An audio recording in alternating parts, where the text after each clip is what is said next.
ਵਾਹਿਗੁਰੂ ਜੀ ਕਾ ਖਾਲਸਾ ਵਾਹਿਗੁਰੂ ਜੀ ਕੀ ਫਤਿਹ। ਅਸਲਾਮ ਵਾਲੇਕਮ ਆਦਾਬ ਬਰਡਸ ਮੈਂ ਤੁਹਾਡੀ ਹੋਸਟ ਅਨਿਲ ਮਕੌਟ। ਮੈਂ ਟੀਵੀ ਫੋਰ ਦੇ ਸਾਰੇ ਦਰਸ਼ਕਾਂ ਤੇ ਸਰੋਤਿਆਂ ਨੂੰ ਜੀ ਆਇਆਂ ਕਹਿੰਦੀ ਆ ਪ੍ਰੋਗਰਾਮ ਸੱਚੋ ਸੱਚ ਵਿੱਚ ਜਿਹੜੇ ਇਸ ਪ੍ਰੋਗਰਾਮ ਨਾਲ ਦੇਸ਼ਾਂ ਵਿਦੇਸ਼ਾਂ ਤੋਂ ਜੁੜ ਚੁੱਕੇ ਨੇ।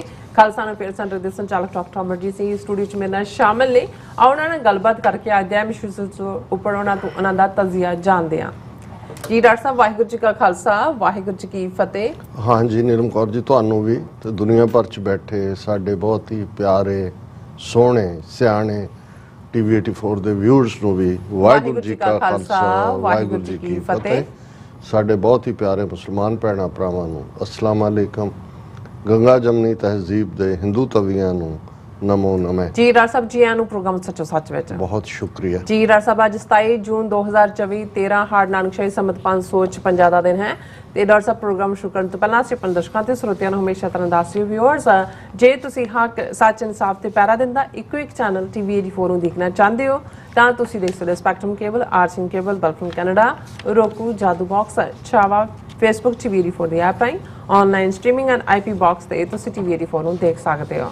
ਵਿਊਅਰਸ ਜੇ ਤੁਸੀਂ ਟੀਵੀ 84 ਨਾਲ ਜਾਂ ਪ੍ਰੋਗਰਾਮ ਸੱਚੋ ਸੱਚ ਨਾਲ ਫੇਸਬੁੱਕ ਰਾਹੀਂ ਜੁੜੇ ਤਾਂ ਵੱਧ ਲਾਈਕ ਕਰੋ ਤੇ ਸ਼ੇਅਰ ਕਰੋ ਅਤੇ ਨਾਲ ਹੀ YouTube ਤੇ ਸਬਸਕ੍ਰਾਈਬ ਵੀ ਕਰੋ। ਇਹ ਵੀ ਦੱਸ ਦਿਓ ਕਿ ਤੁਸੀਂ ਟੀਵੀ 84 ਦੀ ਐਪ ਨੂੰ ਐਂਡਰੋਇਡ ਐਂਡ ਐਪ ਸਟੋਰ ਤੇ ਡਾਊਨਲੋਡ ਕਰਕੇ ਜੋ ਟੀਵੀ 84 ਦੀ ਲਾਈਵ ਸਟ੍ਰੀਮ ਹੈ ਇਸ ਨੂੰ ਤੁਸੀਂ 24 ਆਵਰਸ ਦੇਖ ਸਕਦੇ ਹੋ। ਸੋ ਵਿਊਅਰਸ ਪ੍ਰੋਗਰਾਮ ਦੀ ਸ਼ੁਰੂਆਤ ਕਰਨ ਜਾ ਰਹੇ ਹਾਂ ਅੱਜ ਦੀ ਸਪਾਂਸਰਸ਼ਿਪ ਦੇ ਹਵਾਲੇ ਨਾਲ ਕਿ ਅੱਜ ਦੇ ਪ੍ਰੋਗਰਾਮ ਸੱਚੋ ਸੱਚ ਨੂੰ ਸਪਾਂਸਰ ਕੀਤਾ ਗਿਆ ਹੈ ਡਾਲਸ ਟੈਕਸਸ ਤੋਂ ਸਰਦਾਰ ਹਰਵਿੰਦਰ ਸਿੰਘ ਰੰਧਾਵਾ ਜੀ ਵੱਲੋਂ। ਸੋ ਇਹ ਕਹਿ ਰਹੇ ਨੇ ਔਰ ਬੇਨਤੀ ਵੀ ਕਰ ਰਹੇ ਨੇ ਕਿ ਜਿਹੜਾ ਟੀਵੀ 84 ਹੈ ਇਹ ਪੰਥਕ ਚੈਨਲ ਹੈ ਔਰ ਟੀਵੀ 84 ਦੀ ਵੱਧ ਤੋਂ ਵੱਧ ਜਿਹੜੀ ਹੈ ਤੁਸੀਂ ਸਪੋਰਟ ਕਰੋ ਔਰ ਇਸ ਨੂੰ ਅੱਗੇ ਹੋਰ ਵਧਾਉਣ ਲਈ ਜਿਹੜਾ ਆਪਣਾ ਜਿਹੜਾ ਦਸਵੰਧ ਹੈ ਉਹ ਜ਼ਰੂਰ ਕੱਢੋ।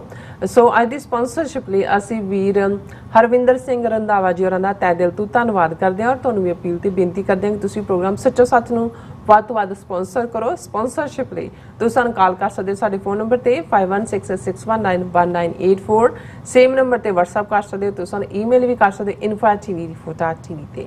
ਸੋ ਵਿਊਅਰਸ ਪਹਿਲੇ ਸੈਗਮੈਂਟ ਦੇ ਵਿੱਚ ਆਪਾਂ ਗੱਲਬਾਤ ਕਰਾਂਗੇ ਕਿ ਬਾਦਲ ਅਕਾਲੀ ਦਲ ਵਿੱਚ ਪ੍ਰਧਾਨਗੀ ਦੀ ਕੁਰਸੀ ਲਈ ਦੋ ਧੜਿਆਂ ਦੀ ਲੜਾਈ ਵਿੱਚ ਜਿਹੜਾ ਅਕਾਲ ਤਖਤ ਦੇ ਜਥੇਦਾਰ ਗਿਆਨੀ ਰਘਬੀਰ ਸਿੰਘ ਜੀ ਵੱਲੋਂ ਮੀਰੀ ਪੀਰੀ ਦਿਵਸ ਮੌਕੇ ਸਿੱਖ ਕੌਮ ਨੂੰ ਇੱਕ ਨਸੀਹਤ ਦਿੱਤੀ ਗਈ ਹੈ ਕਿ ਉਹਨਾਂ ਦਾ ਕਹਿਣਾ ਹੈ ਕਿ ਜੇ ਸਿੱਖ ਲੀਡਰ ਤੇ ਜਥੇਬੰਦੀਆਂ ਅਕਾਲ ਤਖਤ ਸਾਹਿਬ ਵੱਲੋਂ ਮੂੰਹ ਅਤੇ ਦਿੱਲੀ ਵੱਲ ਪਿੱਠ ਕਰ ਲੈਣ ਤਾਂ ਉਹ 18ਵੀਂ ਸਦੀ ਦਾ ਮੰਗ ਜਿਹੜੀ ਆ ਆਪਣਾ ਰਾਜ ਭਾਗ ਜਿਹੜਾ ਉਹ ਮੁੜ ਸਥਾਪਿਤ ਕਰ ਸਕਦੇ ਨੇ। ਸੋ ਇਸ ਬਾਰੇ ਆਪਾਂ ਗੱਲਬਾਤ ਕਰਨ ਜਾ ਰਹੇ ਹਾਂ। ਸੋ ਅਸੀਂ ਚਾਹਾਂਗੇ ਕਿ ਤੁਸੀਂ ਇਸੇ ਤਰ੍ਹਾਂ ਬਣੇ ਰਹਿਣਾ ਦੇਖਣ ਸੁਣ ਲਈ। ਤੁਹਾਡਾ ਸਭ ਦਾ ਬਹੁਤ ਬਹੁਤ ਧੰਨਵਾਦ ਜੀ। ਡਾਕਟਰ ਸਾਹਿਬ ਕੀ ਵਿਚਾਰਾਂ ਨੇ? ਸਭ ਤੋਂ ਪਹਿਲਾਂ ਤਾਂ ਅੱਜ ਦੇ ਪ੍ਰੋਗਰਾਮ ਨੂੰ ਸਪਾਂਸਰ ਕਰਨ ਲਈ ਅਸੀਂ ਵੀਰ ਹਰਵਿੰਦਰ ਸਿੰਘ ਰੰਧਾਵਾ ਉਹਨਾਂ ਦੇ ਸਮੁੱਚੇ ਪਰਿਵਾਰ ਦਾ ਧੰਨਵਾਦ ਕਰਦੇ ਹਾਂ।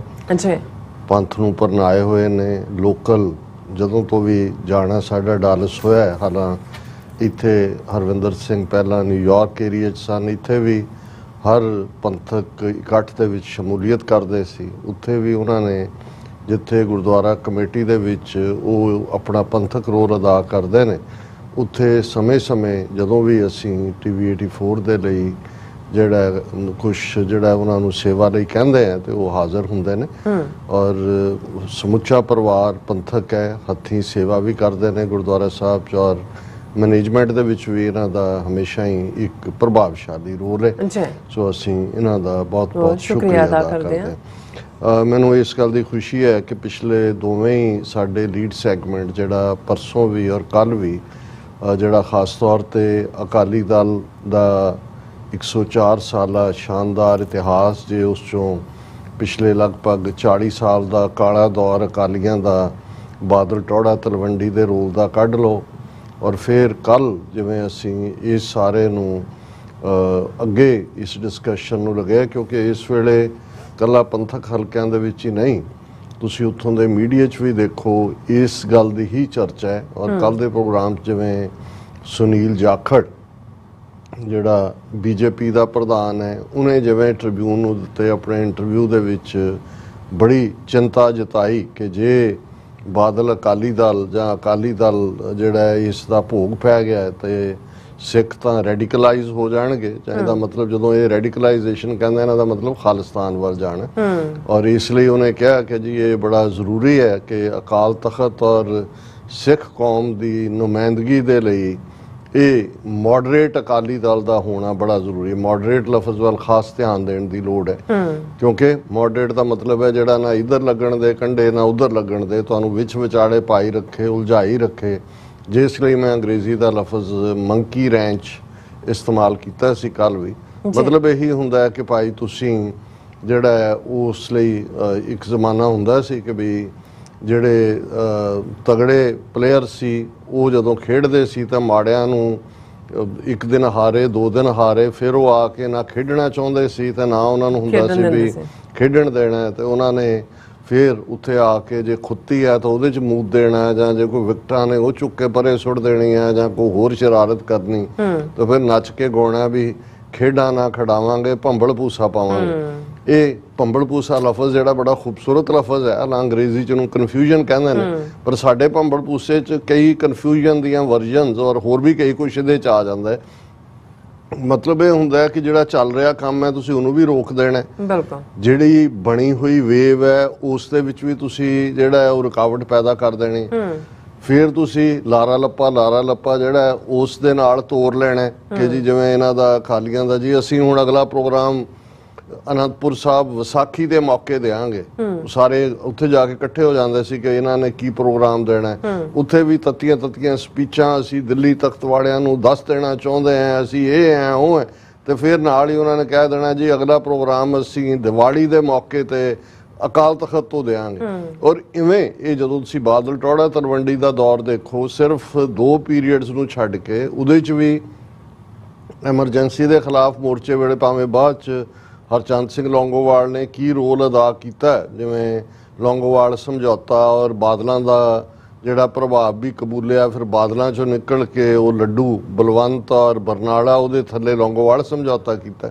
ਪਰ ਇਹਦੇ 'ਚ ਕੋਈ ਸ਼ੱਕ ਨਹੀਂ ਹੈ ਕਿ ਵੀ ਜੇ ਐਮਰਜੈਂਸੀ ਦੇ ਖਿਲਾਫ ਮੋਰਚਾ ਕਾਮਯਾਬ ਰਿਹਾ ਤੇ ਉਹਦੇ 'ਚ ਵੱਡਾ ਰੋਲ ਉਹ ਪਹਿਲੀ ਵਾਰ ਹਰਚੰਦ ਸਿੰਘ ਲੌਂਗੋਵਾਲ ਉੱਥੋਂ ਲੌਂਗੋਵਾਲ ਦੇ ਡੇਰੇ 'ਚੋਂ ਹੀ ਆ ਕੇ ਉਹਨਾਂ ਨੂੰ ਖੜਾ ਕੀਤਾ ਸੀ ਔਰ ਉਹਨਾਂ ਨੇ ਕਾਮਯਾਬੀ ਨਾਲ ਨਿਭਾਇਆ। ਤੇ ਜੇ ਇਸ ਪੀਰੀਅਡ 'ਚ ਇਹਨਾਂ ਦੀ ਟੌੜਾ ਬਾਦਲ ਤਲਵੰਡੀ ਦੇ ਥੱਲੇ ਜੇ ਕਹਿਣਾ ਹੋਏ ਵੀ ਅਕਾਲੀ ਦਲ ਨੇ ਮੋਰਚਾ ਧਰਮਯੁੱਧ ਮੋਰਚਾ, ਤੇ ਧਰਮਯੁੱਧ ਮੋਰਚਾ ਸੰਤ ਭਿੰਡਰਾਂ ਵਾਲਿਆਂ ਦੀ ਬਦੌਲਤ। ਉਸ ਤੋਂ ਪਹਿਲਾਂ ਇਹਨਾਂ ਨੇ ਜਿਹੜਾ ਉਹ ਜਦੋਂ ਇੰਦਰਾ ਗਾਂਧੀ ਨੇ ਜਿਹੜਾ ਉਹ ਟੱਕ ਲਾਉਣ ਦੇ ਲਈ ਉਹ ਆਈ ਕਪੂਰੀ ਮੋਰਚਾ ਜਿਹਨੂੰ ਕਹਿੰਦੇ ਨੇ ਪਟਿਆਲਾ ਜ਼ਿਲ੍ਹੇ 'ਚ, ਔਰ ਉਸ ਵੇਲੇ ਅਮਰਿੰਦਰ ਸਿੰਘ ਕਾਂਗਰਸ ਦਾ ਪ੍ਰਧਾਨ ਸੀ ਔਰ ਪੂਰੀ ਤਾਮ ਝਾਮ ਦੇ ਨਾਲ ਇੰਦਰਾ ਗਾਂਧੀ ਨੇ SYL ਕੈਨਾਲ ਦਾ ਟੱਕ ਲਾਇਆ। ਔਰ ਉਦੋਂ ਕਿਉਂਕਿ ਟੌੜੇ ਦੇ ਉੱਤੇ ਕਾਮਰੇਡਾਂ ਦਾ ਪ੍ਰਭਾਵ ਸੀ, ਕਮਿਊਨਿਸਟਾਂ ਦਾ, CPIM, ਔਰ ਉਸ ਮੋਰਚੇ ਦੇ ਵਿੱਚ ਕਪੂਰੀ ਮੋਰਚੇ ਵੇਲੇ CPIM ਔਰ ਅਕਾਲੀਆਂ ਨੇ ਸਾਂਝਾ ਜਥਾ ਭੇਜਿਆ। ਜਦੋਂ ਹੀ ਡਾਂਗ ਵਰੀ ਅਕਾਲੀ ਤਾਂ ਥੋੜੀ ਦੇਰ ਖਲੋਤੇ ਰਹੇ, ਇਹ ਦੌੜ ਗਏ ਕਾਮਰੇਡ, ਮੁੜ ਕੇ ਉਹ ਮੋਰਚਾ ਇੰਨੀ ਬੁਰੀ ਤਰ੍ਹਾਂ ਫੇਲ ਹੋਇਆ। ਔਰ ਇਹ ਤਾਂ ਇਹਨਾਂ ਨੂੰ ਥੋੜਾ ਬਹੁਤ ਪਰਦਾ ਮਿਲ ਗਿਆ ਜਦੋਂ ਭਾਈ ਠਾਰਾ ਸਿੰਘ ਔਰ ਭਾਈ ਅਮਰੀਕ ਸਿੰਘ ਹੋਰਾਂ ਨੂੰ ਗ੍ਰਿਫਤਾਰ ਕੀਤਾ, ਜਿਸ ਦਿਨ ਸੰਤ ਉਸੇ ਸ਼ਾਮ ਅਕਾਲ ਤਖਤ ਤੇ ਆਏ, ਅਰਦਾਸਾ ਸੋਧਿਆ ਔਰ ਉਹਨਾਂ ਨੇ 51 ਸਿੰਘਾਂ ਦਾ ਜਿਹੜਾ ਜਥਾ ਉਹ ਭੇਜ ਦਿੱਤਾ।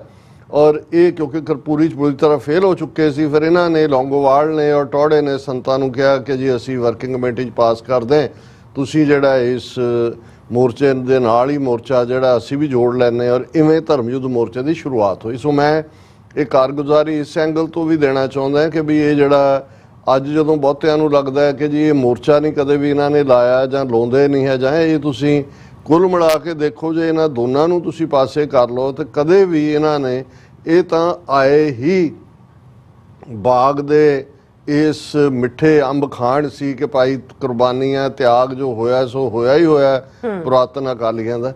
ਪਰ ਇਹਨਾਂ ਨੇ ਉੱਥੇ ਲਿਆ ਕੇ ਇਹਨਾਂ ਨੇ ਡਿਵੀਜ਼ਨ ਜ਼ਰੂਰ ਪੈਦਾ ਕੀਤੀ, ਜ਼ਾਤ ਪਾਤੀ ਐਂਗਲ ਵੀ ਖੜਾ ਕੀਤਾ ਅਕਾਲੀ ਪੋਲਿਟਿਕਸ, ਪਾਵਰ ਦਾ ਵੀ ਕੀਤਾ, ਔਰ ਪਰਿਵਾਰਵਾਦ ਉਹ ਬਾਦਲਾਂ ਨੇ ਫਿਰ ਜਿਵੇਂ ਰੱਜ ਕੇ ਕੀਤਾ ਔਰ ਕਿਵੇਂ ਆਪਣੀ ਇਸ ਨੂੰ ਜਿਹੜਾ ਉਹ ਰਿਆਸਤ ਬਣਾ ਕੇ ਆਪਣੇ ਟੱਬਰ ਦੀ ਜਿਵੇਂ ਉਹਨਾਂ ਦੀ ਜਗੀਰ ਹੁੰਦੀ ਹੈ ਇਸ ਹੱਦ ਤੱਕ ਪਹੁੰਚਾਇਆ ਕਿ ਅੱਜ ਇਹ ਸਾਰਾ ਟੋਲਾ ਜਿਹੜਾ 60-65 ਜਿਹੜੇ ਇਹਨਾਂ ਦਾ ਹੀ ਹਿੱਸਾ ਰਹੇ। ਜੇ ਤੁਸੀਂ ਇਹਨਾਂ ਸਾਰਿਆਂ ਦੀਆਂ ਸ਼ਕਲਾਂ ਦੇਖੋ ਜਿਹੜੇ ਇਕੱਠੇ ਹੋਏ ਜਲੰਧਰ ਦੇ ਵਿੱਚ, ਉਹ ਸਾਰੇ ਹੀ ਜਿਹੜੇ ਨੇ 60ਵਿਆਂ ਨੂੰ ਢੁਕੇ ਹੋਏ ਨੇ।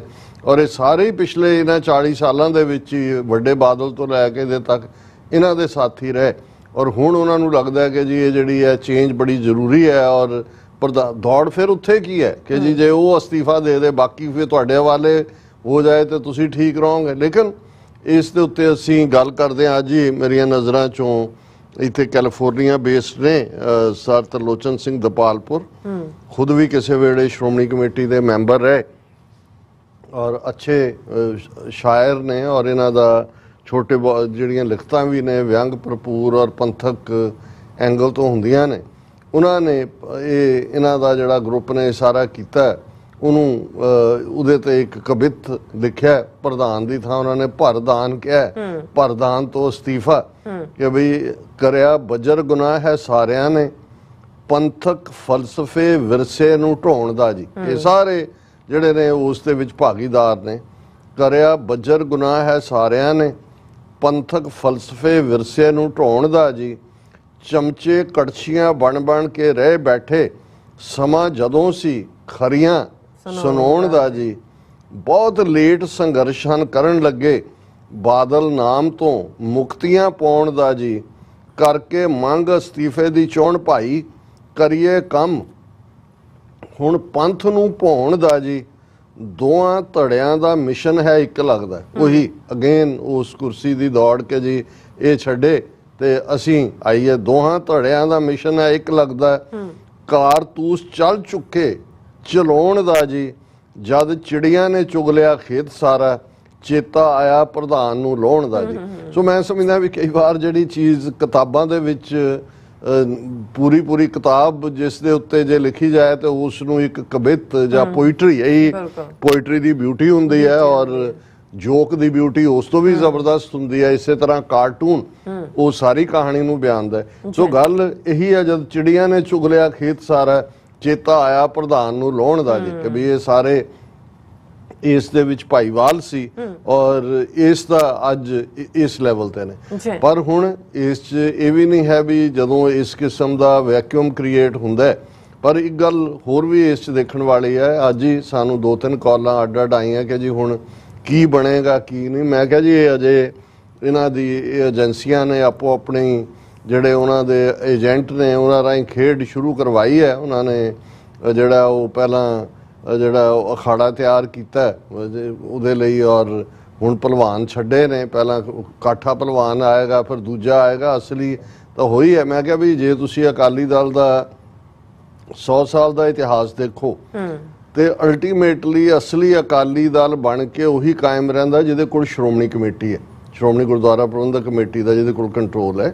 ਸੋ ਅਜੇ ਸੁਖਬੀਰ ਬਾਦਲ ਜਾਂ ਟੱਬਰ ਬੜੀ ਕੰਫਰਟੇਬਲ ਪੋਜੀਸ਼ਨ 'ਚ ਹੈ, ਕਿਉਂਕਿ ਇਹ ਤਾਂ ਉਹ ਜਿਹੜੇ ਬਰਾਤੀ ਨੇ ਜਿਹੜੇ ਹੁਣ ਤੱਕ ਕੋਈ ਕੋਰ ਕਮੇਟੀ 'ਚ ਹੈ, ਕੋਈ ਅਦਰਵਾਈਜ਼ ਹੈ। ਪਰ ਬਾਈ ਐਂਡ ਲਾਰਜ ਜਿਹੜਾ ਅਜੇ ਕੋਈ ਸੁਖਬੀਰ ਬਾਦਲ ਦਾ ਐਮਪਾਇਰ ਉਹ ਹਿੱਲਿਆ ਨਹੀਂ ਜਦੋਂ ਤੱਕ ਸ਼੍ਰੋਮਣੀ ਕਮੇਟੀ ਦਾ। ਹੁਣ ਸ਼੍ਰੋਮਣੀ ਕਮੇਟੀ 'ਚ ਤਬਦੀਲੀ ਕਿਵੇਂ ਹੋ ਸਕਦੀ ਹੈ? ਜਦੋਂ ਚੋਣਾਂ ਹੋਣ।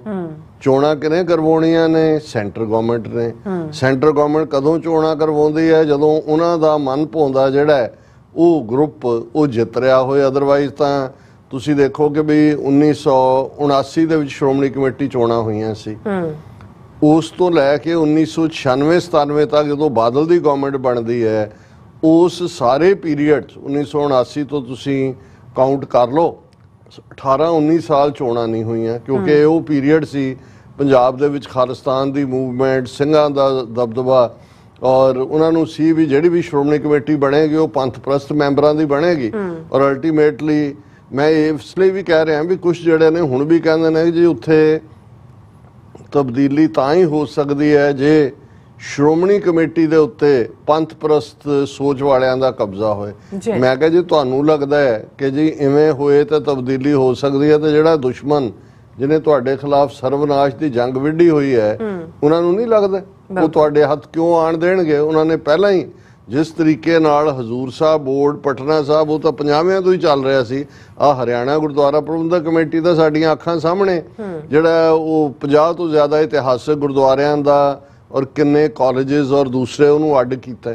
ਹੁਣ ਉਹ ਜਿਹੜੇ ਪਹਿਲਾਂ ਸ਼੍ਰੋਮਣੀ ਕਮੇਟੀ ਖਿਲਾਫ ਲੜਨ ਵਾਲੇ ਸੀ ਜੀ ਸਾਨੂੰ ਪੁੱਛਦੇ ਨਹੀਂ, ਹਰਿਆਣੇ ਦੇ ਸਿੱਖਾਂ ਨੂੰ ਜ਼ਰੂਰ ਬਣਾਓ, ਉਹ ਚੀਕਾਂ ਮਾਰ ਰਹੇ ਨੇ ਕਿਉਂਕਿ ਖੱਟੜ ਨੇ ਜਿਹੜੀ ਐਡਹਾਕ ਕਮੇਟੀ ਬਣਾਈ ਉਹਦੀ ਟਰਮ ਮੁੱਕ ਚੁੱਕੀ ਹੈ।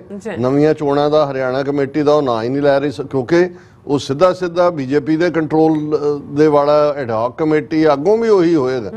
ਸੋ ਇਹ ਸਾਨੂੰ ਭੁੱਲ ਜਾਣਾ ਚਾਹੀਦਾ। ਇਸ ਲਈ ਜਦੋਂ ਅਸੀਂ ਇਹ ਕਹਿੰਦੇ ਹਾਂ ਵੀ ਅਲਟੀਮੇਟਲੀ ਗੱਲ ਖਾਲਿਸਤਾਨ ਤੋਂ ਬਿਨਾਂ ਨਹੀਂ ਬਣਨੀ, ਕਿਉਂਕਿ ਤੁਸੀਂ ਕੋਈ ਪਲੇਟਫਾਰਮ ਦੇਖ ਲਓ ਵੀ ਜਿਹਦੇ ਰਾਹੀਂ ਤੁਸੀਂ ਅੱਗੇ ਆਉਣਾ ਚਾਹੁੰਦੇ ਹੋ, ਬਿਲਕੁਲ, ਲੇਕਿਨ ਉਹਨਾਂ ਨੇ ਤੁਹਾਡੇ ਦਰਵਾਜ਼ੇ ਬੰਦ ਕੀਤੇ ਹੋਏ ਨੇ। ਸੋ ਇਹ ਉਦੋਂ ਹੀ ਚੋਣਾਂ ਕਰਵਾਉਂਦੇ ਨੇ, ਔਰ 1979 'ਚ ਜਦੋਂ ਚੋਣਾਂ ਹੁੰਦੀਆਂ ਸ਼੍ਰੋਮਣੀ ਕਮੇਟੀ ਦੀਆਂ, ਉਦੋਂ ਤੱਕ 13 ਅਪ੍ਰੈਲ 1978 ਦਾ ਸਾਕਾ ਅੰਮ੍ਰਿਤਸਰ ਵਾਪਰ ਚੁੱਕਾ ਸੀ। ਨਰਕਧਾਰੀਆਂ ਨੇ 13 ਸਿੰਘਾਂ ਨੂੰ ਸ਼ਹੀਦ ਕੀਤਾ, 70 ਤੋਂ ਜ਼ਿਆਦਾ ਜ਼ਖਮੀ ਸੀ। ਸੰਤ ਭਿੰਡਰਾਂ ਵਾਲੇ ਔਰ ਅਖੰਡ ਕੀਰਤਨੀ ਜਥੇ ਔਰ ਦੂਸਰੇ ਫੁੱਲ ਫਾਰਮ ਦੇ ਵਿੱਚ ਸੀ 1978 ਦੇ ਪੀਰੀਅਡ ਤੋਂ ਬਾਅਦ। ਲੇਕਿਨ ਤੁਸੀਂ 1979 'ਚ ਦਲ ਖਾਲਸਾ, ਉਸ ਦੀ ਵੀ ਹੋਂਦ ਸੀ ਔਰ ਪੂਰਾ ਇਲੈਕਸ਼ਨਾਂ ਲੜੀਆਂ ਗਈਆਂ। 4 ਸੀਟਾਂ ਸ਼ਾਇਦ, ਜੇ ਮੈਂ ਗਲਤ ਨਾ ਹੋਵਾਂ, ਤੇ ਦਲ ਖਾਲਸਾ ਨੂੰ ਮਿਲੀਆਂ। ਸਾਰੀਆਂ ਬਾਦਲ ਐਂਡ, ਕਿਉਂਕਿ ਸਰਕਾਰ ਬਾਦਲਾਂ ਦੀ ਸੀ, ਉਹਨਾਂ ਨੇ ਪੂਰੀਆਂ ਸਵੀਪ ਕੀਤੀਆਂ ਸੀ। ਔਰ ਈਵਨ ਜਿਹੜੀ ਬਿਆਸ ਸੀਟ ਸੀ ਸ਼੍ਰੋਮਣੀ ਕਮੇਟੀ ਦੀ, ਉੱਥੋਂ ਭਾਈ ਅਮਰੀਕ ਸਿੰਘ ਜਿਹੜੇ ਬਾਅਦ 'ਚ ਜੂਨ 84 'ਚ ਸ਼ਹੀਦ ਹੋਏ, ਉਹ ਵੀ ਹਾਰ ਗਏ ਸੀ ਜੀਵਨ ਸਿੰਘ ਉਮਰਾ ਨੰਗਲ ਕੋਲੋਂ, ਹਰਵਾਏ ਗਏ ਸੀ, ਕਿਉਂਕਿ ਕੰਟਰੋਲ ਸਰਕਾਰ ਦਾ ਸੀ, ਰਾਧਾ ਸਵਾਮੀਆਂ ਦੀਆਂ ਵੋਟਾਂ ਵੀ ਸੀ। ਸੋ ਇਹ ਮੈਂ ਪਿਛੋਕੜ ਵੱਲ ਇਸ ਲਈ ਧਿਆਨ ਦਿਵਾ ਦਿੰਦਾ ਜਾਂ ਉਹਨਾਂ ਨੂੰ ਮੈਂ ਪਿਨ ਪੁਆਇੰਟ ਕਰਦਾ, ਕਿਉਂਕਿ ਜਿਹੜੀ ਕਰੰਟ ਜਨਰੇਸ਼ਨ ਹੈ ਪੋਸਟ 84, ਉਹ ਵੀ ਭਾਵੇਂ 40 ਸਾਲਾਂ ਦੀ ਹੋ ਗਈ, ਲੇਕਿਨ ਉਹਨਾਂ ਨੂੰ ਇਹ ਅਹਿਸਾਸ ਹੀ ਨਹੀਂ ਹੋਏਗਾ ਕਿ ਕਿਵੇਂ ਸ਼੍ਰੋਮਣੀ ਕਮੇਟੀ ਦੇ ਉੱਤੇ ਕੰਟਰੋਲ ਰੱਖਣ ਦੇ ਲਈ ਇੱਕ ਜ਼ਮਾਨੇ 'ਚ 50ਵਿਆਂ ਦੇ ਵਿੱਚ ਕਾਂਗਰਸ ਵੀ, ਕਮਿਊਨਿਸਟ ਪਾਰਟੀ ਵੀ ਐਜ਼ ਏ ਪਾਰਟੀ ਇਲੈਕਸ਼ਨਾਂ ਲੜਦੇ ਹੁੰਦੇ ਸੀ, ਕਿਉਂਕਿ ਹਰ ਇੱਕ ਨੂੰ ਪਤਾ ਵੀ ਤਾਕਤ ਉੱਥੋਂ ਨਿਕਲਦੀ ਹੈ, ਕਿਉਂਕਿ ਬਜਟ ਵੀ ਹੈ ਹੁਣ ਤਾਂ ਸ਼ਾਇਦ 1200 ਕਰੋੜ ਤੋਂ ਜ਼ਿਆਦਾ ਹੈ, ਬਣੀਆਂ ਬਣਾਈਆਂ ਸਟੇਜਾਂ ਨੇ, ਮੱਸਿਆ ਪੁੰਨਿਆਂ ਦੇ ਉੱਤੇ ਲੱਗਣੀਆਂ ਹੀ ਲੱਗਣੀਆਂ, ਔਰ ਇੱਕ ਵੱਡਾ ਨੈਟਵਰਕ ਹੈ ਔਰ ਉਸ ਸਾਰੇ ਦੇ ਥੱਲੇ। ਸੋ ਕਮਿੰਗ ਬੈਕ ਕਿ ਸੁਖਬੀਰ ਬਾਦਲ ਨੂੰ ਕੋਈ ਇਮੀਡੀਏਟ ਡੇਂਜਰ ਨਹੀਂ ਹੈ, ਕਿਉਂਕਿ ਉਸ ਦਾ ਕੰਟਰੋਲ ਸ਼੍ਰੋਮਣੀ ਕਮੇਟੀ ਤੇ ਹੈ। ਸ਼੍ਰੋਮਣੀ ਕਮੇਟੀ ਚੋਣਾਂ ਕਦੋਂ ਹੋਣਗੀਆਂ, ਕਿਵੇਂ ਹੋਣਗੀਆਂ, ਔਰ ਇਹਦੇ 'ਚ ਕੋਈ ਦੋ ਰਾਵਾਂ ਨਹੀਂ ਨੇ ਕਿ ਉਹ ਕੰਟਰੋਲ ਏਜੰਸੀਆਂ ਕੋਲ ਹੈ, ਸੈਂਟਰ ਦੀ ਗਵਰਨਮੈਂਟ ਦੇ ਕੋਲ ਹੈ। ਗੁਰਦੁਆਰਾ ਕਮਿਸ਼ਨ ਬਣਦਾ ਹੈ, ਫਿਰ ਹੁੰਦਾ ਹੈ ਜੀ ਜਿਹੜੀਆਂ 4 ਸਰਕਾਰਾਂ ਨੇ ਉਹਨਾਂ ਦੀ ਸਹਿਮਤੀ ਚਾਹੀਦੀ ਹੈ। ਹੁਣ ਤਾਂ ਚਲੋ ਹਰਿਆਣਾ ਵਿੱਚੋਂ ਨਿਕਲ ਗਿਆ, ਪੰਜਾਬ ਦੀ ਸਹਿਮਤੀ, ਹਿਮਾਚਲ ਦੀ ਸੀਟ ਹੈ, ਚੰਡੀਗੜ੍ਹ ਦੀ ਹੈ, ਔਰ ਉਹ ਸੈਂਟਰ ਨੇ ਬਣਾਉਣਾ ਹੈ, ਫਿਰ ਵੋਟਾਂ ਰਜਿਸਟ੍ਰੇਸ਼ਨ ਦੂਜਾ। ਸੋ ਇਮੀਡੀਏਟਲੀ ਇਸ ਵੇਲੇ ਕੁਝ ਨਹੀਂ ਹੋਣ ਜਾ ਰਿਹਾ, ਪਰ ਇਹ ਜਿਹੜੀ ਸਾਰੀ ਹਿਲਜੁਲ ਹੈ, ਇਸ ਦੇ ਪਿੱਛੇ ਸਭ ਤੋਂ ਵੱਡਾ ਫਿਕਰ ਹੈ ਜੋ ਖਡੂਰ ਸਾਹਿਬ ਔਰ ਫਰੀਦਕੋਟ ਦੇ ਵਿੱਚ ਹੋਇਆ। ਹੁਣ ਇਹ ਐਵੇਂ ਫਿਕਰ ਨਹੀਂ ਹੈ। ਹੁਣ ਜਿਹੜੀ ਬਾਈ ਇਲੈਕਸ਼ਨ ਜਲੰਧਰ 'ਚ ਹੋਣ ਜਾ ਰਹੀ ਹੈ, ਉਸ ਦੇ ਲਈ ਜਿਹੜੀ ਕੈਂਡੀਡੇਟ ਅਕਾਲੀਆਂ ਨੇ ਅਨਾਉਂਸ ਕੀਤੀ ਸੀ, ਬੀਬੀ ਸੁਰਜੀਤ ਕੌਰ, ਜਿਹੜਾ ਹੁਣ ਬਾਗੀ ਧੜਾ ਆਇਆ, ਉਹਨਾਂ ਨੂੰ ਲੱਗਾ ਜੀ ਜਿਹੜੇ ਬਾਗੀ ਧੜੇ ਵਾਲੇ ਨੇ ਉਹਦੇ ਨਾਲ ਉਹਨਾਂ ਦਾ ਸਬੰਧ। ਅੱਜ ਸੁਖਬੀਰ ਬਾਦਲ ਨੇ ਐਲਾਨ ਕਰਤਾ ਕਿ ਜੀ ਅਸੀਂ ਆਪਣਾ ਕੈਂਡੀਡੇਟ ਉਹ ਨਹੀਂ ਹੈ ਬੀਬੀ, ਅਸੀਂ ਜਿਹੜਾ ਬਹੁਜਨ ਸਮਾਜ ਪਾਰਟੀ ਨੂੰ ਐਂਡੋਰਸ ਕਰਦੇ। ਹੁਣ ਉਹ ਬੀਬੀ ਪ੍ਰੈਸ ਕਾਨਫਰੰਸ ਕਰਦੀ ਹੈ, ਸੁਰਜੀਤ ਕੌਰ, ਉਹ ਕਹਿੰਦੀ ਹੈ ਮੈਂ ਅਪੀਲ ਕਰਦੀ ਹਾਂ ਭਾਈ ਅੰਮ੍ਰਿਤਪਾਲ ਸਿੰਘ ਨੂੰ ਔਰ ਉਹਨਾਂ ਦੇ ਮਾਤਾ ਪਿਤਾ ਨੂੰ ਵੀ ਕਿ ਵੀ ਆ ਕੇ ਮੇਰੀ ਮਦਦ ਕਰਨ ਔਰ ਆ ਕੇ ਕੰਪੇਨ ਕਰਨ ਮੇਰੇ ਹਲਕੇ ਦੇ ਵਿੱਚ ਔਰ ਮੇਰੀ ਮਦਦ ਕਰਨ ਹਰ ਪੱਖੋਂ। ਹੁਣ ਇਹ ਤੁਸੀਂ ਜਦੋਂ ਇਸ ਲਿੰਕ ਨੂੰ ਦੇਖਦੇ ਹੋ, ਏਜੰਸੀਆਂ ਨੂੰ ਇਹ ਨਜ਼ਰ ਆ ਰਹੀ ਨਾ ਦੋਨਾਂ ਸੀਟਾਂ ਦੇ ਉੱਤੇ, ਹਾਲਾਂ ਕੋਈ ਇਹ ਨਹੀਂ ਹੈ ਵੀ ਪਹਿਲਾਂ ਕੋਈ ਪੰਥਕ ਇਕੱਠ ਹੋਇਆ, ਕੋਈ ਸਰਬੱਤ ਖਾਲਸਾ ਹੋਇਆ, ਉਹਨਾਂ ਨੇ ਕਿਹਾ ਕਿ ਜੀ ਅਸੀਂ ਇਹਨਾਂ ਨੂੰ ਜਿਤਾਣਾ, ਜਾਂ ਇਹ ਹੈ ਜਦੋਂ ਕਿ ਮੌਕੇ ਦੇ ਉੱਤੇ ਪੰਥ ਬੋਲਦਾ ਹੈ ਜਾਂ ਪੰਜਾਬ ਦੀ ਧਰਤੀ ਚੋਂ ਜਿਹੜਾ ਰਿਬੈਲੀਅਨ ਹੈ ਉਹ ਨਿਕਲਦਾ ਹੈ। ਇਸ ਗੱਲ ਨੇ ਉਹਨਾਂ ਨੂੰ ਪਿੱਛੂ ਪਾ ਦਿੱਤਾ ਕਿ ਬਈ ਇਹ ਤਾਂ ਪੰਜਾਬ ਦੇ ਵਿੱਚ ਤਬਦੀਲੀ ਜਿਸ ਲੈਵਲ ਤੇ ਹੈ ਵੀ, ਔਰ ਇਹਨਾਂ ਦਾ ਹੀ ਜਿਹੜਾ ਉਹ 60 ਬਰਾਤੀਆਂ ਦਾ ਹੀ ਚੰਦੂ ਮਾਜਰਾ ਕਹਿੰਦਾ ਜੀ ਇਹ ਸਾਨੂੰ ਸਾਰਿਆਂ ਨੂੰ ਹਰਾਇਆ ਹੀ ਅੰਮ੍ਰਿਤਪਾਲ ਸਿੰਘ ਦੇ ਮੁੱਦੇ ਤੇ ਵਲਟੋਏ ਨੂੰ ਜਿਹੜਾ ਖੜਾ ਕੀਤਾ, ਜੇ ਹਮਾਇਤ ਕਰ ਦਿੰਦੇ ਤੇ ਅਸੀਂ ਵੀ ਨਾ ਹਾਰਦੇ। ਹੁਣ ਇਹ ਇੱਕ ਫੈਕਟਰ ਹੈ। ਹਾਲਾਂ ਇੱਕ ਵੱਖਰੀ ਕਹਾਣੀ ਹੈ ਕਿ ਜਿਹੜਾ ਇੱਕ ਧੜਾ ਵਿਦਨ ਸਿੱਖਾਂ ਦੇ ਹੈ, ਔਰ ਉਹਦੇ 'ਚ ਕੋਈ ਸ਼ੱਕ ਨਹੀਂ ਹੈ ਏਜੰਸੀਆਂ ਆਪਣੀ ਟਰਾਈ ਤੇ ਹੋਣਗੀਆਂ ਕਿ ਬਈ ਉਹ ਈਵਨ ਅੰਮ੍ਰਿਤਪਾਲ ਸਿੰਘ ਨੂੰ ਬੀਜੇਪੀ ਨਾਲ ਕਿ ਜੀ ਉਹ, ਕਿਉਂਕਿ ਉਹਨਾਂ ਨੂੰ ਇਸ ਲਈ ਸਹੁੰ ਲਈ ਨਹੀਂ ਛੱਡਿਆ, ਅਜੇ ਤੱਕ ਉਹਨਾਂ ਨੇ ਕੋਈ ਉਹ ਯੀਲਡ ਨਹੀਂ ਕੀਤਾ। ਇੱਕ ਉਹ ਕਹਿੰਦੇ ਨੇ ਜੀ ਰਾਜਦੇਵ, ਔਰ ਦੂਸਰਾ ਜਿਹੜਾ ਜ਼ਾਹਰ ਹੈ ਰਾਸ਼ਟਰੀ ਸਿੱਖ ਸੰਗਤ ਨਾਲ ਸੰਬੰਧਿਤ ਹੈ, ਉਹ ਵਿਚੋਲਾ ਕਰ ਰਿਹਾ। ਤੇ ਜਿਵੇਂ ਸੁਖਬੀਰ ਬਾਦਲ ਨੇ ਭਾਈ ਅੰਮ੍ਰਿਤਪਾਲ ਸਿੰਘ ਦੇ ਖਿਲਾਫ ਜਿਸ ਕਿਸਮ ਦੀ ਬਿਆਨਬਾਜ਼ੀ ਕੀਤੀ, ਇਹੀ ਨਹੀਂ ਕਿ ਵੀ ਉਹਨਾਂ ਨੇ ਵਲਟੋਏ ਨੂੰ ਕੈਂਡੀਡੇਟ ਖੜਾ ਕੀਤਾ, ਉਹਨਾਂ ਨੂੰ ਸਿੱਧਾ ਏਜੰਸੀਆਂ ਦੇ ਨਾਲ ਵੀ ਜੋੜਿਆ। ਔਰ ਇਸ ਆਈਡੀਆ ਨੂੰ ਵੀ ਇੱਕ ਹਿੱਸਾ ਸਾਡਾ ਬਾਏ ਕਰਦਾ, ਕਿਉਂਕਿ ਜਦੋਂ ਤੁਸੀਂ ਇਹ ਕਿਹਾ ਜਾਂਦਾ ਹੈ ਆਮ ਤੌਰ ਤੇ ਪੰਜਾਬੀ 'ਚ ਕਿ ਭਾਈ ਜਿਹੜਾ ਦੁੱਧ ਦਾ ਸੜਿਆ ਹੈ, ਉਹ ਲੱਸੀ ਨੂੰ ਵੀ ਫੂਕਾ ਮਾਰਦਾ ਹੈ। ਇੰਨੇ ਕੁ ਧੋਖੇ ਹੋਏ ਨੇ। ਜਾਂ ਦੂਸਰਾ ਹੈ ਕਿ ਵੀ ਹਰ ਇੱਕ ਨੂੰ ਅਸੀਂ ਉਸ ਪਰਖ 'ਚੋਂ ਲੰਘਾਉਣਾ ਹੁੰਦਾ ਹੈ। ਬਿਲਕੁਲ। ਇਸ ਦੇ ਨਾਲ ਨਾਲ ਅਸੀਂ ਇਹ ਵੀ ਦੇਖਦੇ ਹਾਂ ਕਿ ਹੁਣ ਇਸ ਸਾਰੇ 'ਚੋਂ ਜਦੋਂ ਇਹਦੇ 'ਚ ਕੋਈ ਸ਼ੱਕ ਨਹੀਂ ਹੈ ਕਿ ਸੁਖਬੀਰ ਬਾਦਲ ਦੀ ਜਿਹੜੀ ਮੋਨੋਪੋਲੀ ਸੀ ਉਹ ਚੈਲੰਜ ਹੋਈ ਹੈ। ਉਹ ਕਿੰਨੀ ਦੇਰ ਤੱਕ ਇਹ ਸਸਟੇਨ ਕਰਨਗੇ, ਸ਼੍ਰੋਮਣੀ ਕਮੇਟੀ ਚੋਣਾਂ ਤੱਕ ਕੀ ਹੋਏਗਾ ਇਮੀਡੀਏਟ, ਜਿਵੇਂ ਮੈਂ ਕਿਹਾ ਵੀ ਸ਼੍ਰੋਮਣੀ ਕਮੇਟੀ ਤੇ ਪੂਰਾ ਜੱਫਾ ਹੈ। ਪਰ ਇਸ ਕਿਸਮ ਦੇ ਮੌਕੇ ਯੂਜੂਅਲੀ ਜੇ ਤੁਸੀਂ ਅਕਾਲੀ ਪੋਲਿਟਿਕਸ ਨੂੰ ਪਿੱਛੇ ਜਾ ਕੇ ਦੇਖੋ, 20-22 ਸਾਲ ਟੌੜਾ ਗੁਰਚਰਨ ਸਿੰਘ ਟੌੜਾ ਪ੍ਰਧਾਨ ਹੁੰਦਾ ਸੀ ਸ਼੍ਰੋਮਣੀ ਕਮੇਟੀ ਦਾ ਜੀ, ਔਰ ਬਾਦਲਾਂ ਜਦੋਂ ਵੀ ਬਾਦਲ ਨੂੰ ਇਹ ਲੱਗਦਾ ਸੀ ਕਿ ਵੀ ਮੈਂ ਇਹਨੂੰ ਥੋੜਾ ਜਿਹਾ ਟੌੜੇ ਨੂੰ ਝਟਕਾ ਦਿਆਂ ਤੇ ਉਹ ਦੇਣ ਦੀ ਕੋਸ਼ਿਸ਼ ਕਰਦਾ ਸੀ ਤੇ ਟੌੜਾ ਅਕਾਲ ਤਖਤ ਦੇ ਪਿੱਛੇ ਛੁਪ ਜਾਂਦਾ ਸੀ, ਕਿਉਂਕਿ ਸ਼੍ਰੋਮਣੀ ਕਮੇਟੀ ਦਾ ਪ੍ਰਧਾਨ ਹੋਣ ਦੇ ਨਾਤੇ ਅਕਾਲ ਤਖਤ ਦਾ ਜਥੇਦਾਰ ਉਹਦੀ ਨੋਮੀਨੇਸ਼ਨ ਹੁੰਦਾ ਸੀ। ਸੋ ਕੁਛ ਨਾ ਕੁਛ ਇਸ ਕਿਸਮ ਦਾ ਇਸ਼ੂ ਖੜਾ ਕਰ ਦਿੰਦਾ ਸੀ, ਖਾਸ ਤੌਰ ਤੇ ਨਵੰਬਰ ਮਹੀਨੇ ਦੇ ਨੇੜੇ ਤੇੜੇ ਜਦੋਂ ਸ਼੍ਰੋਮਣੀ ਕਮੇਟੀ ਪ੍ਰਧਾਨ ਦੀ ਚੋਣ ਹੁੰਦੀ ਹੈ ਐਨੂਅਲ, ਹਾਲਾਂ ਦੂਸਰੀਆਂ ਚੋਣਾਂ ਦਾ ਵੱਡੇ, ਔਰ ਬਾਦਲ ਜਾ ਕੇ ਫਿਰ ਟੌੜੇ ਨੂੰ ਕਹਿੰਦਾ ਸੀ ਨਹੀਂ ਟੌੜਾ ਸਾਹਿਬ ਹੁਣ ਤੁਸੀਂ ਇਹਨੂੰ ਹੈਂਡਲ ਕਰੋ। ਦੂਜਾ ਤੇ ਉਹਨਾਂ ਦੀ ਉਹ ਖੇਡ ਹੁੰਦੀ ਸੀ। ਹੁਣ ਮੈਨੂੰ ਇਹ ਲੱਗਦਾ ਹੈ ਵੀ ਬੇਸ਼ੱਕ ਮੈਸੇਜ ਬੜਾ ਪਾਵਰਫੁਲ ਹੈ। ਪਿਛਲੇ ਕੱਲ ਮੀਰੀ ਪੀਰੀ ਦਿਵਸ, ਕਿਉਂਕਿ ਡੇਟਾ ਹੁਣ ਹਿੰਦੂ ਕੈਲੰਡਰ ਮੁਤਾਬਕ ਹੁੰਦੀਆਂ ਨੇ ਤੇ ਉਹ ਬਦਲਦੀਆਂ ਰਹਿੰਦੀਆਂ, ਅਦਰਵਾਈਜ਼ 2 ਜੁਲਾਈ ਦਾ ਦਿਨ ਜਿਹੜਾ ਮੂਲ ਨਾਨਕਸ਼ਾਹੀ ਕੈਲੰਡਰ ਮੁਤਾਬਕ, ਜੇ ਮੈਂ ਗਲਤ ਨਾ ਹੋਵਾਂ, ਉਹ ਮੀਰੀ ਪੀਰੀ ਦਿਵਸ ਹੈ, ਕਿਉਂਕਿ ਇਹ ਅਕਾਲ ਤਖਤ ਦੀ ਸਿਰਜਣਾ ਨਾਲ ਜੁੜਿਆ ਹੋਇਆ ਵੀ ਹੈ। ਬਿਲਕੁਲ। 6ਵੇਂ ਪਾਤਸ਼ਾਹ ਵੱਲੋਂ ਮੀਰੀ ਪੀਰੀ ਦੀਆਂ 2 ਤਲਵਾਰਾਂ ਪਹਿਨਣ ਦਾ ਦਿਨ ਵੀ ਹੈ, ਔਰ ਇਸੇ ਲਈ ਜਿਹੜਾ ਇਸ ਨੂੰ ਮੀਰੀ ਪੀਰੀ ਦਿਵਸ ਦਾ ਨਾਂ ਦਿੱਤਾ ਗਿਆ ਹੈ। ਔਰ ਇਹ ਮੈਸੇਜ ਵੀ ਹੈ ਇੱਕ ਪਾਸੇ, ਕਿਉਂਕਿ ਇਸ ਮੌਕੇ ਤੇ ਜਦੋਂ ਇਹ ਮੀਰੀ ਪੀਰੀ ਦਿਵਸ ਦਾ ਦੀਵਾਨ ਸੱਜਿਆ ਅਕਾਲ ਤਖਤ ਸਾਹਿਬ ਵਿਖੇ ਢਾਡੀ ਵਾਰਾਂ, ਕਿਉਂਕਿ ਢਾਡੀ ਪਰੰਪਰਾ ਵੀ ਢਾਡੀ ਵੀ ਆਪਣੇ ਜੇ ਸਿਰਜਣਹਾਰ ਦੇ ਤੌਰ ਤੇ ਦੇਖਦੇ ਨੇ, ਜਾਂ ਜਿਹੜੇ ਜਿਨ੍ਹਾਂ ਨੇ ਢਾਡੀ ਹਾਲਾਂ ਉਹੀ ਕੀਰਤਨ ਕਰਨ ਵਾਲੇ ਰਬਾਬੀ ਸੀ ਜਿਨ੍ਹਾਂ ਨੇ ਢੱਡ ਚੁੱਕੀ। ਨਹੀਂ, ਢੱਡ ਦੇ ਨਾਲ ਜਿਹੜਾ ਉਹ ਬਹਾਦਰੀ ਦੀਆਂ ਵਾਰਾਂ ਗਾਣ ਦੀ ਰਵਾਇਤ ਤਾਂ ਪੁਰਾਣੀ ਸੀ, ਇਸ ਦਾ ਸੰਬੰਧ ਸ਼ਾਇਦ ਰਾਜਪੂਤਾਨੇ ਦੇ ਨਾਲ ਹੈ। ਔਰ ਜਦੋਂ ਅਸੀਂ ਬਾਣੀ ਦੇ ਵਿੱਚ ਵੀ ਅੱਡ-ਅੱਡ ਧੁਨੀਆਂ ਦੇਖਦੇ ਹਾਂ ਤੇ ਧੁਨੀਆਂ ਦੇ ਵਿੱਚ ਬਹੁਤ ਸਾਰੀਆਂ ਜਿਹੜੀਆਂ ਨੇ, ਜਿਵੇਂ ਅਸੀਂ ਆਸਾ ਕੀ ਵਾਰ, ਇਹ ਬਾਣੀ ਦੇ ਉੱਤੇ ਹੈ ਵਾਰ ਸ਼ਲੋਕਾਂ ਨਾਲ, ਸ਼ਲੋਕ ਵੀ ਮਹੱਲੇ ਪਹਿਲੇ ਕੇ ਲਿਖੇ ਟੁੰਡੇ ਅਸਰਾਜੇ ਕੀ ਧੁਨੀ। ਹੁਣ ਟੁੰਡਾ ਅਸਰਾਜਾ ਇੱਕ ਯੋਧਾ ਹੋਇਆ ਔਰ ਉਸ ਦੀ ਬਹਾਦਰੀ ਦੇ ਜਿਹੜੇ ਨੇ ਬੈਲਡਸ ਅੰਗਰੇਜ਼ੀ ਚ ਕਹਿੰਦੇ ਨੇ, ਔਰ ਵੀਰ ਰਸੀ ਗੀਤ ਗਾਏ ਜਾਂਦੇ ਸੀ। ਜ਼ਾਹਰ ਹੈ ਰਾਜਪੂਤਾਨੇ ਦਾ ਸੀ ਟੁੰਡਾ ਅਸਰਾਜਾ।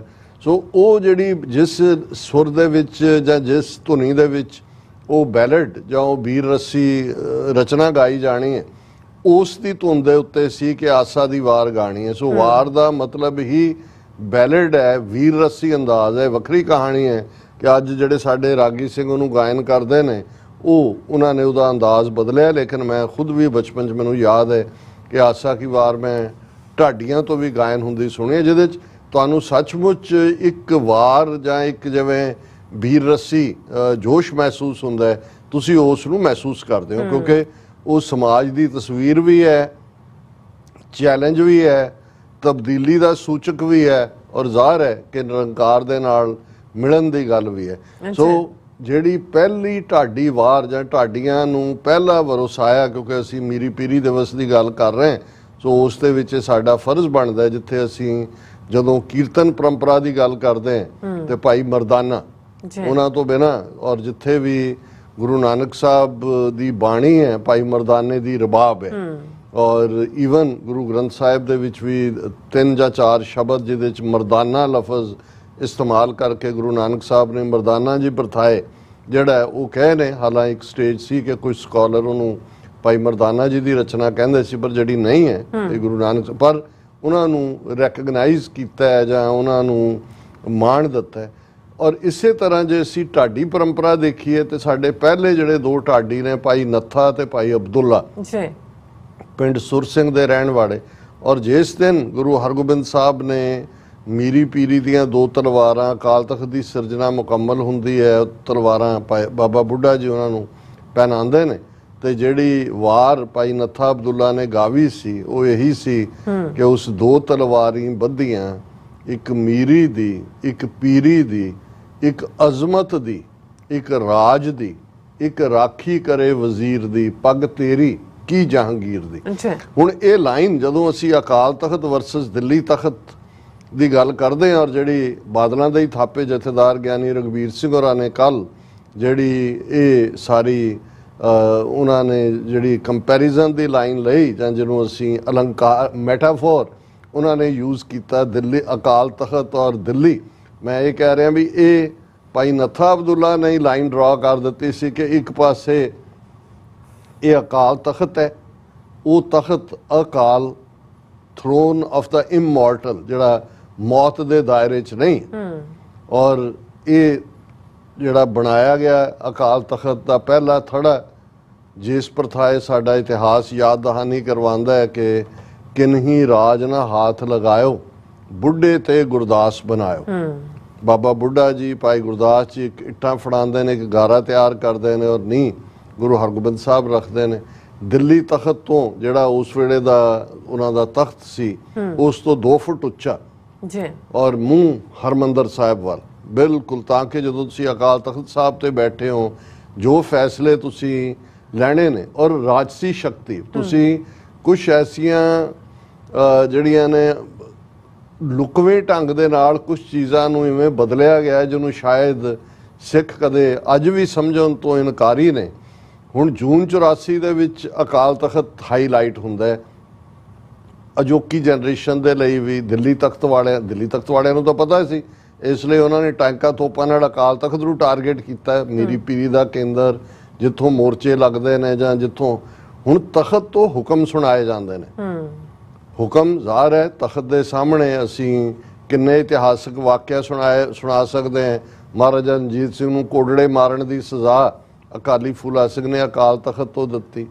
ਹੁਣ ਦੇ ਦੌਰ 'ਚ ਵੀ ਭਾਵੇਂ ਜਾਲੀ ਜਾਈ ਜਥੇਦਾਰ ਸੀ, ਕੋਈ ਦਰਸ਼ਨ ਸਿੰਘ, ਕੋਈ ਸੁਰਜੀਤ ਸਿੰਘ ਬਰਨਾਲੇ ਨੂੰ ਕਿਹਾ ਕਿ ਜਿਹਦੇ ਗਲ 'ਚ ਤਖਤੀ ਪਾਓ, ਇਹਨੂੰ ਬੰਨੋ ਦਰਖਤ ਨਾਲ, ਔਰ ਦੂਸਰਿਆਂ ਨੂੰ ਜਿਹੜਾ ਕਿਸੇ ਨੂੰ ਭਾਂਡੇ ਮਾਂਜਣ ਦੀ ਸਜ਼ਾ, ਕਿਸੇ ਨੂੰ ਦੂਸਰੀ। ਸੋ ਤਖਤ ਗੁਰਦੁਆਰਾ ਨਹੀਂ ਹੁੰਦਾ, ਇਸ ਗੱਲ ਦਾ ਧਿਆਨ ਰਹੇ। ਹੁਣ ਜਦੋਂ ਔਰ ਤਖਤ ਦਾ ਹੁਕਮ, ਔਰ ਪਹਿਲਾ ਹੁਕਮਨਾਮਾ ਜਿਹੜਾ ਅਕਾਲ ਤਖਤ ਦਾ ਸੀ, ਵਧੀਆ ਜਵਾਨੀ, ਵਧੀਆ ਘੋੜਾ, ਵਧੀਆ ਸ਼ਸਤਰ, ਤਖਤਾਂ ਦੀ ਪਰਕਰਮਾ ਨਹੀਂ ਹੁੰਦੀ। ਹੁਣ ਜੂਨ 84 'ਚ ਅਕਾਲ ਤਖਤ ਨੂੰ ਖੰਡਰਾਤ ਬਣਾਉਣ ਤੋਂ ਬਾਅਦ ਜਿਹੜਾ ਹਕੂਮਤ ਨੇ ਕਿਵੇਂ ਸਾਡੇ ਤਖਤ ਨੂੰ ਇੱਕ ਆਮ ਗੁਰਦੁਆਰੇ 'ਚ ਕਨਵਰਟ ਕਰਨ ਦੀ ਕੋਸ਼ਿਸ਼ ਕੀਤੀ। ਤਖਤ ਦੇ ਪਿੱਛੇ ਬਾਬਾ ਗੁਰਬਖਸ਼ ਸਿੰਘ ਜਿਹੜੇ 30 ਸਾਥੀ ਸਿੰਘਾਂ ਦੇ ਨਾਲ ਅਬਦਾਲੀ ਦੇ ਖਿਲਾਫ ਲੜਦਿਆਂ ਸ਼ਹੀਦ ਹੋਏ ਸੀ, ਉਹਨਾਂ ਦਾ ਗੁਰਦੁਆਰਾ ਸਾਹਿਬ ਸੀ। ਅੱਜ ਤੁਸੀਂ ਜਾਓਗੇ ਅਕਾਲ ਤਖਤ ਦੀ ਪਰਕਰਮਾ ਬਣਾ ਦਿੱਤੀ ਗਈ, ਕਿਉਂਕਿ ਪਿਛਲੀਆਂ ਇਮਾਰਤਾਂ ਜਿਹੜੀਆਂ ਢਾਈਆਂ ਗਈਆਂ ਉਹ ਸਾਰੇ ਚੋਂ, ਤਾਂ ਕਿ ਜਿਵੇਂ ਹਰਮੰਦਰ ਸਾਹਿਬ ਪੀਰੀ ਦਾ ਕੇਂਦਰ ਹੈ, ਜਕਾਰਾ ਨਗਾਰਾ ਉੱਥੇ ਨਹੀਂ ਗੂੰਜਦਾ, ਉਹ ਸਿਰਫ ਤੇ ਸਿਰਫ ਇਬਾਦਤ, ਪੀਰੀ, ਰੱਬ ਦਾ ਘਰ ਉਹ ਹੈ। ਔਰ ਇਸ ਗੱਲ ਦਾ ਵੀ ਧਿਆਨ ਰਹੇ, ਕੋਈ ਮੰਦਰ ਦੇ ਕਨਸੈਪਟ 'ਚ ਨਹੀਂ ਹੈ। ਮੰਦਰ ਪੁਰਾਤਨ ਪੰਜਾਬੀ ਦੇ ਵਿੱਚ ਘਰ ਨੂੰ ਕਹਿੰਦੇ ਸੀ। ਹਰੀ ਮੰਦਰ ਦਾ ਮਤਲਬ ਹੈ ਰੱਬ ਦਾ ਘਰ। ਹਰ ਮੰਦਰ ਸਾਜਿਆ, ਜਾਂ ਹੋਰ ਵੀ ਬਹੁਤ ਸਾਰੇ ਜਿਹੜਾ ਜਦੋਂ ਅੰਦਰ ਦੇ ਨਾਲ ਵੀ ਸੰਬੰਧਿਤ ਗੱਲ ਹੁੰਦੀ ਹੈ ਕਿ ਭਾਈ ਇਹ ਤੇਰਾ ਰੱਬ ਇਸ ਘਰ ਦੇ ਵਿੱਚ ਵਸਦਾ। ਔਰ ਇਸ ਟ੍ਰੈਂਡ ਨੂੰ ਜਿਹੜਾ ਇਹ ਪਰਕਰਮਾ ਬਣਾ ਦੇਣਾ ਹੈ, ਇਹ ਤੁਹਾਡੇ ਤਖਤ ਦੇ ਕਾਨਸੈਪਟ, ਔਰ 1-2 ਸਕਾਲਰਸ ਨੇ ਇਸ ਦੇ ਉੱਤੇ ਗੱਲ ਕੀਤੀ, ਪਰ ਜਿਹੜਾ ਤੁਹਾਨੂੰ ਨਜ਼ਰ ਨਹੀਂ ਆਏਗਾ ਕਿ ਕਿਸੇ ਨੇ ਇਸ ਦੇ ਉੱਤੇ ਲਿਆ ਕਿ ਭਾਈ ਤੁਸੀਂ ਤਾਂ ਤਖਤ ਦਾ ਕਾਨਸੈਪਟ ਬਦਲ ਦਿੱਤਾ ਹੈ। ਕਿਉਂਕਿ ਉਹਨਾਂ ਨੂੰ ਗੁਰਦੁਆਰਿਆਂ ਨਾਲ ਤਾਂ ਕੋਈ ਇਤਰਾਜ਼ ਨਹੀਂ ਹੈ, ਤੁਸੀਂ ਜਾਓ, ਮੱਥਾ ਟੇਕੋ, ਪਰਕਰਮਾ ਕਰੋ, ਸਾਰੀ ਰਾਤ ਜਾਗੋ, ਸਾਰਾ ਦਿਨ ਬਾਣੀ ਪੜ੍ਹੋ। ਹਾਂ, ਜੇ ਤੁਸੀਂ ਕਹੋਗੇ ਵੀ ਸਾਡਾ ਤਖਤ ਦਿੱਲੀ ਤਖਤ ਤੋਂ 2 ਫੁੱਟ ਉੱਚਾ ਹੈ, ਔਰ ਅਸੀਂ ਜਿਹੜਾ ਸੱਚ, ਹੱਕ, ਇਨਸਾਫ, ਔਰ ਪਹਿਲਾ ਹੁਕਮਨਾਮਾ ਵਧੀਆ ਜਵਾਨੀ, ਵਧੀਆ ਘੋੜਾ, ਵਧੀਆ ਸ਼ਸਤਰ, ਤੇ ਫਿਰ ਜੋ ਪ੍ਰੋਬਲਮ ਮੁਗਲੀਆ ਤਖਤ ਵਾਲਿਆਂ ਨੂੰ ਸੀ, ਦਿੱਲੀ ਤਖਤ ਵਾਲਿਆਂ ਨੂੰ ਜੋ ਪ੍ਰੋਬਲਮ ਅਬਦਾਲੀ ਕਿਆਂ ਨੂੰ ਸੀ, ਜੋ ਬ੍ਰਿਟਿਸ਼ ਸਾਮਰਾਜ ਨੂੰ ਸੀ, ਬ੍ਰਾਹਮਣਵਾਦੀ ਤਾਂ ਉਸ ਤੋਂ ਅੱਗੇ ਜਾ ਕੇ ਉਹਨਾਂ ਨੇ ਤਾਂ ਓਪਨ ਵਾਰ ਡਿਕਲੇਅਰ ਕਰ ਦਿੱਤਾ। ਹੁਣ ਇਹ ਸਾਰਾ ਅਕਾਲੀ ਦਲ ਕਿਵੇਂ ਲੀਹੋਂ ਲੱਥਿਆ, ਕਿਵੇਂ ਅਕਾਲ ਤਖਤ ਦੀ ਛਤਰ ਛਾਇਆ ਥੱਲੇ ਮੋਰਚੇ ਜਿੱਤਣ ਵਾਲੀ ਧਿਰ ਨੇ ਅਲਟੀਮੇਟਲੀ ਆਪਣੀਆਂ ਸਾਂਝਾਂ, ਕਿਸੇ ਨੇ ਹਨੇਰੇ 'ਚ, ਕਿਸੇ ਨੇ ਸਵੇਰੇ ਦਿੱਲੀ ਤਖਤ ਨਾਲ ਪਾਈਆਂ। ਧਰਮ ਯੁੱਧ ਮੋਰਚੇ ਦੇ ਚੱਲਦਿਆਂ ਅਸੀਂ 29 ਮੀਟਿੰਗਾਂ ਦਾ ਜ਼ਿਕਰ ਕਰਦੇ ਆ, ਜਿਹੜੀਆਂ ਗੁਪਤ ਮੀਟਿੰਗਾਂ ਜਿਹਦੇ ਹੁਣ ਰਿਕਾਰਡ ਨੇ, ਸਾਰੇ ਮਿਲਦੇ ਰਹੇ। ਲੇਕਿਨ ਹੁਣ ਤੱਕ ਪਹੁੰਚਦੇ ਆ ਜਿਸ ਹੱਦ ਤੱਕ ਇਹ ਦਿੱਲੀ ਦਰਬਾਰ ਦੇ ਦਲਾਲ ਬਣ ਗਏ ਔਰ ਪੰਥ ਨੂੰ ਗੁੰਮਰਾਹ ਕਰਦੇ ਆ, ਕਿਸ ਹੱਦ ਤੱਕ ਲੈ ਆਏ। ਹੁਣ ਗਿਆਨੀ ਰਘਬੀਰ ਸਿੰਘ ਬੇਸ਼ੱਕ ਇਹਨਾਂ ਦੇ ਹੀ ਥਾਪੇ ਜਥੇਦਾਰ ਨੇ, ਪਰ ਗੱਲ ਉਹਨਾਂ ਨੇ ਮੀਰੀ ਪੀਰੀ ਦਿਵਸ ਤੇ ਪਤੇ ਦੀ ਕੀਤੀ, ਔਰ ਅਸੀਂ ਮੈਸੇਜ ਨੂੰ ਹੀ ਕਈ ਵਾਰੀ ਸਮਝਦੇ ਆ ਇੰਪੋਰਟੈਂਟ, ਨਾਟ ਦਾ ਮੈਸੇਂਜਰ। ਕਈ ਵਾਰ ਜਿਹੜਾ ਉਹ ਕਿਸੇ ਤੋਂ ਜੇ ਗੁਰੂ ਨੇ ਕੋਈ ਸੱਚ ਕੋ ਹੋਣਾ ਤੇ ਉਹ ਕਈ ਵਾਰ ਜਿਹੜਾ ਉਹ ਗਲਤ ਵੀ ਜਿਹੜਾ ਉਹ ਠੀਕ ਗੱਲ ਕਰਦਾ।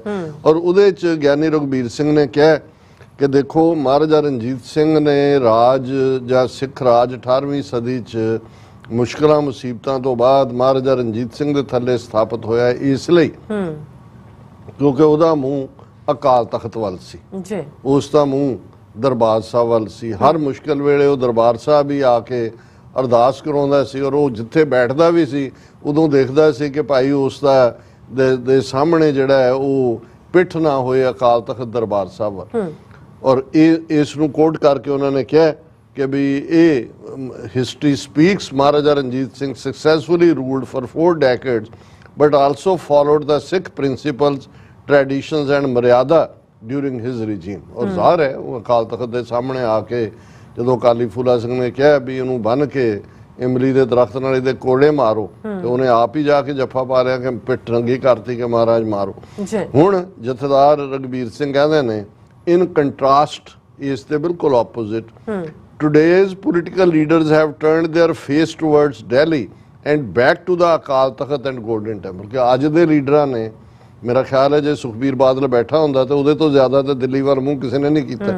ਅੱਜ ਵਾਲਿਆਂ ਨੇ ਦਿੱਲੀ ਵੱਲ ਮੂੰਹ ਕੀਤਾ ਤੇ ਅਕਾਲ ਤਖਤ ਵੱਲ ਪਿੱਠ ਕੀਤੀ ਹੈ। that is why Sikh politics has lost its strength। ਹਾਲਤ ਇਹ ਹੈ ਕਿ ਸ਼੍ਰੋਮਣੀ ਕਮੇਟੀ ਪ੍ਰਧਾਨ ਅੰਮ੍ਰਿਤਸਰ ਦੇ ਡਿਪਟੀ ਕਮਿਸ਼ਨਰ ਤੋਂ ਮਿਲਣ ਲਈ ਟਾਈਮ ਮੰਗਦਾ, ਉਹਨੂੰ ਨਹੀਂ ਮਿਲਦਾ। ਗਵਰਨਰ ਪੰਜਾਬ ਤੋਂ ਮੰਗਦਾ, ਨਹੀਂ ਮਿਲਦਾ। ਅਮਿਤ ਔਰ ਉਹੀ ਕਦੇ ਜਿਸ ਸ਼੍ਰੋਮਣੀ ਕਮੇਟੀ ਦੀ ਪ੍ਰਧਾਨਗੀ ਕਦੇ ਜਥੇਦਾਰ ਖੜਕ ਸਿੰਘ ਜਾਂ ਮਾਸਟਰ ਤਾਰਾ ਸਿੰਘ ਵਰਗਿਆਂ ਨੇ ਕੀਤੀ ਹੋਏ, ਜਿਸ ਖੜਕ ਸਿੰਘ ਦੇ ਸਾਹਮਣੇ ਜਿਹੜਾ ਉਹ ਨਹਿਰੂ ਔਰ ਮੋਤੀ ਲਾਲ ਨਹਿਰੂ ਔਰ ਦੂਜੇ ਹੱਥ ਜੋੜ ਕੇ ਖਲੋਤੇ ਹੁੰਦੇ ਸੀ। ਗੱਲ ਤਾਂ ਅਲਟੀਮੇਟਲੀ ਇਹੀ ਹੈ। ਔਰ ਉਹਨੇ ਕਿਹਾ that is why Sikh politics has lost its strength। if they come back to the Akal Takht and Darbar Sahib, then they will definitely rule again without depending on others politically। ਹੁਣ ਕਾਸ਼ ਇਹ message ਇਸ ਨਸਲ ਦੇ ਜਿਹੜੀ ਅੱਜ ਇਹਨਾਂ ਖੁਦਗਰਜ਼ੀਆਂ ਦੀ ਇਹਨਾਂ 'ਚ ਸਿੰਕ ਇਨ ਕਰੇ। ਉਹਨੇ ਕਿਹਾ ਵੀ ਜੇ ਇੱਧਰ ਮੋੜ ਆਓਗੇ ਕਿ ਮੂੰਹ ਅਕਾਲ ਤਖਤ ਵੱਲ ਕਰੋ, ਪਿੱਠ ਦਿੱਲੀ ਵੱਲ ਕਰੋ, ਤੇ ਰਾਜ ਵਾਪਸ ਤੁਹਾਨੂੰ ਢੀਕਦਾ ਹੈ। ਔਰ ਰਾਜ ਤਾਂ ਕੁਝ ਵੀ ਨਹੀਂ ਹੈ। ਗੁਰੂ ਤੋਂ ਜਿਹੜੇ ਜਿਸ ਗੁਰੂ ਦੇ ਅਸੀਂ ਸਿੱਖ ਹੈ, ਜਿਸ ਅਕਾਲ ਪੁਰਖ ਦੀ ਮੌਜ ਦੇ ਵਿੱਚ ਖਾਲਸਾ ਪ੍ਰਗਟ ਹੋਇਆ ਹੈ, ਉਹ ਤਾਂ ਦੀਨ ਦੁਨੀਆ ਦੇ ਬਾਦਸ਼ਾਹ ਦੇ ਸਾਹਮਣੇ ਖਲੋ ਕੇ, ਔਰ ਜਦੋਂ ਅਸੀਂ ਉਹਨਾਂ ਲੋਕਾਂ ਦੇ ਜਿਹੜੇ ਮੁਤਾਜ ਹੁੰਦੇ हैं ਜਿਨ੍ਹਾਂ ਬਾਰੇ 10ਵੇਂ ਪਾਤਸ਼ਾਹ ਨੇ ਫਰਮਾਇਆ ਕਿ ਭਾਈ ਭਾਰੀ ਪੁਜਾਨ ਕੇ ਭੂਪ ਭਲੀ ਵਿਦ ਨਿਆਵਤ ਸੀਸ न जात बिचारे इते पे तो कहाँ पे भूपत अंत को नांगे ही पाए पधारे। कि किन्ने पावरफुल माइटी किंग्स जिन्हां दे सामने किन्ने लोग सिर नवाउंदे सी, उन्हां दी किन्नी रिआया सी, उन्हां दी गिणती नहीं हो सकदी। वो कित्थे गए? सो दिल्ली तख्त जिथे कदे जहांगीर ने गुरु अर्जन साहब दी शहादत दा ऑर्डर कढ़िया और फिर उसनूं वंगारिया गया, कित्थे ने वो सारे साम्राज 4 सदियां तो जिन्हां ने दिल्ली ते बह के जुल्म कीते। मौजूदा दौर दे विच इंदिरा गांधी तो लैके इन्हां सारियां दा हशर देख लो।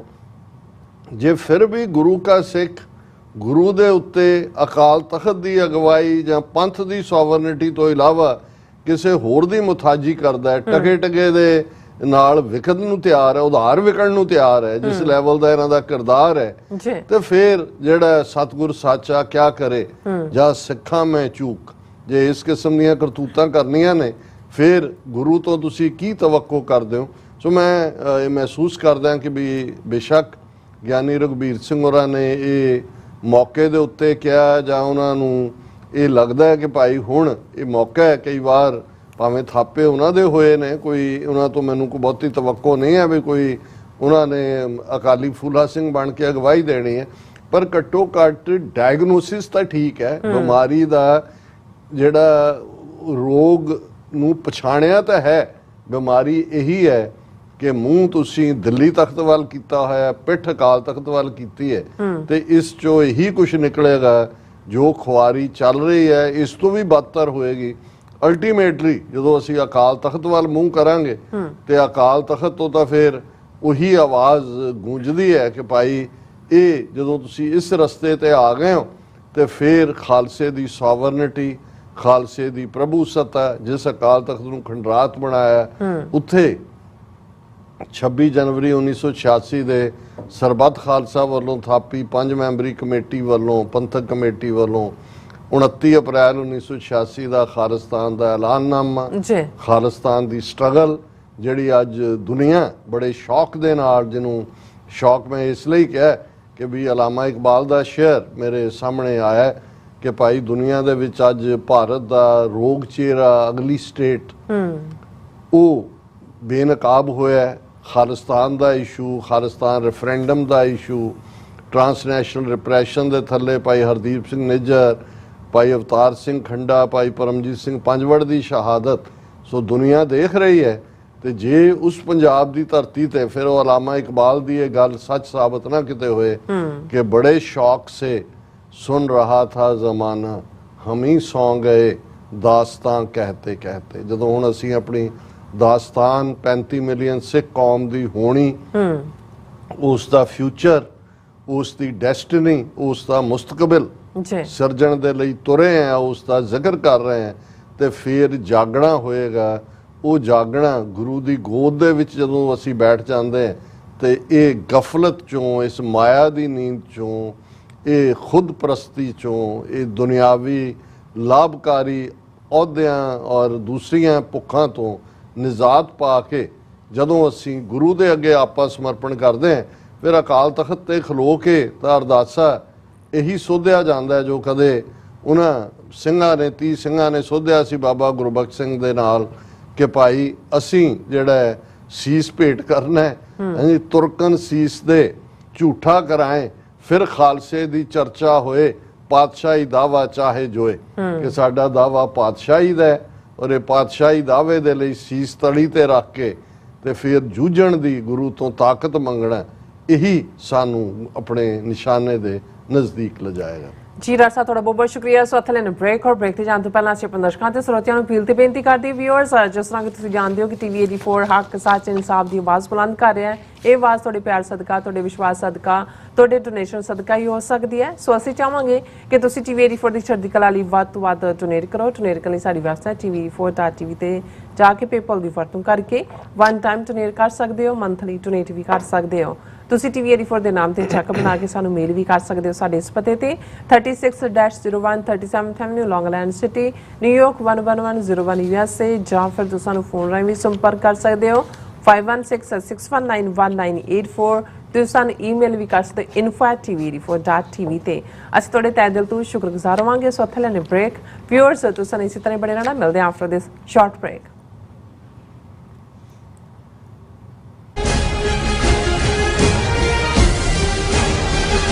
ਮਰਨ ਮੁਰਸਾ ਸੂਰਿਆ ਹੱਕ ਹੈ।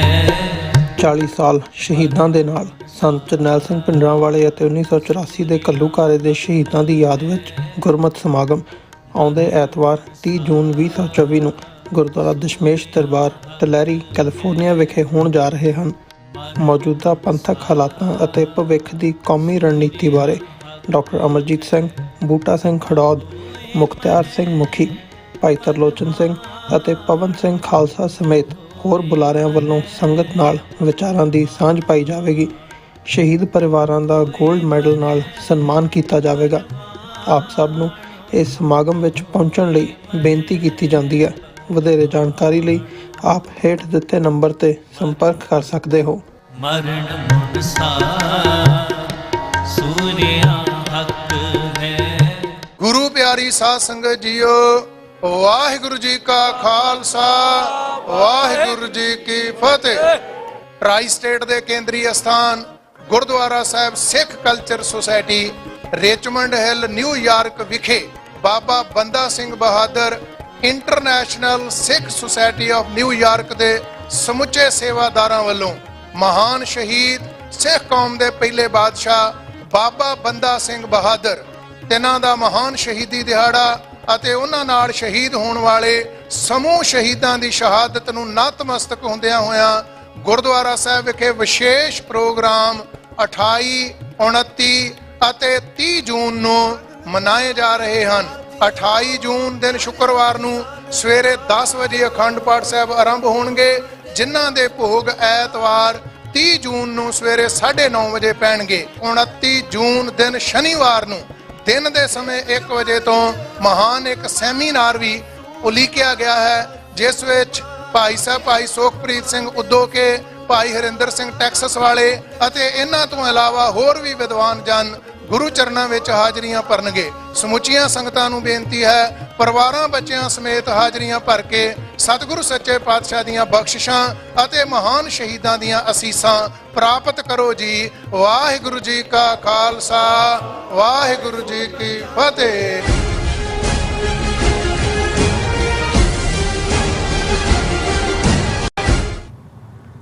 Viewers welcome back to programme. So viewers ਆਪਾਂ ਗੱਲਬਾਤ ਕਰਾਂਗੇ ਕਿ ਅਮਰੀਕਾ ਵੱਲੋਂ ਭਾਰਤ ਦੀ ਬਾਂਹ ਲਗਾਤਾਰ ਮਰੋੜੀ ਜਾ ਰਹੀ ਹੈ। ਉਹ ਹੁਣ ਸਟੇਟ ਡਿਪਾਰਟਮੈਂਟ ਦੇ ਸਪੋਕਸਪਰਸਨ ਮੈਥਿਊ ਮਿਲਰ ਨੇ ਕਿਹਾ ਹੈ ਕਿ ਗੁਰਪਤਵੰਤ ਸਿੰਘ ਪੰਨੂ ਮਰਡਰ ਪਲੋਟ ਸੰਬੰਧੀ ਭਾਰਤ ਸਰਕਾਰ ਨੇ ਇੱਕ ਇਨਕੁਆਇਰੀ ਕਮੇਟੀ ਬਣਾਈ ਸੀ।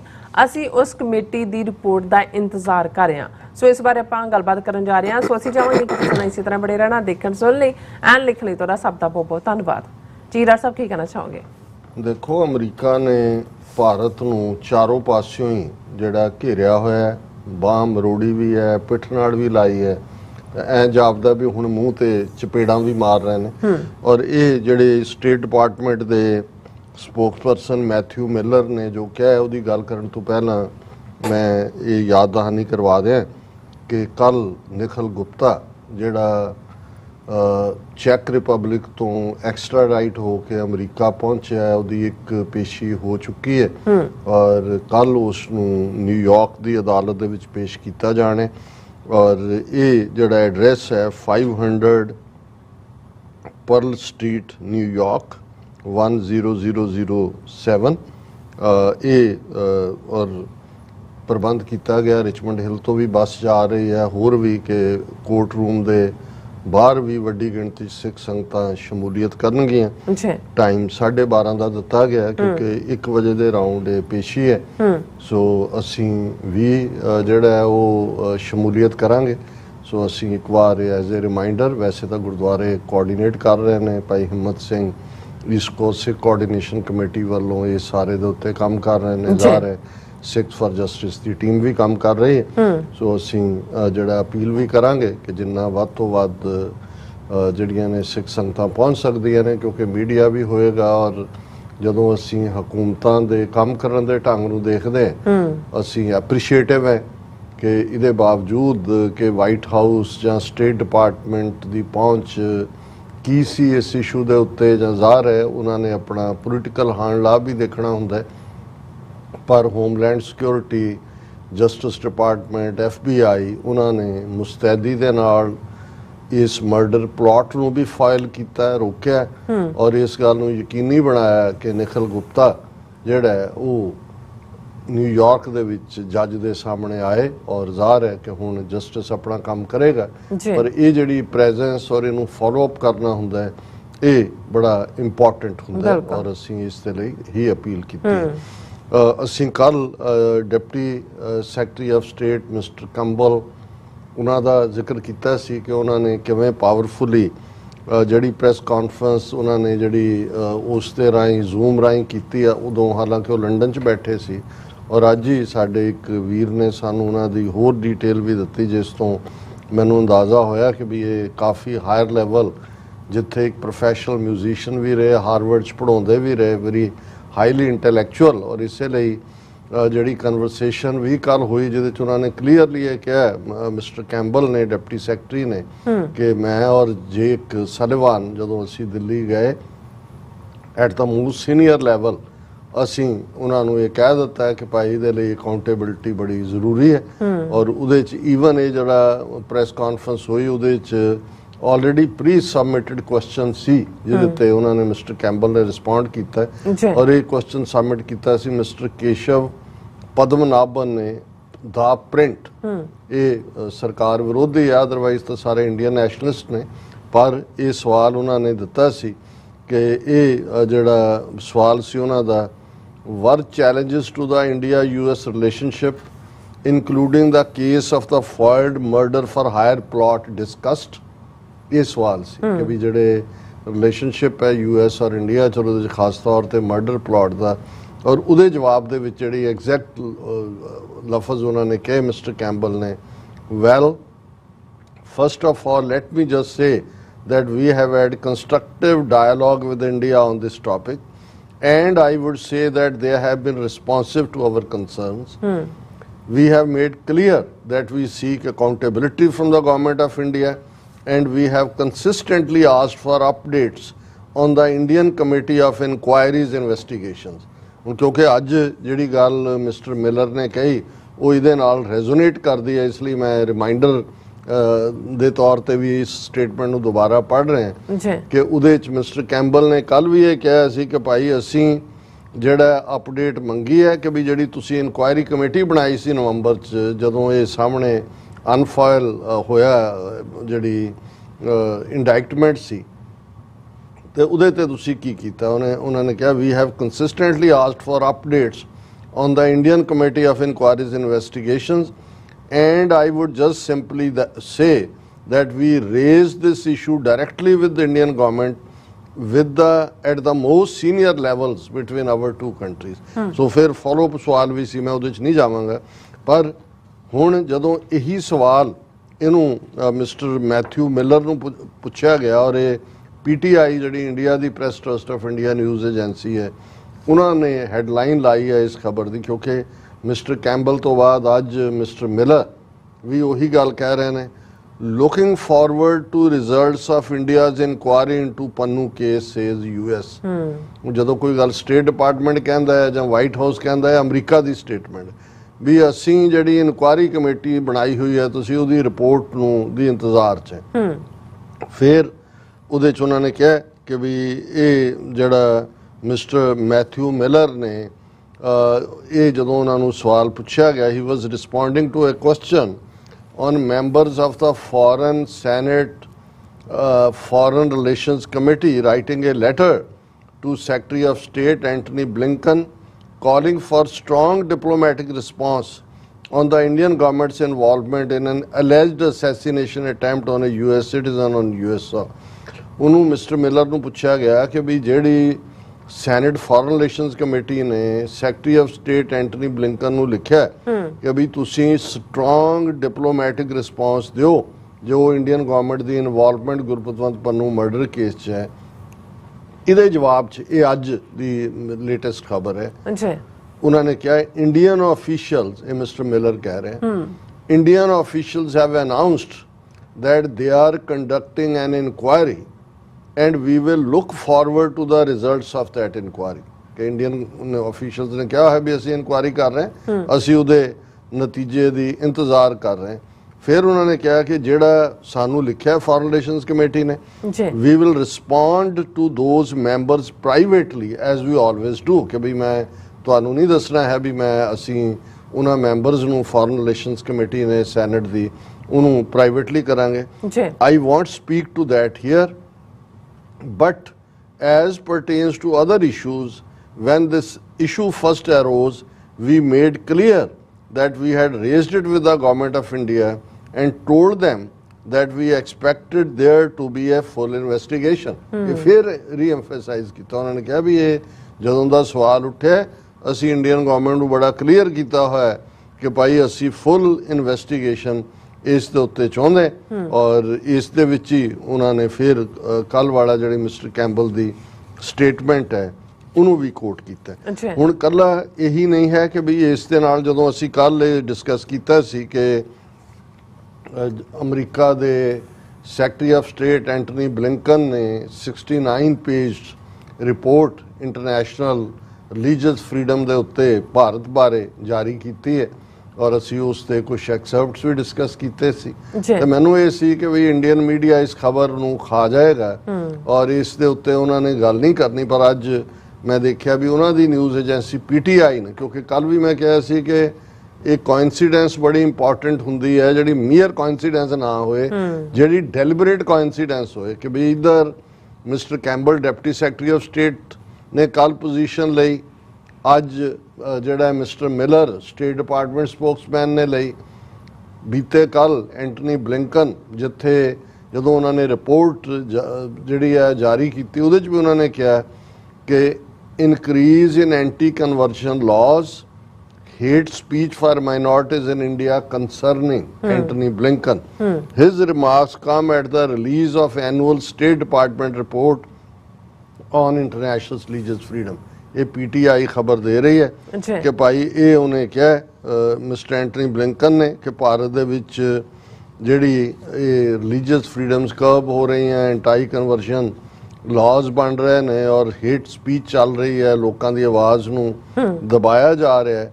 उन्होंने कहा कि भाई in India we see a concerning increase in anti conversion laws, hate speech, demolitions of homes and places of worship for members of minority faith communities कि ਗਰੀਬ ਜਿਹੜੀਆਂ ਘੱਟ ਗਿਣਤੀਆਂ ਨੇ ਉਹਨਾਂ ਦੇ ਘਰਾਂ ਨੂੰ ਢਾਉਣਾ, ਉਹਨਾਂ ਦੀਆਂ ਇਬਾਦਤਗਾਹਾਂ ਨੂੰ ਢਾਉਣਾ।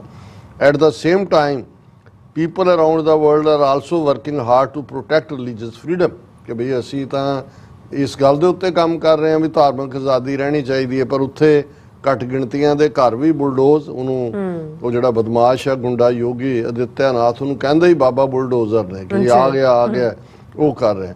ਫਿਰ ਉਹਨਾਂ ਨੇ ਉਹਨੂੰ ਡੀਟੇਲ ਰਿਪੋਰਟ ਦੀ ਵੀ ਗੱਲ ਕੀਤੀ ਹੈ PTI ਨੇ ਵੀ ਕਿੰਨੀਆਂ ਸਟੇਟਾਂ 'ਚ ਐਂਟੀ ਕਨਵਰਸ਼ਨ ਲਾਜ਼ ਨੇ ਔਰ ਇਹ ਜਿਹੜਾ ਕਿਵੇਂ ਇਹ ਸਾਰਾ ਪਾਰਟ ਇਸ ਨੂੰ ਕਰ ਰਿਹਾ। ਹਾਲਾਂਕਿ ਅਜੇ ਤੱਕ ਇੰਡੀਅਨ ਗਵਰਨਮੈਂਟ ਨੇ ਇਸ ਰਿਪੋਰਟ ਦੇ ਉੱਤੇ ਕੋਈ ਅਫੀਸ਼ੀਅਲ ਆਪਣਾ ਰਿਐਕਸ਼ਨ ਨਹੀਂ ਦਿੱਤਾ, ਜਿਵੇਂ ਉਹ ਹਰ ਸਾਲ ਉਹਨੂੰ ਰਿਜੈਕਟ ਕਰਦੇ ਨੇ ਔਰ ਇਹ ਕਹਿਣਗੇ ਕਿ ਜੀ ਸਾਨੂੰ ਪਤਾ ਹੈ ਅਸੀਂ ਕੀ ਕਰਨਾ ਹੈ, ਅਮਰੀਕਾ ਸਾਨੂੰ ਲੈਕਚਰ ਨਾ ਕਰੇ। ਅਜੇ ਹੁਣ ਆਲਮੋਸਟ 24 ਘੰਟੇ ਤੋਂ ਜ਼ਿਆਦਾ ਬੀਤ ਚੁੱਕੇ ਨੇ ਔਰ ਇਸ ਦੇ ਉੱਤੇ ਜਿਹੜਾ ਖਾਸ ਤੌਰ ਤੇ ਅਮਰੀਕਨ ਮੁਸਲਿਮ ਕੌਂਸਲ ਹੈ ਉਹਨਾਂ ਨੇ ਬਿਲਕੁਲ ਠੀਕ ਕਿਹਾ। ਉਹਨਾਂ ਨੇ ਕਿਹਾ ਵੀ ਪਿਛਲੇ 4 ਸਾਲ ਤੋਂ ਲਗਾਤਾਰਤਾ ਨਾਲ ਜਿਹੜਾ United States commission on international religious freedom ਹੈ ਉਹ ਰਿਕਮੈਂਡ ਕਰ ਰਿਹਾ ਹੈ ਕਿ ਇੰਡੀਆ ਨੂੰ ਕੰਟਰੀ ਆਫ ਪਾਰਟਿਕੂਲਰ ਕੰਸਰਨ ਐਲਾਨਿਆ ਜਾਏ, ਜਿਹੜਾ ਸਟੇਟ ਡਿਪਾਰਟਮੈਂਟ ਜਾਂ ਵਾਈਟ ਹਾਊਸ ਐਗਜ਼ੈਂਪਟ ਕਰ ਦਿੰਦਾ। ਉਹਨੇ ਕਿਹਾ ਵੀ ਹੁਣ ਤਾਂ ਇੰਟਰਨੈਸ਼ਨਲ ਰਿਲੀਜੀਅਸ ਫਰੀडम ਦੀ ਆਪਣੀ ਰਿਪੋਰਟ ਕਹਿ ਰਹੀ ਹੈ ਵੀ ਉੱਥੇ ਕੀ ਚੱਲ ਰਿਹਾ ਹੈ। ਉਹਨਾਂ ਨੇ ਵੈਲਕਮ ਕੀਤਾ ਜਿਹੜੀ ਇੰਡੀਅਨ ਅਮਰੀਕਨ ਮੁਸਲਿਮ ਕੌਂਸਲ ਹੈ, ਪਰ ਨਾਲ ਦੀ ਨਾਲ ਉਹਨਾਂ ਨੇ ਕਿਹਾ ਕਿ ਭਾਈ ਹੁਣ ਇਹ ਵਕਤ ਹੈ ਕਿ ਹੁਣ ਇਹਨੂੰ ਇੰਡੀਆ ਨੂੰ ਐਗਜ਼ੈਂਪਟ ਨਾ ਕੀਤਾ ਜਾਏ, ਇੰਡੀਆ ਨੂੰ ਕੰਟਰੀ ਆਫ ਪਾਰਟਿਕੂਲਰ ਕੰਸਰਨ ਐਲਾਨਿਆ ਜਾਏ ਔਰ ਅਸੀਂ ਵੀ ਇਸ ਮੰਗ ਦੀ ਹਮਾਇਤ ਕਰਦੇ ਹਾਂ। ਜੀ ਡਾਕਟਰ ਸਾਹਿਬ ਤੁਹਾਡਾ ਬਹੁਤ ਬਹੁਤ ਸ਼ੁਕਰੀਆ। ਸੋ ਇੱਥੇ ਲੈਣੇ ਬ੍ਰੇਕ। ਵਿਊਅਰਸ ਤੁਸੀਂ ਇਸੇ ਤਰ੍ਹਾਂ ਬਣੇ ਰਹਿਣਾ, ਮਿਲਦੇ ਹਾਂ ਛੋਟੇ ਜਿਹੇ ਵਕਫੇ ਤੋਂ ਬਾਅਦ।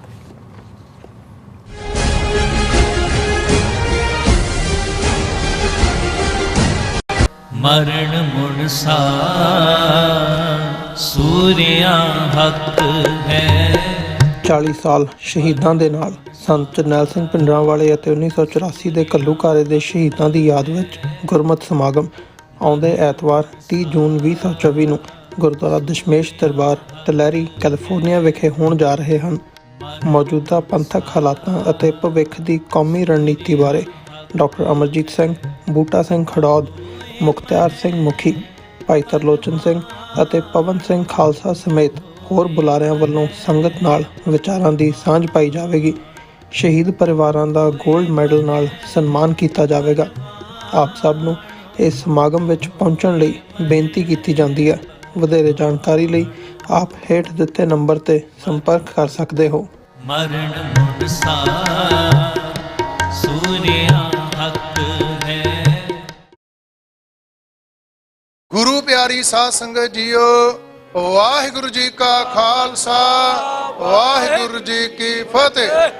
ਟਰਾਈ ਸਟੇਟ ਦੇ ਕੇਂਦਰੀ ਅਸਥਾਨ Gurdwara Sahib Sikh culture society Richmond Hill New York ਵਿਖੇ Baba Banda Singh Bahadur international Sikh society of New York ਦੇ ਸਮੁੱਚੇ ਸੇਵਾਦਾਰਾਂ ਵੱਲੋਂ ਮਹਾਨ ਸ਼ਹੀਦ ਸਿੱਖ ਕੌਮ ਦੇ ਪਹਿਲੇ ਬਾਦਸ਼ਾਹ ਬਾਬਾ ਬੰਦਾ ਸਿੰਘ ਬਹਾਦਰ ਤਿੰਨਾਂ ਦਾ ਮਹਾਨ ਸ਼ਹੀਦੀ ਦਿਹਾੜਾ ਅਤੇ ਉਹਨਾਂ ਨਾਲ ਸ਼ਹੀਦ ਹੋਣ ਵਾਲੇ ਸਮੂਹ ਸ਼ਹੀਦਾਂ ਦੀ ਸ਼ਹਾਦਤ ਨੂੰ ਨਤਮਸਤਕ ਹੁੰਦਿਆਂ ਹੋਇਆਂ ਗੁਰਦੁਆਰਾ ਸਾਹਿਬ ਵਿਖੇ ਵਿਸ਼ੇਸ਼ ਪ੍ਰੋਗਰਾਮ 28, 29 ਅਤੇ 30 ਜੂਨ ਨੂੰ ਮਨਾਏ ਜਾ ਰਹੇ ਹਨ। 28 ਜੂਨ ਦਿਨ ਸ਼ੁੱਕਰਵਾਰ ਨੂੰ ਸਵੇਰੇ 10 ਵਜੇ ਅਖੰਡ ਪਾਠ ਸਾਹਿਬ ਆਰੰਭ ਹੋਣਗੇ, ਜਿਨ੍ਹਾਂ ਦੇ ਭੋਗ ਐਤਵਾਰ 30 ਜੂਨ ਨੂੰ ਸਵੇਰੇ 9:30 ਵਜੇ ਪੈਣਗੇ। 29 ਜੂਨ ਦਿਨ ਸ਼ਨੀਵਾਰ ਨੂੰ ਦਿਨ ਦੇ ਸਮੇਂ 1 ਵਜੇ ਤੋਂ ਮਹਾਨ ਇੱਕ ਸੈਮੀਨਾਰ ਵੀ ਉਲੀਕਿਆ ਗਿਆ ਹੈ, ਜਿਸ ਵਿੱਚ ਭਾਈ ਸਾਹਿਬ ਭਾਈ ਸੁਖਪ੍ਰੀਤ ਸਿੰਘ ਉਦੋਕੇ, ਭਾਈ ਹਰਿੰਦਰ ਸਿੰਘ ਟੈਕਸਸ ਵਾਲੇ ਅਤੇ ਇਹਨਾਂ ਤੋਂ ਇਲਾਵਾ ਹੋਰ ਵੀ ਵਿਦਵਾਨ ਜਨ ਗੁਰੂ ਚਰਨਾਂ ਵਿੱਚ ਹਾਜ਼ਰੀਆਂ ਭਰਨਗੇ। ਸਮੁੱਚੀਆਂ ਸੰਗਤਾਂ ਨੂੰ ਬੇਨਤੀ ਹੈ, ਪਰਿਵਾਰਾਂ ਬੱਚਿਆਂ ਸਮੇਤ ਹਾਜ਼ਰੀਆਂ ਭਰ ਕੇ ਸਤਿਗੁਰੂ ਸੱਚੇ ਪਾਤਸ਼ਾਹ ਦੀਆਂ ਬਖਸ਼ਿਸ਼ਾਂ ਅਤੇ ਮਹਾਨ ਸ਼ਹੀਦਾਂ ਦੀਆਂ ਅਸੀਸਾਂ ਪ੍ਰਾਪਤ ਕਰੋ ਜੀ। ਵਾਹਿਗੁਰੂ ਜੀ ਕਾ ਖਾਲਸਾ, ਵਾਹਿਗੁਰੂ ਜੀ ਕੀ ਫਤਿਹ।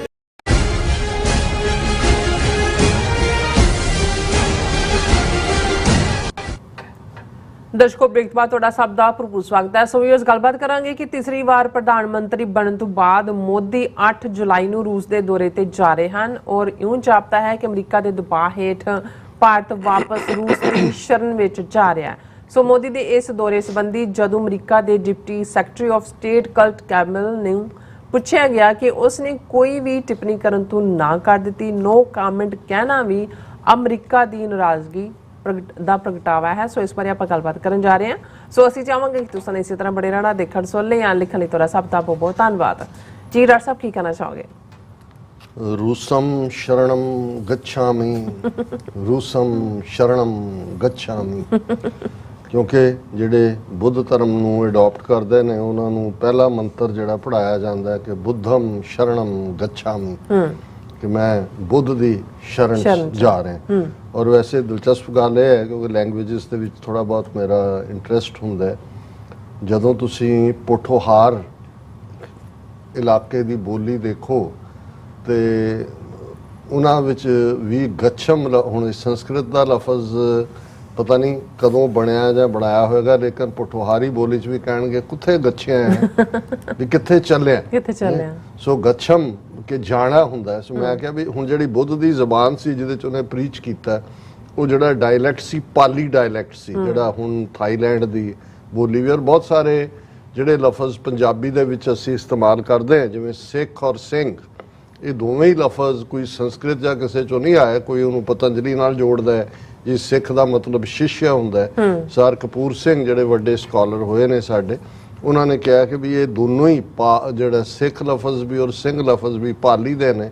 ਸਿੱਖ ਦਾ ਮਤਲਬ ਹੈ ਤੁਰਿਆ ਹੋਇਆ ਔਰ ਸਿੰਘ ਦਾ ਮਤਲਬ ਹੈ ਪਹੁੰਚਿਆ ਹੋਇਆ, ਪੁੱਗਿਆ ਹੋਇਆ, ਜਿਹੜਾ ਉਸ ਮੰਜ਼ਿਲ ਤੇ ਪਹੁੰਚ ਗਿਆ। ਸੋ ਮੈਂ ਜਦੋਂ ਗੱਛਾਮੀ ਦੇਖਿਆ, ਮੈਂ ਕਿਹਾ ਵੀ ਇਹ ਗੱਛਣਾ ਤਾਂ ਪੋਠੋਹਾਰ ਚੋਂ ਆਇਆ ਹੋਇਆ ਹੈ ਔਰ ਜ਼ਾਹਰ ਹੈ ਕਿ ਇਹ ਪਾਲੀ, ਕਿਉਂਕਿ ਇਸ ਸਾਰੇ ਖਿੱਤੇ ਦਾ ਜਿਹੜੀਆਂ ਦੋ ਵੱਡੀਆਂ ਯੂਨੀਵਰਸਿਟੀਆਂ ਜਦੋਂ ਕਿ ਬੁੱਧ ਕਾਲ ਪੂਰੇ ਰੂਸ ਦੇ ਉੱਤੇ ਸੀ ਉਸ ਖਿੱਤੇ 'ਚ ਬਣੀਆਂ, ਇੱਕ ਨਾਲੰਦਾ 'ਚ ਸੀ ਜਿਹੜੀ ਨਾਲੰਦਾ ਬਿਹਾਰ 'ਚ ਹੈ, ਅੱਛਾ, ਇੱਕ ਤਕਸ਼ਿਲਾ 'ਚ ਸੀ। ਤਕਸ਼ਿਲਾ ਸ਼ਿਲਾਲੇਖ ਨੂੰ ਵੀ ਕਹਿੰਦੇ ਨੇ, ਵੈਸੇ ਇਹ ਲਫ਼ਜ਼ ਇਹਨਾਂ ਨੇ ਤਕਸ਼ਿਲਾ ਸ਼ਿਲਾਲੇਖ ਉਹਦੇ ਤੋਂ ਹੀ ਬਣਿਆ, ਵੱਡੀਆਂ ਵੱਡੀਆਂ ਸ਼ਿਲਾਵਾਂ ਦੇ ਉੱਤੇ ਉਹਦੀਆਂ ਟੀਚਿੰਗਸ ਵੀ। ਸੋ ਤਕਸ਼ਿਲਾ ਦੀ ਯੂਨੀਵਰਸਿਟੀ ਦੇ ਵਿੱਚ ਕਹਿੰਦੇ ਨੇ ਉਸ ਜ਼ਮਾਨੇ 'ਚ ਬੜੇ ਬੜੇ ਜਿਹੜੇ ਚਾਈਨਾ ਤੋਂ, ਥਾਈਲੈਂਡ ਤੋਂ, ਇੰਡੋ ਚਾਈਨਾ, ਵਿਤਨਾਮ, ਕੋਰੀਆ ਵਿਦਿਆਰਥੀ ਆਉਂਦੇ ਸੀ ਔਰ ਬਹੁਤ ਕਈ ਏਕੜ ਦੇ ਵਿੱਚ ਫੈਲੀ ਹੋਈ ਉਹ ਯੂਨੀਵਰਸਿਟੀ ਸੀ। ਰਾਵਲਪਿੰਡੀ ਦੇ ਨੇੜੇ ਤੇੜੇ ਹੈ। ਸੋ ਕੁਦਰਤੀ ਜਦੋਂ ਗੱਛਾਮੀ ਆਇਆ, ਹੁਣ ਇਹ ਬੁੱਧ ਦਾ ਤਾਂ ਇਹਨਾਂ ਨੇ ਖਾਤਮਾ ਕੀਤਾ, ਸਿੱਖਾਂ ਦੇ ਖਿਲਾਫ ਵੀ ਇਹਨਾਂ ਨੇ ਟੋਟਲ ਵਾਰ ਵਿੱਢੀ ਹੋਈ ਹੈ, ਪਰ ਇਹ ਜਿਹੜਾ ਰਾਮ ਭਗਤ, ਲੱਲਾ ਜੀ ਦਾ ਭਗਤ ਮੋਦੀ ਹੁਣ ਉੱਡ ਕੇ 8 ਜੁਲਾਈ ਨੂੰ ਮਾਸਕੋ 'ਚ ਜਾ ਰਿਹਾ ਹੈ ਉਹਨਾਂ ਨਾਸਤਕਾਂ ਦੇ ਗੋਡੇ ਫੜ ਕੇ ਕਿ ਜੀ ਰੂਸਮ ਸ਼ਰਣਮ ਗੱਛਾਮੀ, ਕਿ ਮੈਂ ਤੁਹਾਡੀ ਸ਼ਰਨ 'ਚ ਆ ਗਿਆ। ਹੁਣ ਅਸੀਂ ਕੱਲ ਜ਼ਿਕਰ ਕੀਤਾ ਸੀ ਕਿ ਪ੍ਰੈਜ਼ੀਡੈਂਟ ਜਾਂ ਪ੍ਰਾਈਮ ਮਿਨਿਸਟਰ ਜਿਹੜੇ ਬਣਦੇ ਨੇ, ਫਸਟ ਕੰਟਰੀ ਜਿਹੜੀ ਉਹ ਵਿਜ਼ਿਟ ਕਰਦੇ ਨੇ ਉਹਦੀ ਅਹਿਮੀਅਤ ਹੁੰਦੀ। ਜਿਵੇਂ ਅਸੀਂ ਕਿਹਾ ਸੀ ਕਿ ਬਈ ਮਾਲਦੀਵਸ ਦਾ ਪ੍ਰੈਜ਼ੀਡੈਂਟ ਜਿਹੜਾ ਹੈ ਉਹ ਚੀਨ ਗਿਆ, ਹਾਲਾਂਕਿ ਉਹਦਾ ਇੰਡੀਆ 'ਚ ਆਉਣਾ ਹੁੰਦਾ ਸੀ। ਪਾਕਿਸਤਾਨ ਦਾ ਪ੍ਰਾਈਮ ਮਿਨਿਸਟਰ ਪਹਿਲਾਂ ਤਾਂ ਉਮਰਾ ਦੇ ਬਹਾਨੇ ਔਰ ਵੈਸੇ ਵੀ ਸਾਊਦੀ ਅਰੇਬੀਆ ਜਾਂਦੇ ਨੇ, ਬਰਾਦਰ ਮੁਲਕ ਹੈ, ਫਿਰ ਚੀਨ ਜਾਂਦੇ ਨੇ ਕਿ ਜੀ ਪ੍ਰਾਇਰਟੀ ਹੈ।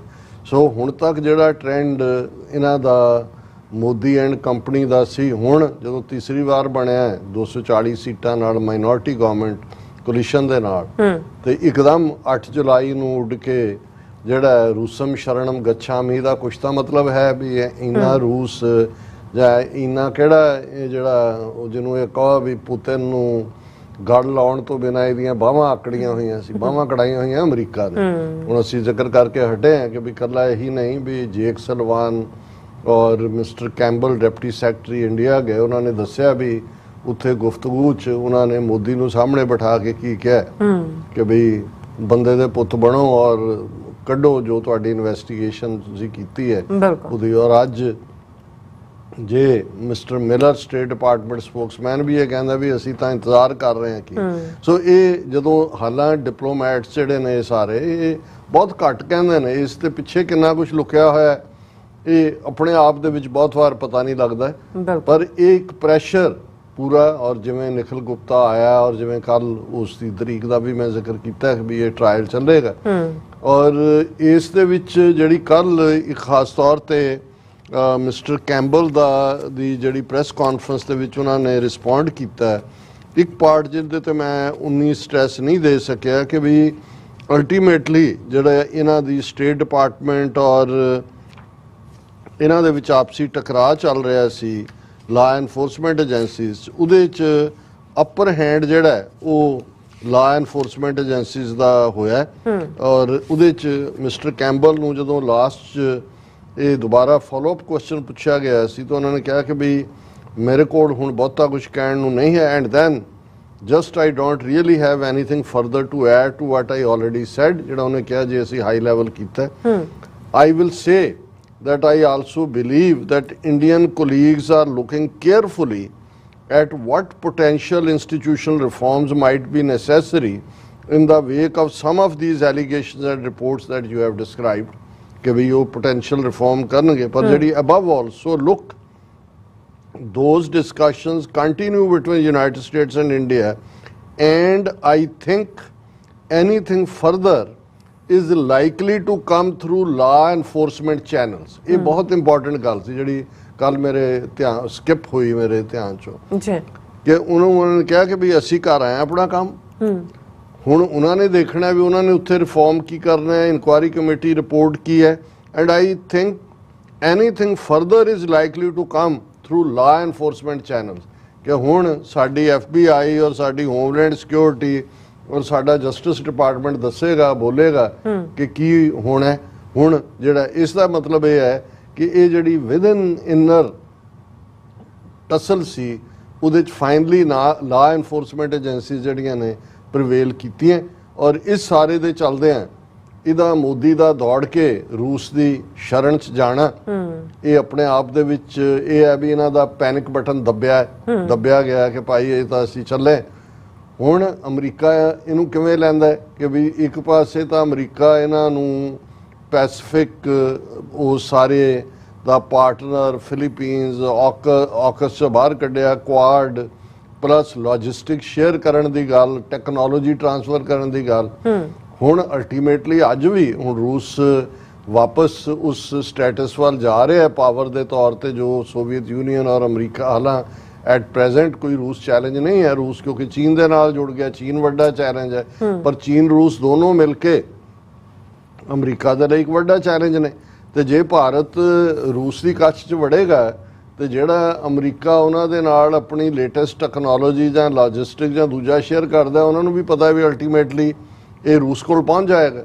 ਸੋ ਇਹ ਵੀ ਅਮਰੀਕਾ ਦਾ ਇੱਕ ਤਰੀਕਾ ਹੈ ਕਿ ਜਦੋਂ ਹੁਣ ਮਿਸਟਰ ਕਰਟ ਕੈਂਬਲ ਨੂੰ ਇਹ ਪੁੱਛਿਆ ਗਿਆ, ਔਰ ਇਹ ਇਹਨਾਂ ਦੀ ਜਿਹੜੀ ਹੈ ਮੀਡੀਆ ਦੀ ਖਬਰ ਹੀ ਹੈ, US refuses to comment on Prime Minister Narendra Modi's upcoming Russia visit, says it has concern over sharing technology with India। ਹੁਣ ਅਮਰੀਕਾ ਕਹਿੰਦਾ ਹੈ ਵੀ ਸਾਨੂੰ ਫਿਕਰ ਹੈ ਵੀ ਇਹ ਉਧਰ ਨੂੰ ਚੱਲਿਆ, ਇਹਦੇ ਬਾਰੇ ਤਾਂ ਉਹਨਾਂ ਨੇ ਕਿਹਾ ਜੀ ਨੋ ਕਮੈਂਟ, ਪਰ ਇਹਨਾਂ ਨੇ ਕਿਹਾ ਵੀ ਅਸੀਂ ਜਿਹੜੀ ਟੈਕਨੋਲੋਜੀ ਇਹਨਾਂ ਨੂੰ ਦਿੱਤੀ ਹੈ ਉਦੋਂ ਉੱਥੇ ਸ਼ੇਅਰ ਕਰ ਸਕਦਾ ਉਹਦੇ ਨਾਲ। The US today refused to comment on Prime Minister Modi's forthcoming visit to Russia, and separately a senior US official said continuing relationship between India and Russia on military and technology front had some concerns that had been raised with India ਕਿ ਅਸੀਂ India ਨੂੰ ਦੇ ਨਾਲ ਇਹ ਪਹਿਲਾਂ ਹੀ ਆਪਣੇ ਇਤਰਾਜ਼ ਜਿਹੜੇ ਨੇ ਉਹ ਜਤਾ ਦਿੱਤੇ ਨੇ ਕਿ ਵੀ ਤੁਸੀਂ ਜਿਹੜਾ ਇੱਕ ਦੂਜੇ ਦੇ ਫਿਰ ਵੜ ਰਹੇ ਹੋ ਔਰ ਇਹ ਦਾ US is aggressive with countries having engagements with Russia ਫਿਰ ਟ੍ਰਿਬਿਊਨ ਕ੍ਰੈਡਿਟ ਲੈ ਰਿਹਾ ਕਿ ਜੀ ਅਸੀਂ ਸਭ ਤੋਂ ਪਹਿਲੇ ਆ ਜਿਨ੍ਹਾਂ ਨੇ ਇਹ ਖਬਰ ਕੱਢੀ ਸੀ ਕਿ 8 ਜੁਲਾਈ ਨੂੰ ਮੋਦੀ ਜਾ ਰਿਹਾ ਔਰ ਇਹ ਜਿਹੜਾ ਇਸ ਦੇ ਉੱਤੇ ਉਹਨਾਂ ਨੇ ਕਿਹਾ ਕਿ mister Kurt Campbell deputy secretary of state ਨੇ ਕਿਹਾ ਕਿ ਵੀ ਇਹ ਰੀਸੈਂਟ ਜਿਹੜੀ ਮੀਟਿੰਗ ਹੈ ਇਸ 'ਚ ਅਸੀਂ ਇਹ ਇੰਡੀਆ ਦੇ ਕੰਸਰਨ ਦੇ ਵਿੱਚ ਲਿਆਂਦਾ ਹੈ ਕਿ ਵੀ was asked about Modi's Russia visit and he said US had issues sharing technology with India due to its closeness with Moscow ਕਿ ਜੇ ਤੁਸੀਂ ਉਹਨਾਂ ਦੀ ਕਸ਼ 'ਚ ਵੜਨਾ ਹੈ ਤੇ ਇਹਦਾ ਮਤਲਬ ਇਹ ਹੈ ਵੀ ਅਸੀਂ ਤੁਹਾਡੇ ਨਾਲ ਕੋਈ ਫਿਊਚਰ ਟੈਕਨੋਲੋਜੀ ਸਾਂਝੀ ਨਹੀਂ ਕਰਨੀ ਔਰ ਉਹਨਾਂ ਨੇ ਕਿਹਾ ਵੀ ਮੈਂ ਇਸ ਤੋਂ ਬਿਯੋਂਡ ਹੋਰ ਕੁਝ ਨਹੀਂ ਕਹਿਣਾ ਚਾਹੁੰਦਾ ਅਸੀਂ full and flank dialogue India ਦੇ ਨਾਲ ਕੀਤਾ ਇੰਡੀਅਨ ਓਸ਼ਨ ਇੱਕ ਕ੍ਰਿਟੀਕਲ ਵੈਨਿਊ ਹੈ ਸਾਡੇ ਡੀਪ ਕੰਸਰਨ ਟੈਕਨੋਲੋਜੀ ਦਾ ਪਰ ਅਸੀਂ ਇਹ ਵੀ ਦੇਖ ਰਹੇ ਹਾਂ ਕਿ ਭਾਈ ਇਹ ਜੇ ਇੰਡੀਆ ਨੇ ਇਸ ਲੈਵਲ ਦੀ ਰਿਲੇਸ਼ਨਸ਼ਿਪ ਰੱਖਣੀ ਹੈ ਤਾਂ ਫਿਰ ਸਾਡੇ ਕੰਸਰਨ ਨੇ ਉਸ ਸ਼ੇਅਰਿੰਗ ਦੇ ਉੱਤੇ ਫਿਰ ਇਹ ਮਹਿਜ਼ ਇੱਕ ਰੋਜ਼ਾ ਵਿਜ਼ਿਟ ਨਹੀਂ ਹੈ ਕਿ ਵੀ ਇੱਕ ਰੂਟੀਨ ਵਿਜ਼ਿਟ ਹੈ ਹੁਣ ਜਦੋਂ ਤੁਸੀਂ ਮੀਡੀਆ ਦੇ ਹਾਇਰ ਲੈਵਲ ਦੇ ਲੋਕਾਂ ਨੂੰ ਪਹਿਲਾਂ ਮਾਸਕੋ ਪਹੁੰਚਾ ਦਿੰਦੇ ਹੋ ਉਹਨਾਂ ਤੋਂ ਕਵਰੇਜ ਕਰਵਾ ਰਹੇ ਹੋ ਤੁਸੀਂ ਦਾ ਮਤਲਬ ਇਹ ਹੈ ਕਿ ਵੀ ਮੈਸੇਜ ਉਹ ਅਮਰੀਕਾ ਨੂੰ ਵੀ ਦੇਣਾ ਚਾਹੁੰਦੇ ਨੇ ਪਰ ਨਾਲ ਦੀ ਨਾਲ ਉਸ ਨੂੰ ਹਾਈ ਪ੍ਰੋਫਾਈਲ ਉਸ ਵਿਜ਼ਿਟ ਨੂੰ ਰੱਖਣਾ ਚਾਹੁੰਦੇ ਨੇ ਔਰ ਆਲਰੇਡੀ ਟ੍ਰਿਬਿਊਨ ਦੀ ਇਸ ਵੇਲੇ ਜਿਹੜੀ ਐਡੀਟਰ ਇਨ ਚੀਫ ਹੈ ਜੋਤੀ ਮਲਹੋਤਰਾ ਉਹ ਆਲਰੇਡੀ ਜਿਹੜੀ ਹੈ ਮਾਸਕੋ 'ਚ ਪਹੁੰਚੀ ਹੋਈ ਹੈ ਰਸ਼ੀਆ 'ਚ ਔਰ ਉਹਨੇ ਜਿਹੜਾ ਮੇਨ ਉਹਨਾਂ ਦੀ ਫੋਰਨ ਮਿਨਿਸਟਰੀ ਰਸ਼ੀਆ ਦੀ ਉਸ ਨੂੰ ਦੇ ਲਈ ਉਹਨਾਂ ਦਾ ਪੁਆਇੰਟ ਪਰਸਨ ਹੈ ਜਿਹਨੇ ਰਸ਼ੀਅਨ ਪਾਲਿਸੀ ਨੂੰ ਬਰੀਫ ਕਰਨਾ ਹੈ ਮਿਸਟਰ ਜ਼ਮੀਰ ਕਾਬੂਲੋਵ ਉਸ ਦੇ ਨਾਲ ਬੜਾ ਡੀਟੇਲ ਇੰਟਰਵਿਊ ਕੀਤਾ ਔਰ ਉਹਨੇ ਦੱਸਿਆ ਕਿ ਜੀ ਮੈਂ Tribune the editor in chief ਹੈ 1881 ਦਾ ਲਾਹੌਰ ਦਾ ਅਖਬਾਰ ਔਰ ਅਸੀਂ ਚੰਡੀਗੜ੍ਹ 'ਚ ਬੇਸਡ ਹੈ ਔਰ ਇਹ ਹੈ ਸੋ ਇਹ ਮੋਦੀ ਆ ਰਿਹਾ ਔਰ ਇਹ ਬੜਾ ਡੀਟੇਲ ਇੰਟਰਵਿਊ ਟ੍ਰਿਬਿਊਨ ਨੇ ਹੀ ਛਾਪਿਆ ਪਰ ਨਾਲ ਦੀ ਨਾਲ ਉਹ ਕਹਿ ਰਿਹਾ ਕਿ ਵੀ ਇਹ ਜਿਹੜਾ ਮੋਦੀ ਆ ਰਿਹਾ so what is the prime minister going to do here in Moscow ਇਹ ਸਵਾਲ ਉਹਨੂੰ ਪੁੱਛ ਰਹੀ ਹੈ ਕਿ ਕੀ ਕਰੇਗਾ ਸੋ ਉਹ ਜਵਾਬ ਦੇ ਰਿਹਾ ਜਿਹੜਾ ਇਹਨੂੰ ਰਸ਼ੀਅਨ ਫੋਰਨ ਮਿਨਿਸਟਰੀ ਦਾ ਜਵਾਬ ਹੈ ਜ਼ਮੀਰ ਕਾਬੂਲੋਵ ਦਾ ਉਹਨੇ ਕਿਹਾ ਜੀ the Prime Minister will discuss with his counterpart President Vladimir Putin all important issues that concern two nations. Of course, it's going to be geopolitics, regional issues, bilateral politics, economic relations, and whatever else they decide to discuss. They have very close relations and they are quite open to talk. ਇਹਦਾ ਮਤਲਬ ਇਹ ਹੈ ਕਿ ਹਰ level ਦਾ ਜਿਹੜੀ ਹੈ discussion ਇਹ ਹੋਣ ਜਾ ਰਹੀ ਹੈ ਔਰ ਇਹ ਉਹਨੇ ਫਿਰ ਇਹ ਪੁੱਛਦੀ ਹੈ ਜੋਤੀ ਮਲਹੋਤਰਾ ਕਿ ਵੀ ਇਹ but do you feel that relations are becoming a bit cold between India and Russia or you think it is still quite okay ਕਿ ਇੰਡੀਆ ਦਾ ਜਿਹੜਾ ਅਮਰੀਕਾ ਵੱਲ ਝੁਕਾਅ ਸੀ ਕਿ ਇਹਨੇ ਰੂਸ ਦੇ ਨਾਲ ਜਿਹੜੀ ਰਿਲੇਸ਼ਨਸ਼ਿਪ ਹੈ ਉਸ ਦੇ ਵਿੱਚ ਖਟਾਸ ਨਹੀਂ ਪੈਦਾ ਕੀਤੀ ਉਹ ਕਹਿੰਦਾ no it is still quite okay We can understand India is looking for a better way to develop in this turbulent world.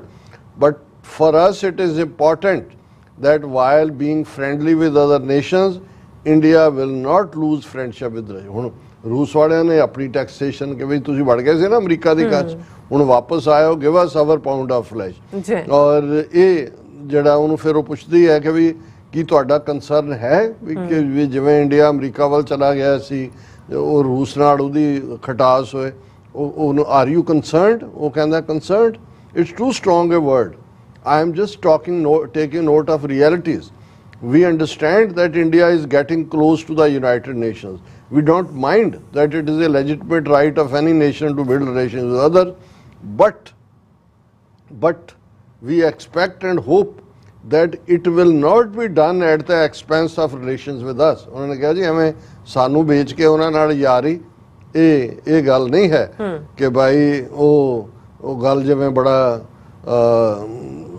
Poplar ਸੀ ਕਿ ਵੀ ਇਹ ਗੱਲ ਇਹ ਨਹੀਂ ਹੈ ਕਿ ਵੀ ਤੂੰ ਕੀ ਮੇਰੇ ਪ੍ਰਤੀ ਕਰੇਗਾ ਪਰ ਜੇ ਤੂੰ ਕਿਸੇ ਹੋਰ ਦੇ ਨੇੜੇ ਜਾਏਗਾ ਤੇ ਫਿਰ ਮੈਨੂੰ ਬਹੁਤ ਤਕਲੀਫ ਹੋਏਗੀ ਉਹਨਾਂ ਨੇ ਕਿਹਾ ਕਿ ਵੀ ਉਹਨੂੰ ਪੁੱਛਿਆ do you think it is being done at the expense of relations with Russia, ਕਿ ਰੂਸ ਦੇ ਨਾਲ ਸਬੰਧਾਂ ਦੀ ਬਿਨਾਹ ਦੇ ਉੱਤੇ ਇੰਡੀਆ ਅਮਰੀਕਾ ਦੇ ਨੇੜੇ ਜਾ ਰਿਹਾ। ਉਹਦਾ ਉਹ ਜਵਾਬ ਦੇ ਰਿਹਾ ਸਮ ਟਾਈਮਸ ਆਈ ਹੈਵ ਸੱਚ ਏ ਫੀਲਿੰਗ।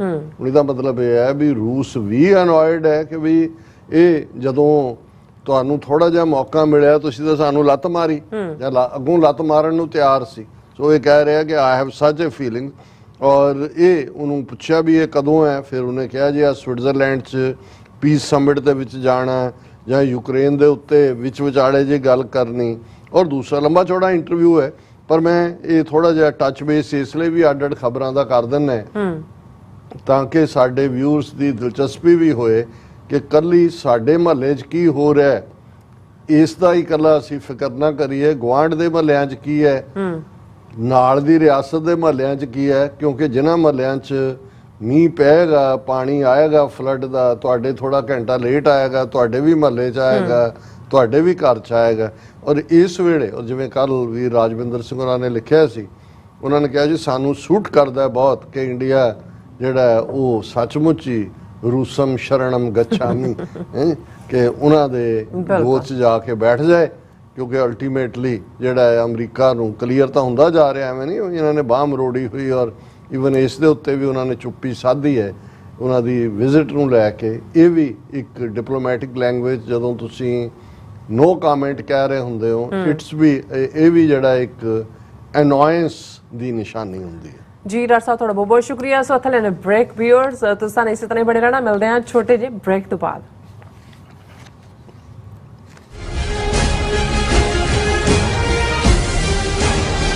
ਮਰਨ ਮੁਰਸਾ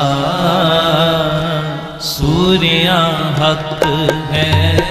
40 ਸਾਲ ਸ਼ਹੀਦਾਂ ਦੇ ਨਾਲ ਸੰਤ ਜਰਨੈਲ ਸਿੰਘ ਭਿੰਡਰਾਂਵਾਲੇ ਅਤੇ 1984 ਦੇ ਘੱਲੂਘਾਰੇ ਦੇ ਸ਼ਹੀਦਾਂ ਦੀ ਯਾਦ ਵਿੱਚ ਗੁਰਮਤਿ ਸਮਾਗਮ ਆਉਂਦੇ ਐਤਵਾਰ 30 ਜੂਨ 2024 ਨੂੰ ਗੁਰਦੁਆਰਾ ਦਸ਼ਮੇਸ਼ ਦਰਬਾਰ ਟਲੈਰੀ ਕੈਲੀਫੋਰਨੀਆ ਵਿਖੇ ਹੋਣ ਜਾ ਰਹੇ ਹਨ। ਮੌਜੂਦਾ ਪੰਥਕ ਹਾਲਾਤਾਂ ਅਤੇ ਭਵਿੱਖ ਦੀ ਕੌਮੀ ਰਣਨੀਤੀ ਬਾਰੇ ਡਾਕਟਰ ਅਮਰਜੀਤ ਸਿੰਘ, ਬੂਟਾ ਸਿੰਘ ਖੜੌਦ, ਮੁਖਤਿਆਰ ਸਿੰਘ ਮੁਖੀ, ਭਾਈ ਤਰਲੋਚਨ ਸਿੰਘ ਅਤੇ ਪਵਨ ਸਿੰਘ ਖਾਲਸਾ ਸਮੇਤ ਹੋਰ ਬੁਲਾਰਿਆਂ ਵੱਲੋਂ ਸੰਗਤ ਨਾਲ ਵਿਚਾਰਾਂ ਦੀ ਸਾਂਝ ਪਾਈ ਜਾਵੇਗੀ। ਸ਼ਹੀਦ ਪਰਿਵਾਰਾਂ ਦਾ 골ਡ ਮੈਡਲ ਨਾਲ ਸਨਮਾਨ ਕੀਤਾ ਜਾਵੇਗਾ। ਆਪ ਸਭ ਨੂੰ ਇਸ ਸਮਾਗਮ ਵਿੱਚ ਪਹੁੰਚਣ ਲਈ ਬੇਨਤੀ ਕੀਤੀ ਜਾਂਦੀ ਹੈ। ਵਧੇਰੇ ਜਾਣਕਾਰੀ ਲਈ ਆਪ ਹੇਠ ਦਿੱਤੇ ਨੰਬਰ ਤੇ ਸੰਪਰਕ ਕਰ ਸਕਦੇ ਹੋ। ਮਰਨ ਮੁਰਸਾ ਸੂਰਿਆ ਹੱਕ ਹੈ।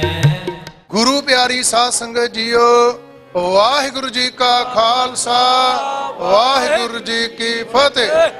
ਟਰਾਈ ਸਟੇਟ ਦੇ ਕੇਂਦਰੀ ਅਸਥਾਨ Gurdwara Sahib Sikh culture society Richmond Hill New York ਵਿਖੇ Baba Banda Singh Bahadur international Sikh society of New York ਦੇ ਸਮੁੱਚੇ ਸੇਵਾਦਾਰਾਂ ਵੱਲੋਂ ਮਹਾਨ ਸ਼ਹੀਦ ਸਿੱਖ ਕੌਮ ਦੇ ਪਹਿਲੇ ਬਾਦਸ਼ਾਹ ਬਾਬਾ ਬੰਦਾ ਸਿੰਘ ਬਹਾਦਰ ਤਿੰਨਾਂ ਦਾ ਮਹਾਨ ਸ਼ਹੀਦੀ ਦਿਹਾੜਾ ਅਤੇ ਉਹਨਾਂ ਨਾਲ ਸ਼ਹੀਦ ਹੋਣ ਵਾਲੇ ਸਮੂਹ ਸ਼ਹੀਦਾਂ ਦੀ ਸ਼ਹਾਦਤ ਨੂੰ ਨਤਮਸਤਕ ਹੁੰਦਿਆਂ ਹੋਇਆਂ ਗੁਰਦੁਆਰਾ ਸਾਹਿਬ ਵਿਖੇ ਵਿਸ਼ੇਸ਼ ਪ੍ਰੋਗਰਾਮ 28, 29 ਅਤੇ 30 ਜੂਨ ਨੂੰ ਮਨਾਏ ਜਾ ਰਹੇ ਹਨ। 28 ਜੂਨ ਦਿਨ ਸ਼ੁੱਕਰਵਾਰ ਨੂੰ ਸਵੇਰੇ 10 ਵਜੇ ਅਖੰਡ ਪਾਠ ਸਾਹਿਬ ਆਰੰਭ ਹੋਣਗੇ, ਜਿਨ੍ਹਾਂ ਦੇ ਭੋਗ ਐਤਵਾਰ 30 ਜੂਨ ਨੂੰ ਸਵੇਰੇ 9:30 ਵਜੇ ਪੈਣਗੇ। 29 ਜੂਨ ਦਿਨ ਸ਼ਨੀਵਾਰ ਨੂੰ ਦਿਨ ਦੇ ਸਮੇਂ 1 ਵਜੇ ਤੋਂ ਮਹਾਨ ਇੱਕ ਸੈਮੀਨਾਰ ਵੀ ਉਲੀਕਿਆ ਗਿਆ ਹੈ, ਜਿਸ ਵਿੱਚ ਭਾਈ ਸਾਹਿਬ ਭਾਈ ਸੁਖਪ੍ਰੀਤ ਸਿੰਘ ਉਦੋਕੇ, ਭਾਈ ਹਰਿੰਦਰ ਸਿੰਘ ਟੈਕਸਸ ਵਾਲੇ ਅਤੇ ਇਹਨਾਂ ਤੋਂ ਇਲਾਵਾ ਹੋਰ ਵੀ ਵਿਦਵਾਨ ਜਨ ਗੁਰੂ ਚਰਨਾਂ ਵਿੱਚ ਹਾਜ਼ਰੀਆਂ ਭਰਨਗੇ। ਸਮੁੱਚੀਆਂ ਸੰਗਤਾਂ ਨੂੰ ਬੇਨਤੀ ਹੈ ਪਰਿਵਾਰਾਂ ਬੱਚਿਆਂ ਸਮੇਤ ਹਾਜ਼ਰੀਆਂ ਭਰ ਕੇ ਸਤਿਗੁਰੂ ਸੱਚੇ ਪਾਤਸ਼ਾਹ ਦੀਆਂ ਬਖਸ਼ਿਸ਼ਾਂ ਅਤੇ ਮਹਾਨ ਸ਼ਹੀਦਾਂ ਦੀਆਂ ਅਸੀਸਾਂ ਪ੍ਰਾਪਤ ਕਰੋ ਜੀ। ਵਾਹਿਗੁਰੂ ਜੀ ਕਾ ਖਾਲਸਾ, ਵਾਹਿਗੁਰੂ ਜੀ ਕੀ ਫਤਿਹ।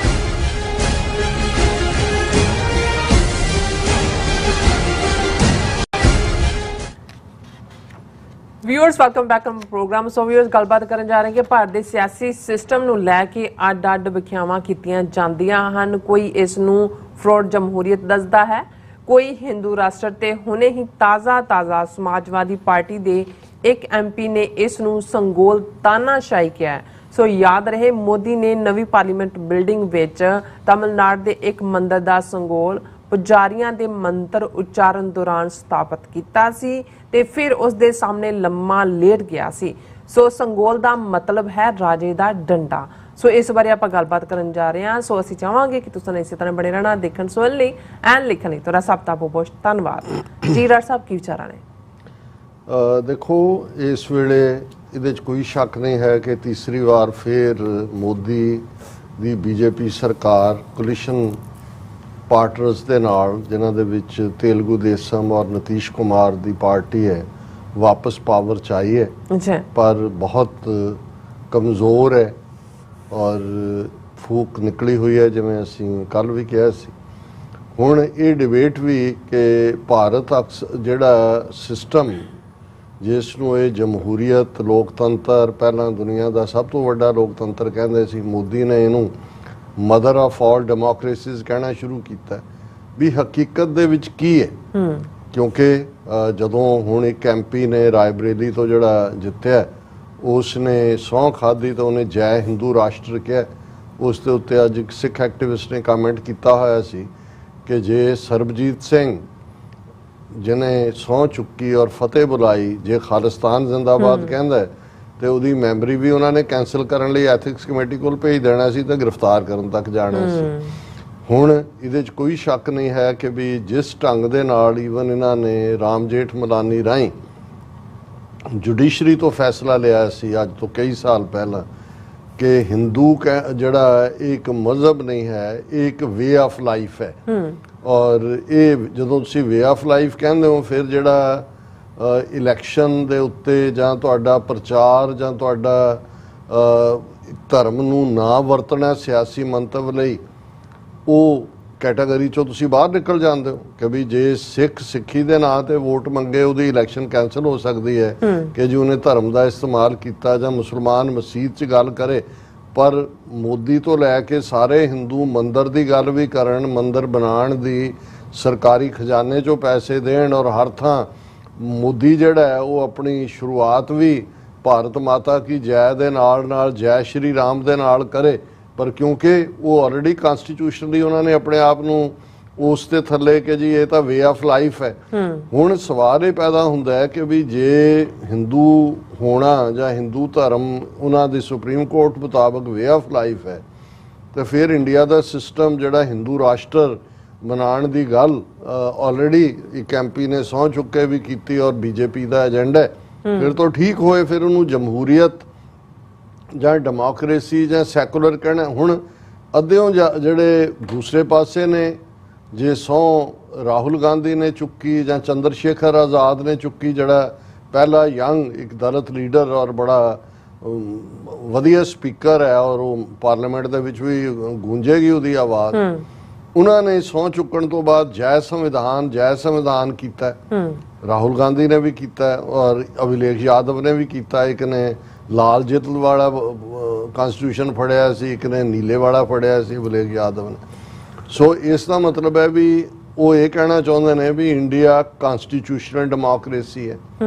ਹੁਣ ਜੇ ਕਨਸਟੀਟਿਊਸ਼ਨਲ ਡੈਮੋਕ੍ਰੇਸੀ ਹੈ ਤੇ ਉਸ ਕਨਸਟੀਟਿਊਸ਼ਨ ਦੇ ਵਿੱਚ ਸੈਕੂਲਰਿਜ਼ਮ ਵੀ ਹੈ, ਉਸ ਕਨਸਟੀਟਿਊਸ਼ਨ ਦੇ ਵਿੱਚ ਸਿੱਖ, ਬੋਧੀ, ਜੈਨੀ, ਹਿੰਦੂ ਨੇ। ਸੋ ਸਾਡੇ ਲਈ ਤਾਂ ਉਹ ਕਨਸਟੀਟਿਊਸ਼ਨਲ ਡੈਮੋਕ੍ਰੇਸੀ ਹੋਏ, ਉਹ ਹਿੰਦੂ ਰਾਸ਼ਟਰ ਹੋਏ, ਜਾਂ ਅੱਜ ਜਿਵੇਂ ਇੱਕ ਸਮਾਜਵਾਦੀ ਪਾਰਟੀ ਦੇ MP RK ਚੌਧਰੀ ਨੇ ਕਿਹਾ ਕਿ ਜੀ ਇਹ ਇੰਡੀਆ ਜਿਹੜਾ ਹੈ ਇਹ ਤਾਂ ਸੰਵਿਧਾਨਕ ਲੋਕਤੰਤਰ ਹੈ, ਪਰ ਇਹ ਤਾਂ ਇਹਨਾਂ ਨੇ ਸੰਗੋਲ ਲੋਕਤੰਤਰ ਬਣਾ ਦਿੱਤਾ, ਮੋਨਾਰਕੀ ਬਣਾ ਦਿੱਤੀ। ਹੁਣ ਪਿਛਲੀਆਂ ਚੋਣਾਂ ਤੋਂ ਪਹਿਲਾਂ ਮੋਦੀ ਨੇ ਕਿੰਨੇ 100 ਕਰੋੜ ਖਰਚ ਕੇ ਜਿਹੜੀ ਨਵੀਂ ਪਾਰਲੀਮੈਂਟ ਦੀ ਬਿਲਡਿੰਗ ਬਣਾਈ, ਉਹਨੇ ਯਕੀਨੀ ਬਣਾਇਆ ਕਿ ਜੀ ਉਸ ਦੇ ਵਿੱਚ ਉਹਨੂੰ ਸਥਾਪਿਤ ਕਰਨਾ ਹੈ। ਸੰਗੋਲ ਕੀ ਕੋਈ ਡੰਡਾ ਹੈ ਜਿਹੜਾ ਉਹ ਤਮਿਲਨਾਡੂ ਦੇ ਕਿਸੇ ਮੰਦਿਰ ਦੇ ਪੰਡਤਾਂ ਨੇ ਕੋਈ ਛੜੀ ਦਿੱਤੀ ਸੀ ਉਹਨੂੰ, ਨਹਿਰੂ ਨੂੰ, ਹਾਂਜੀ। ਔਰ ਇਹਨਾਂ ਨੇ ਪਹਿਲਾਂ ਤਾਂ ਪ੍ਰਚਾਰ ਕੀਤਾ, ਦੇਖੋ ਜੀ ਇੰਨੇ ਧਾਰਮਿਕ ਪਵਿੱਤਰ ਜਿਹੜਾ ਹੈ ਉਹ ਸੰਗੋਲ ਹੈ, ਤੇ ਨਹਿਰੂ ਨੇ ਤਾਂ ਉਹਨੂੰ ਮਿਊਜ਼ੀਅਮ ਦੇ ਵਿੱਚ ਜਮ੍ਹਾਂ ਕਰਾਇਆ ਹੋਇਆ ਸੀ। ਇਹਨਾਂ ਨੇ ਉਹਨੂੰ ਕੱਢਿਆ ਸੋਟੀ ਨੂੰ, ਨਹੀਂ, ਉਹਨੂੰ ਉਹਦੀ ਝਾੜ ਪੂੰਝ ਕੀਤੀ, ਉਹਨੂੰ ਨਵਾਇਆ ਹੋਣਾ ਪਤਾ ਨਹੀਂ ਦੁੱਧ ਦੇ ਨਾਲ ਕੀ ਹੈ। ਫਿਰ ਉਹਨੂੰ ਕਿਹਾ ਜੀ ਇਹ ਸੰਗੋਲ ਜਿਹੜਾ ਸਾਡੇ ਹਿੰਦੂ ਜਿਹੜੀ ਸਾਊਥ ਦਾ ਉਹਨਾਂ ਦਾ ਪਤਾ ਨਹੀਂ ਕਿਹੜੀ ਇੱਕ ਡਾਇਨੈਸਟੀ ਸੀ ਜਿਹੜੀ ਲੰਬਾ ਵਕਤ ਚੱਲੀ, ਕਈ ਸੌ ਸਾਲ, ਉਹਦੇ ਨਾਲ, ਕਿਉਂਕਿ ਵੋਟਾਂ ਚਾਹੁੰਦੇ ਸੀ ਤਮਿਲਾਂ ਦੀਆਂ ਔਰ ਸਾਊਥ ਦੇ ਹਿੰਦੂਆਂ ਨੂੰ ਖੁਸ਼ ਕਰਨਾ ਚਾਹੁੰਦੇ ਸੀ ਕਿ ਜੀ ਅਸੀਂ ਫਲਾਂ ਜਿਹੜੀ ਹੈ ਉਸ ਰਾਜ ਦੀ ਜਿਹੜੀ ਨਿਸ਼ਾਨੀ ਹੈ ਉਹਨੂੰ ਪਾਰਲੀਮੈਂਟ ਸਥਾਪਿਤ ਕਰਨਾ। ਹੁਣ ਨੰਗ ਤੜੰਗੇ ਜੇ ਉਹ 40-50 ਜਿਹੜੇ ਮਦਰਾਸੀ ਪੰਡਤ ਵੀ ਲਿਆਂਦੇ, ਉਹ ਮੰਤਰ ਪੜ੍ਹਦੇ ਆਏ, ਉਹ ਵਿੱਚ ਡੰਡਾ ਚੁੱਕਿਆ ਹੋਇਆ ਔਰ ਉਹਨੂੰ ਲਿਆ ਕੇ ਉੱਥੇ ਪਾਰਲੀਮੈਂਟ ਬਿਲਡਿੰਗ ਦੇ ਵਿੱਚ ਰੱਖਤਾ, ਤੇ ਮੋਦੀ ਐ ਲੰਮਾ ਪੈ ਗਿਆ ਜਿਵੇਂ ਗੋਲੀ ਚਲਾਉਣ ਵੇਲੇ ਜਾਂ ਸਪਾਈ ਪੈ ਜਾਂਦੇ ਨੇ ਲੰਮੇ। ਉਹਨਾਂ ਨੇ ਕਿਹਾ ਕਿ ਵੀ ਇਹ ਕੀ ਹੋਇਆ। ਹੁਣ ਉਹ ਸਥਾਪਿਤ ਹੈ। ਬਾਅਦ ਚ ਸਾਹਮਣੇ ਆਇਆ ਕਿ ਵੀ ਇਹ ਤਾਂ ਜਿਹੜਾ ਸੰਗੋਲ ਹੈ, ਉਹਨੂੰ ਸੰਗੋਲ ਕਿਹਾ ਗਿਆ, ਇਸ ਲਈ ਸੰਗੋਲ ਡੈਮੋਕ੍ਰੇਸੀ ਦਾ ਮੈਂ ਜ਼ਿਕਰ ਕੀਤਾ। ਉਹਨਾਂ ਨੇ ਕਿਹਾ ਇਹਦਾ ਤਾਂ ਮਤਲਬ ਰਾਜ ਦੰਡ ਹੁੰਦਾ ਹੈ, ਰਾਜੇ ਦਾ ਡੰਡਾ। ਤੇ ਹੁਣ ਇਹ ਜਿਹੜੀ ਗੱਲ ਅੱਜ ਉਹਨਾਂ ਦੇ ਸੋਸ਼ਲਿਸਟ ਐਮਪੀ ਨੇ ਕਹੀ ਹੈ, ਉਹਨੇ ਕਿਹਾ ਜੀ ਪਹਿਲਾਂ ਇੰਡੀਆ ਇਹ ਫੈਸਲਾ ਕਰੇ, ਆਰ.ਕੇ. ਚੌਧਰੀ ਨੇ ਕਿਹਾ Sengol controversy, Samajwadi party MP calls historical sceptre anachronistic symbol of monarchy wants it replaced with constitution. ਉਹਨੇ ਕਿਹਾ ਸੀ ਡੰਡੇ ਵਾਲਾ ਰਾਜਤੰਤਰ ਥੋੜੀ ਹੈ, ਅਸੀਂ ਤਾਂ ਬਿਲਕੁਲ ਇਹ ਨਹੀਂ ਹੈਗੇ, ਇਹਨੂੰ ਚੁੱਕੋ ਇਥੋਂ ਡੰਡੇ ਨੂੰ। ਔਰ ਉਸ ਦੀ ਹਮਾਇਤ ਅਖਿਲੇਸ਼ ਯਾਦਵ ਨੇ ਵੀ ਕੀਤੀ, ਦੂਸਰਿਆਂ ਨੇ ਵੀ ਕੀਤੀ। ਹੁਣ ਇਹ ਡਿਬੇਟ ਸ਼ੁਰੂ, ਉਹਨੇ ਕਿਹਾ ਵੀ Sanghol means ਰਾਜਦੰਡ, it also means ਰਾਜੇ ਕਾ ਡੰਡਾ। After ending the princely order, the country became independent. Will the country be run by Raja ka Danda or Constitution? I demand Sangol be removed from Parliament to save the Constitution. Rahul Gandhi ਨੇ ਵੀ ਹਮਾਇਤ ਕੀ। ਸੋ ਹੁਣ ਇਹ ਵੀ ਇੱਕ debate ਸ਼ੁਰੂ ਹੋ ਗਈ। ਹੁਣ ਅਮ੍ਰਿਤਿਆ ਸੈਨ, ਭਾਰਤ ਨੂੰ ਜਿਹੜੇ ਕੁਝ ਨੋਬਲ ਪ੍ਰਾਈਜ਼ ਹੁਣ ਤੱਕ ਮਿਲੇ ਨੇ, ਜਿਨ੍ਹਾਂ ਚੋਂ ਇੱਕ ਜਿਉਂਦਾ ਨੋਬਲ ਪ੍ਰਾਈਜ਼ ਵਾਲਾ ਅਮ੍ਰਿਤਿਆ ਸੈਨ, ਬਹੁਤ ਵੱਡਾ ਜਿਹੜਾ ਇਕੋਨੋਮਿਸਟ ਹੈ, 90 ਸਾਲ ਦੀ ਉਮਰ ਹੋ ਗਈ ਔਰ ਉਹ ਅੱਜ ਕਲਕੱਤੇ ਪਹੁੰਚਿਆ ਔਰ ਉਹਨੇ ਕਿਹਾ ਲੋਕ ਸਭਾ ਪੋਲ ਰਿਜ਼ਲਟ ਸ਼ੋ ਇੰਡੀਆ ਨਾਟ ਹਿੰਦੂ ਰਾਸ਼ਟਰ। ਉਹਨੇ ਕਿਹਾ ਜੀ ਜਿਹੜੇ ਲੋਕ ਸਭਾ ਦੇ ਨਤੀਜੇ ਨੇ ਉਹਨਾਂ ਨੇ ਇਹ ਦੱਸਤਾ ਵੀ ਭਾਰਤ ਹਿੰਦੂ ਰਾਸ਼ਟਰ ਨਹੀਂ ਹੈ, ਕਿਉਂਕਿ ਬੀਜੇਪੀ 400 ਪਾਰ ਦਾ ਨਾਰਾ ਇਹੀ ਦਿੰਦੇ ਸੀ ਕਿ ਵੀ ਅਸੀਂ ਹਿੰਦੂ ਰਾਸ਼ਟਰ ਬਣਾਵਾਂਗੇ। ਆਲਰੇਡੀ ਇੱਕ ਦੋ ਨੇ ਤਾਂ ਕਿਹਾ ਸੀ ਵੀ ਸਾਨੂੰ 400 ਇਸ ਲਈ ਦਿਓ ਵੀ ਅਸੀਂ ਕਨਸਟੀਟਿਊਸ਼ਨ ਦਾ ਭੋਗ ਪਾਣਾ। ਇਸ ਲਈ ਰਾਹੁਲ ਗਾਂਧੀ ਸਮੇਤ ਸਾਰਿਆਂ ਨੇ ਕਨਸਟੀਟਿਊਸ਼ਨ ਇਵੇਂ ਹੀ ਜੇਬ 'ਚ ਰੱਖਿਆ ਹੋਇਆ ਜਿਵੇਂ ਉਹ ਕੋਈ ਉਹਨਾਂ ਦਾ ਇਨਸੈਪਰੇਬਲ ਪਾਰਟ ਹੈ। ਸੋ ਅਸੀਂ ਇਸ ਸਾਰੇ ਦੇ ਉੱਤੇ ਹੀ ਕਹਿਣਾ ਚਾਹੁੰਦੇ ਹਾਂ ਵੀ ਪਹਿਲਾਂ ਤਾਂ ਇਹ ਡਿਸਾਈਡ ਕਰ ਲਓ ਵੀ ਹੈ ਕੀ ਸਾਡੇ ਲਈ। ਤਾਂ ਜਦੋਂ ਇਹ ਸੋ ਕਾਲਡ ਡੈਮੋਕ੍ਰੇਸੀ ਵੀ ਸੀ ਸੈਕੂਲਰ ਕਨਸਟੀਟਿਊਸ਼ਨ ਦੇ ਥੱਲੇ, ਉਦੋਂ ਸਾਡੇ ਖਿਲਾਫ ਟੋਟਲ ਵਾਰ ਵਿੱਢੀ ਗਈ ਜੂਨ ਦੇ ਪਹਿਲੇ ਹਫਤੇ। ਅੱਛਾ, ਜੇ ਹਿੰਦੂ ਰਾਸ਼ਟਰ ਬਣਾਉਣ ਦੀ ਗੱਲ ਆਈ ਅਸੀਂ ਉਸ ਦੇ ਨਾਲ ਟਕਰਾ ਰਹੇ ਹਾਂ ਲਗਾਤਾਰਤਾ ਦੇ ਨਾਲ ਕਿ ਭਾਈ ਅਸੀਂ ਤਾਂ ਜਿਹੜਾ ਤੁਹਾਡੇ ਨਾਲ ਰਹਿਣਾ ਹੀ ਨਹੀਂ। ਅਸੀਂ ਤਾਂ 40 ਸਾਲ ਪਹਿਲਾਂ ਫੈਸਲਾ ਕਰ ਲਿਆ ਸੀ ਕਿ ਵਾਘਾ ਤੋਂ ਜਮਨਾ ਤੱਕ ਜਿਹੜਾ ਉਹ ਅਲਟੀਮੇਟਲੀ ਸਾਡਾ ਮੁਲਕ ਖਾਲਿਸਤਾਨ ਬਣੇਗਾ। ਔਰ ਜਿਸ ਲੈਵਲ ਦੇ ਉੱਤੇ ਇਹਨਾਂ ਨੇ ਈਵਨ ਜਿਹੜੇ ਲੋਕ ਇੰਡੀਅਨ ਨੈਸ਼ਨਲਿਸਟ ਨੇ ਉਹਨਾਂ ਦੇ ਨਾਲ, ਹੁਣ ਜਿਵੇਂ ਅਰੁਣ ਧਾਤੀ ਰॉय ਜਿਹਨਾਂ 2010 ਦੇ ਵਿੱਚ ਉਹਨੇ ਕਸ਼ਮੀਰ ਦੇ ਮੁੱਦੇ ਦੇ ਉੱਤੇ ਆਪਣਾ ਲੈਕਚਰ ਕੀਤਾ ਕਿਸੇ ਕਾਨਫਰੰਸ 'ਚ, 14 ਸਾਲ ਬਾਅਦ ਉਸ ਦੇ ਖਿਲਾਫ UAPA ਦਾ ਕੇਸ ਰਜਿਸਟਰ ਹੋਇਆ। ਹਾਲਾਂਕਿ ਅੱਜ ਹੀ ਅਰੁਣ ਧਾਤੀ ਰॉय ਨੂੰ ਇੱਕ ਬੜਾ ਪ੍ਰੈਸਟੀਜੀਅਸ ਅਵਾਰਡ ਹੈ PEN Pinter prize for powerful voice, ਉਹ ਅਵਾਰਡ ਕੀਤਾ ਗਿਆ ਔਰ ਇਹ UK ਬੇਸਡ ਹੈ। ਹੈਰਲਡ ਪਿੰਟਰ ਉਸ ਦੇ ਨਾਂ ਦੇ ਉੱਤੇ ਹੈ, ਆਊਟਸਟੈਂਡਿੰਗ ਲਿਟਰੇਰੀ ਅਵਾਰਡ ਹੈ। ਔਰ ਹੁਣ ਗੱਲ ਇਹ ਨਹੀਂ ਹੈ ਵੀ ਅਰੁਣ ਧਾਤੀ ਰॉय ਨੂੰ ਪਹਿਲਾਂ ਵੀ ਜਿਹੜਾ ਬਰੁਕਰਸ ਅਵਾਰਡ ਮਿਲਿਆ ਹੋਇਆ, ਹੁਣ ਇੱਕ ਨਵਾਂ ਅਵਾਰਡ ਮਿਲਿਆ। ਪਰ ਗੱਲ ਇਹ ਹੈ ਕਿ ਜਿਹਨੂੰ ਜਮਹੂਰੀਅਤ ਕਹੋ, ਉਸ ਨੂੰ ਜਿਹੜੀ ਹੈ ਉਹ ਰਾਜਦੰਡ ਵਾਲੀ ਸੰਗੋਲ ਮੋਨਾਰਕੀ ਕਹੋ, ਜਾਂ ਉਸ ਨੂੰ ਹਿੰਦੂ ਰਾਸ਼ਟਰ ਕਹੋ, ਜਾਂ ਮੋਦੀ ਕੀ ਗਾਰੰਟੀ, ਮੋਦੀ ਕਾ ਤਾਨਾ। ਹੁਣ ਮੋਦੀ ਨੇ ਤਾਂ ਇਵੇਂ ਬਣਾਇਆ ਨਾ ਡੰਡਾ ਮੇਰਾ। ਔਰ ਸਾਰੀ ਆਪਣੀ ਕੈਂਪੇਨ ਦੇ ਵਿੱਚ ਜਦੋਂ ਉਹਨੇ ਕਹਿਣਾ ਮੋਦੀ ਕੀ ਗਾਰੰਟੀ, ਔਰ ਇਹਨੂੰ ਸ਼ਰਮ ਨਹੀਂ ਆਉਂਦੀ ਆਪਣਾ ਨਾਮ ਬਾਰ-ਬਾਰ ਲੈਂਦੇ ਆ। ਕੋਈ ਵੀ ਜਿਹੜਾ ਨਾਰਸਿਸਿਸਟ ਵੀ ਹੁੰਦਾ, ਹਿਟਲਰ ਵੀ, ਭਾਵੇਂ ਉਹ ਅਬਹੇਲ ਹਿਟਲਰ ਔਰ ਦੂਜੇ ਉਹਨੂੰ ਸਲੂਟ ਕਰਨ ਵਾਲੇ ਸੀ, ਪਰ ਇੰਨੀ ਵਾਰੀ ਹਿਟਲਰ ਨੇ ਵੀ ਕਦੇ ਆਪਣਾ ਨਾਂ ਲੋਕਾਂ 'ਚ ਨਹੀਂ ਲਿਆ ਜਿੰਨਾ ਇਹ ਨਾਰਸਿਸਿਸਟ ਜਿਹੜਾ मोदी है। मोदी की गारंटी, मोदी कह रहा है, मोदी ने कहा था। उन्हें पहला देख लो भी मोदी तंत्र है, लोकतंत्र है, संगोल तंत्र है, हिंदू राष्ट्र है की है। साडे लई इस सब का कोई मतलब नहीं है। साडे लई ये बिल्कुल जुल्म तंत्र है, ये ब्राह्मण तंत्र है और इस तो छुटकारा पाना ही ਜਿਹੜਾ ਅਲਟੀਮੇਟਲੀ ਸਾਡਾ ਸੋਲੂਸ਼ਨ ਹੈ। ਜੀ ਡਾਕਟਰ ਸਾਹਿਬ ਤੁਹਾਡਾ ਬਹੁਤ ਧੰਨਵਾਦ। ਸਾਥ ਲੈਣ ਬ੍ਰੇਕ। ਵਿਊਅਰਸ ਤੁਸੀਂ ਕਿਤੇ ਨਹੀਂ ਜਾਣਾ, ਮਿਲਦੇ ਹਾਂ ਛੋਟੇ ਜਿਹੇ ਬ੍ਰੇਕ ਤੋਂ ਬਾਅਦ।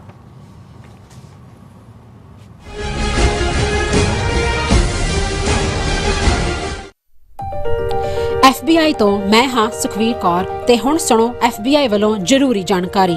ਸਾਡੇ ਦੇਸ਼ ਅਮਰੀਕਾ ਵਿੱਚ ਬਾਹਰਲੇ ਦੇਸ਼ਾਂ ਦੀਆਂ ਸਰਕਾਰਾਂ ਵੱਲੋਂ ਅੰਤਰਰਾਸ਼ਟਰੀ ਦਬਾਅ ਪਾਇਆ ਜਾ ਰਿਹਾ ਹੈ। ਇਸ ਨੂੰ ਰੋਕਣ ਲਈ FBI ਨੂੰ ਤੁਹਾਡੇ ਸਹਿਯੋਗ ਦੀ ਲੋੜ ਹੈ। ਵਿਦੇਸ਼ੀ ਸਰਕਾਰਾਂ ਜਾਂ ਉਹਨਾਂ ਦੇ ਮੁਲਾਜ਼ਮਾਂ ਜਾਂ ਮੁਖਬਰਾਂ ਵੱਲੋਂ ਅਮਰੀਕਾ ਵਿੱਚ ਵਸਦੇ ਕਿਸੇ ਵੀ ਇਨਸਾਨ ਨਾਲ ਕੀਤੇ ਜਾ ਰਹੇ ਅੰਤਰਰਾਸ਼ਟਰੀ ਦਬਾਅ ਦੀਆਂ ਕੁਝ ਕਿਸਮਾਂ ਇਹ ਨੇ: ਨਿਗਰਾਨੀ ਰੱਖਣੀ, ਪਿੱਛਾ ਕਰਨਾ, ਤੰਗ ਪਰੇਸ਼ਾਨ ਕਰਨਾ, ਅਗਵਾ ਕਰਨ ਦੀ ਕੋਸ਼ਿਸ਼ ਜਾਂ ਉਸ ਤੇ ਸਰੀਰਕ ਹਮਲਾ ਕਰਨਾ ਅਤੇ ਧਮਕੀਆਂ ਤੇ ਡਰਾਵੇ ਰਾਹੀਂ ਜ਼ਬਰਦਸਤੀ ਕਿਸੇ ਭਾਈਚਾਰੇ ਜਾਂ ਵਿਅਕਤੀਆਂ ਬਾਰੇ ਜਾਣਕਾਰੀ ਇਕੱਠੀ ਕਰਨ ਦੀ ਕੋਸ਼ਿਸ਼ ਕਰਨੀ, ਕਿਸੇ ਨੂੰ ਉਸ ਦੇ ਮੂਲ ਦੇਸ਼ ਨੂੰ ਮੁੜਨ ਲਈ ਮਜਬੂਰ ਕਰਨਾ ਜਾਂ ਮੂਲ ਦੇਸ਼ ਵਿੱਚ ਵਸਦੇ ਉਸ ਦੇ ਰਿਸ਼ਤੇਦਾਰਾਂ ਨੂੰ ਡਰਾਉਣਾ ਜਾਂ ਹਿਰਾਸਤ ਵਿੱਚ ਲੈਣਾ, ਕਿਸੇ ਦੇ ਕੰਪਿਊਟਰ ਜਾਂ ਫੋਨ ਨੂੰ ਹੈਕ ਕਰਕੇ ਉਸ ਦੀ ਨਿੱਜਤਾ ਤੇ ਹਮਲਾ ਕਰਨਾ ਜਾਂ ਉਸ ਬਾਰੇ ਇੰਟਰਨੈਟ ਤੇ ਕੂੜ ਪ੍ਰਚਾਰ ਕਰਨਾ, ਕਿਸੇ ਦੀਆਂ ਵਿੱਤੀ ਜਾਇਦਾਦਾਂ ਨੂੰ ਜ਼ਬਤ ਕਰਨਾ। ਜੇ ਤੁਹਾਨੂੰ ਲੱਗਦਾ ਹੈ ਕਿ ਤੁਸੀਂ ਅੰਤਰਰਾਸ਼ਟਰੀ ਦਬਾਅ ਦੇ ਸ਼ਿਕਾਰ ਹੋ ਤਾਂ FBI ਨੂੰ ਹੁਣੇ ਕਾਲ ਕਰੋ 1-800-CALL-FBI ਜਾਂ 1-800-225-5324 ਤੇ ਸੰਪਰਕ ਕਰੋ। ਤੇ ਜੇ ਤੁਹਾਡੇ ਲਈ ਅੰਗਰੇਜ਼ੀ ਵਿੱਚ ਗੱਲ ਕਰਨਾ ਮੁਸ਼ਕਲ ਹੈ ਤਾਂ ਤੁਸੀਂ ਪੰਜਾਬੀ ਵਿੱਚ ਗੱਲ ਕਰਨ ਲਈ ਕਹਿ ਸਕਦੇ ਹੋ ਜਾਂ FBI ਦੀ ਵੈਬਸਾਈਟ tips.fbi.gov ਤੇ ਆਪਣੀ ਸ਼ਿਕਾਇਤ ਦਰਜ ਕਰਾਓ।